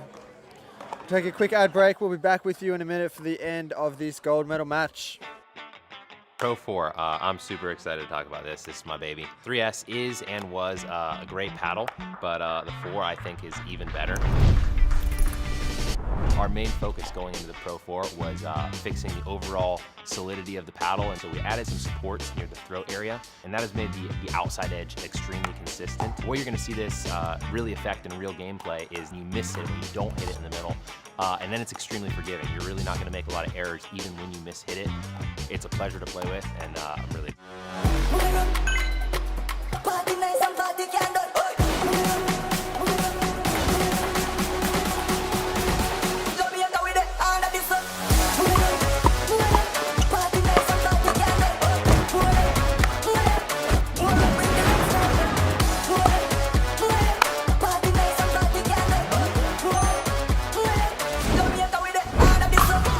What's your DUPR?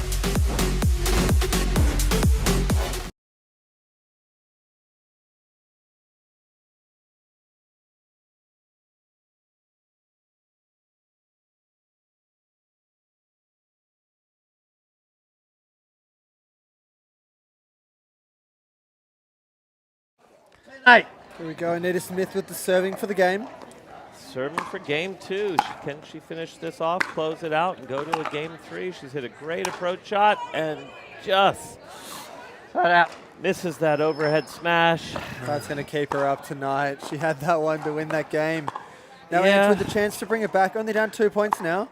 A little tougher 8-10. than it looked. She was kind of looking into the sun there, but yeah, you'd expect she'd normally finish that one. Ange with the approach into the backhand again and seals it off with a good high forehand volley cross court. And we've Point. got 9-10. Ange is working her way back. She's 9-10. gone back to that approach into Anita's backhand. She's changed it up and paid severely for it. Again, Anita's forehand out. pass has just been pretty spot on. And she brings her to game point number 2. 10-9. 10-9 for Anita. Can she close it out here?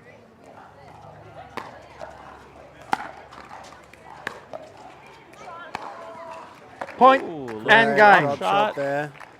Interesting. Okay. Didn't expect that. And that little drop shot. There we go. We're Well heading done to with game that. 3. Hello. All right. We'll be back with you in 2 minutes for this game 3 of this Pro Masters Women's Singles Gold Medal match. This is what you're waiting for. People ready to ride. I think I'm ready tonight. I think I'm ready tonight. This is what you're waiting for. People ready to ride.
Here we And go. you're good to go. Game Third 3 game, ladies. Best of luck to both of you. for this gold medal 0-0. match here.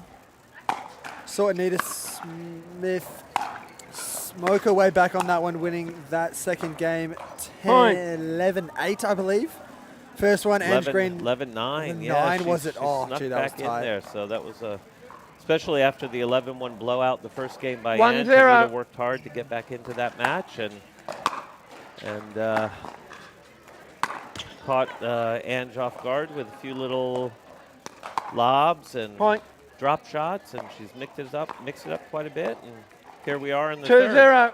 Absolutely. Oh, just blinks and Ange is up 2-0. Unfortunate there, but she's gone back the first couple points to her pattern that's been working. A charm, and that is the approach into the backhand, and unfortunately just didn't quite execute that little backhand volley, but she did get a ball that she liked. It was wrong. And that was the first time we saw Anita run around the backhand, and her good footwork got her around that ball. She was able to hit a forehand pass on the first one, got Ange in a little bit of trouble. So 2-0. we'll see if she starts to do that a little more often when she can, rather than try and play that backhand pass.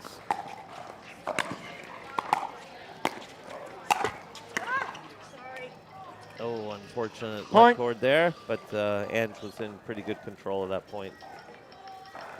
Very aggressive there. Just trying to tennis her way back into this one. 3-0.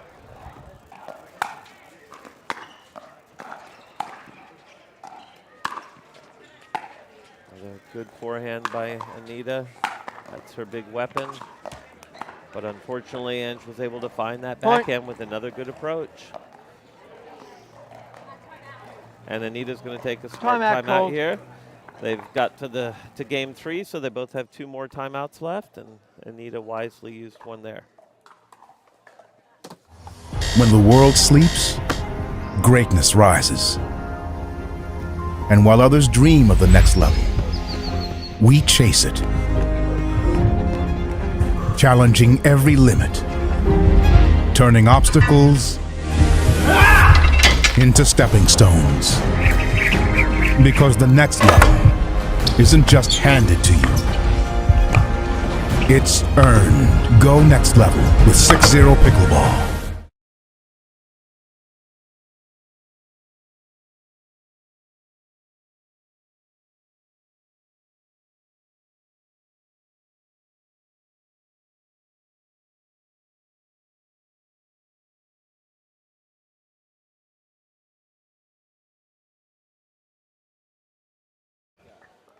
And we're here in this third game of the Pro Masters Women's Singles gold medal match. Ange Green is taking a 4-point lead here.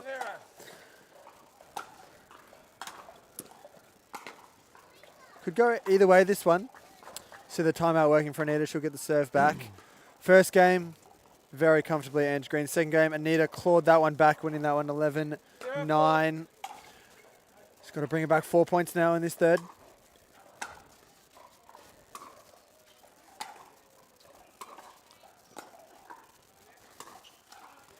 Yep, and Anita's starting to use that forehand as a weapon last couple points, and it's really a pretty simple formula. If Ange can get in and find Anita's backhand and get to the net, she's doing a great job of dominating, but if Anita can get control with a few forehands, she starts to control the point. So we'll see what happens.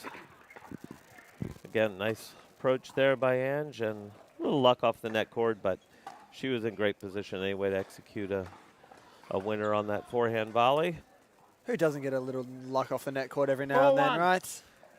Katie Hart doesn't. You can ask her.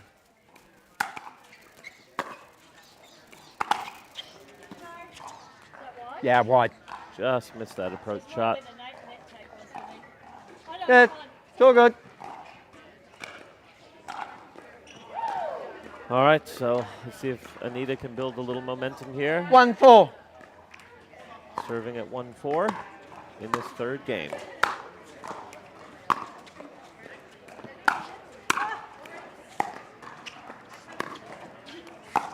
Nice effort there. Again, Ange tried to play a little cat and mouse. Unfortunately, she hit it to Anita's forehand side, and off the bounce, Anita's got great topspin on that. 2-4. Hit a very aggressive forehand cross court off that little cat and mouse shot. She's serving 2-4. Sneaks around the backhand again. Ripping forehands. Ripping forehands. Point shot, that one. Definitely her strong shot.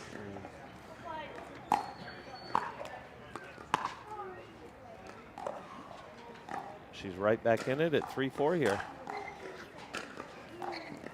3-4.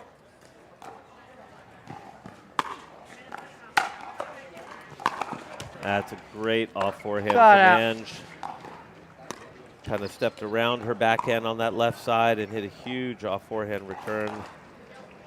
Great ball. 4-3. Serving 4-3 here in the third. We will switch ends at 6. The first person to get to 6. Anita just misses that backhand pass again. But again, tough, deep approach shot there into that corner by Ange. Really putting the pressure on Anita to make some good backhand passing shots.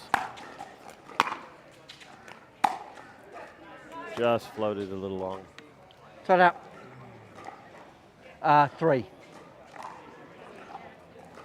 3-5. 3-5.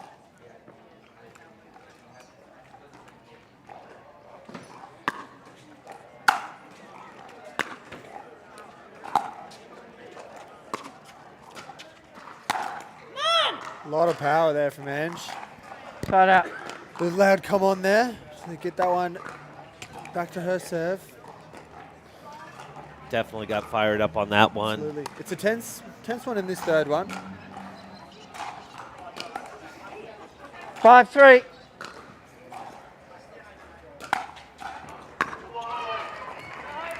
Just wide on that return. Just wide. And we're going to switch sides. 6-3.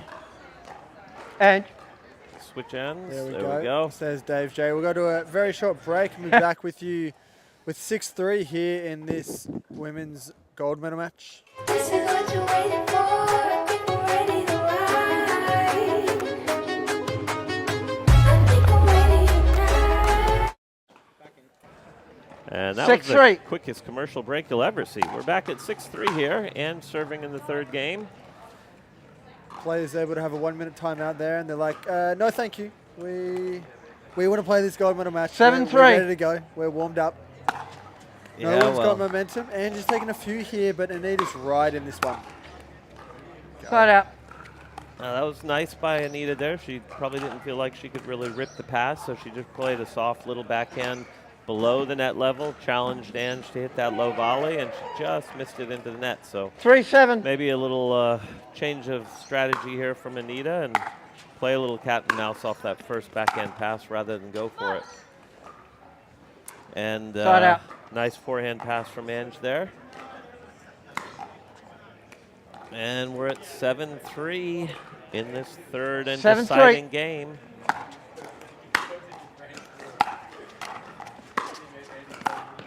Oh, great pickup from Ange Green. That is fantastic. She's almost reached off the ground for that one. Yeah, that's placed it beautifully. Beautiful little tennis volley there down low. Reminded me of Martina Navratilova at Wimbledon. 8-3. Except not with the right hand. Or with the pickleball paddle, right? Yeah, that too. Yeah, it's long. Just missed that approach, but it's not going to sway her from continuing to do it. She's winning 3-8. a very high percentage of points when she approaches into the backhand.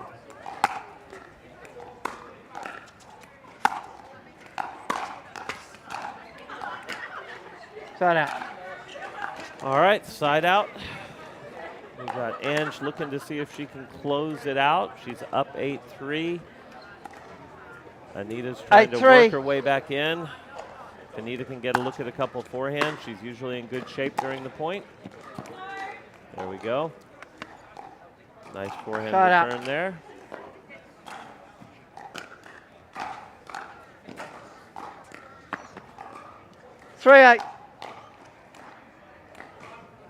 We'll see if Anita can build a little bit of momentum by putting a little run together here.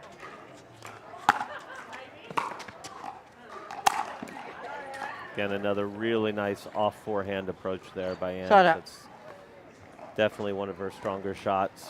Puts a lot of pressure on Anita with that ball coming in fast with a lot of topspin and angling off the court. 8-3.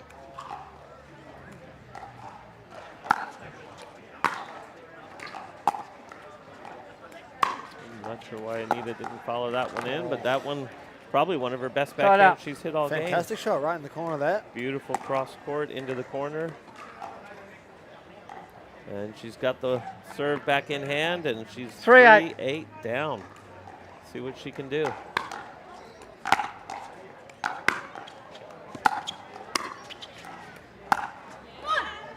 Too good there, too good. Nice combination of passing shots. Ange's first one, she pushed it out wide to Anita's backhand, got her a little off balance, made a weak volley, and then finished it with the next forehand cross court. Very nice combination. 8-3.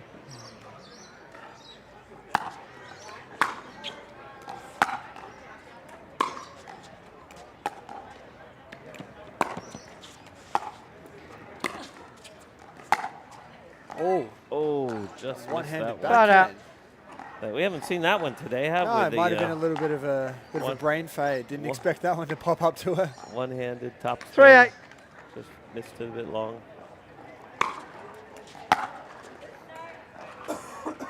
Point.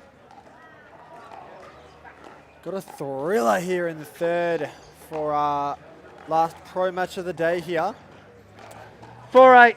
Nita bringing her way back into this one. Ooh, just missed that one. Shut up. But I do like the attempt. She's not going for that passing shot. She's trying to just place it below the net level and then maybe close in a bit and see what Ange does with that low cat and mouse type ball. Nice deep serve there by Ange. Point. Timeout called, Ange. Up to 9-4, and Anita has called a timeout. Smart play. She's going to rest a little bit here. We're going to go to a little commercial break.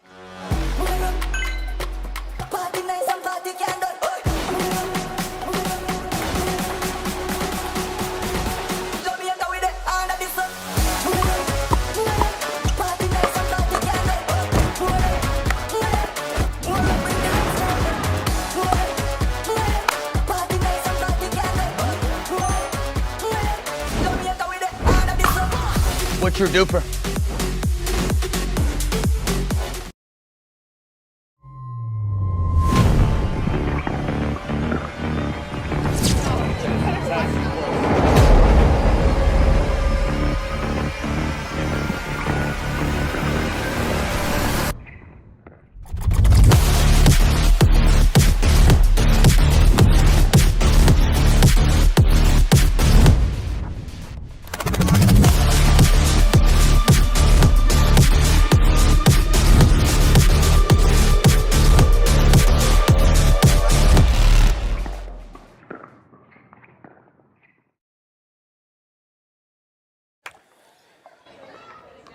Here we go, Mike. We are looking at third game here, Dan. Right. We've got Ange, who took the first game quite easily, 11-1, and then a battle Anita. in the second. Anita Right, came Ange. back and took the second, 11-9. And here we are with Ange serving at 9-4. Anita is just taking a timeout. And we always know that after the timeout, you always win the next point. That's why you take it. It's happened every single time this match, I think. It's been, I think you're right. I'd say it has been. So Anita's now got the side out. She's serving 4-9, and she's looking to claw her way back into this. And she's just hit her best backhand pass of the entire match. Beautiful top spin cross court. Fantastic shot. Needs that one as well. But I dare say that that is not going to stop 5-9 Ange from approaching into that wing anyway.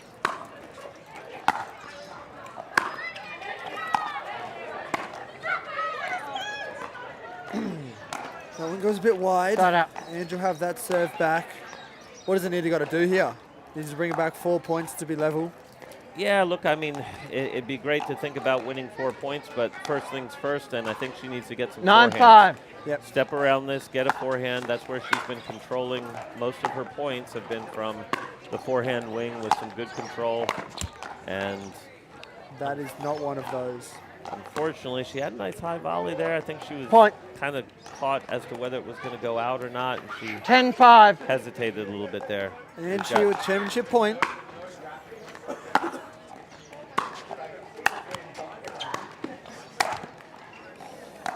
Couldn't get that volley to go. Maybe hit that one a little bit too hard.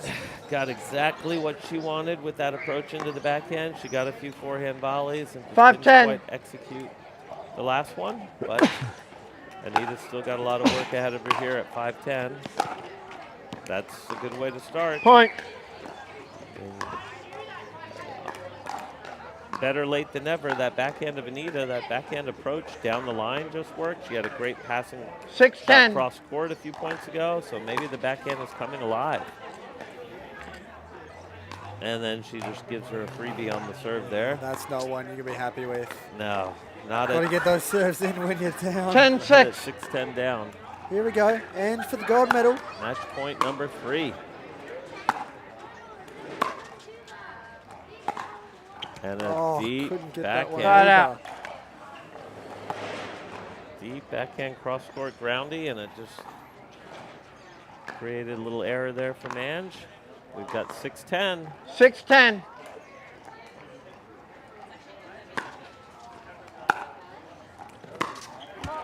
Great approach shot there from Ange. Ripped that forehand down the line and followed it straight in with authority. It brings up match point number 4. 10-6. Who's counting for Ange?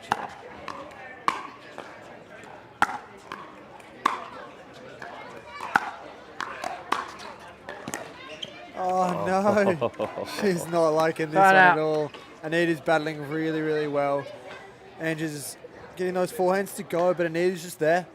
She's returning them. 6-10. 6-10 now.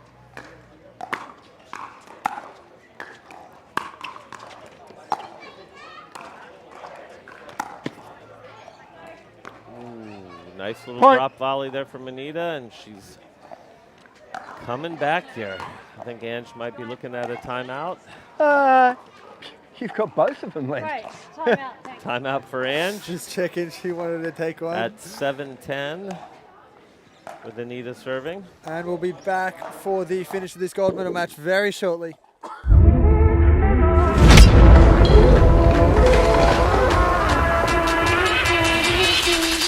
Okay.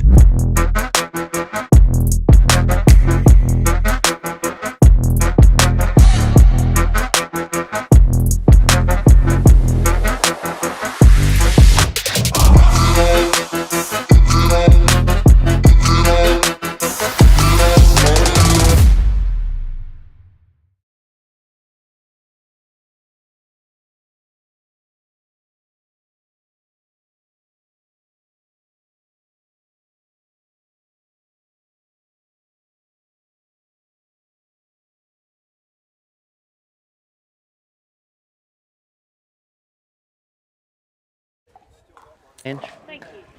All righty, we are back. Jack. Sorry? We've got Anita serving at 7-10 in the third game of this gold medal match of Pro Masters Singles. You right, Ange? You right, Anita? 7-10.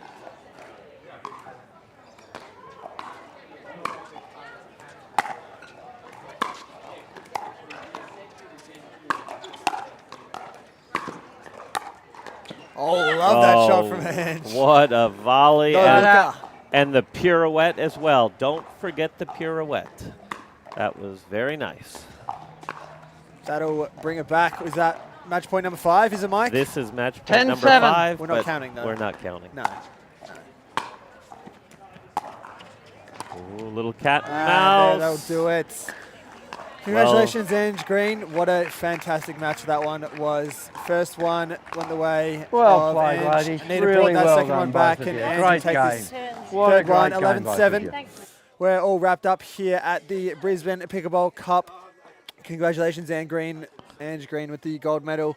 Now we'll be back tomorrow morning with the pro gendered doubles starting at 9 a.m. on this stream. We'll see you tomorrow here. Thanks for tuning in.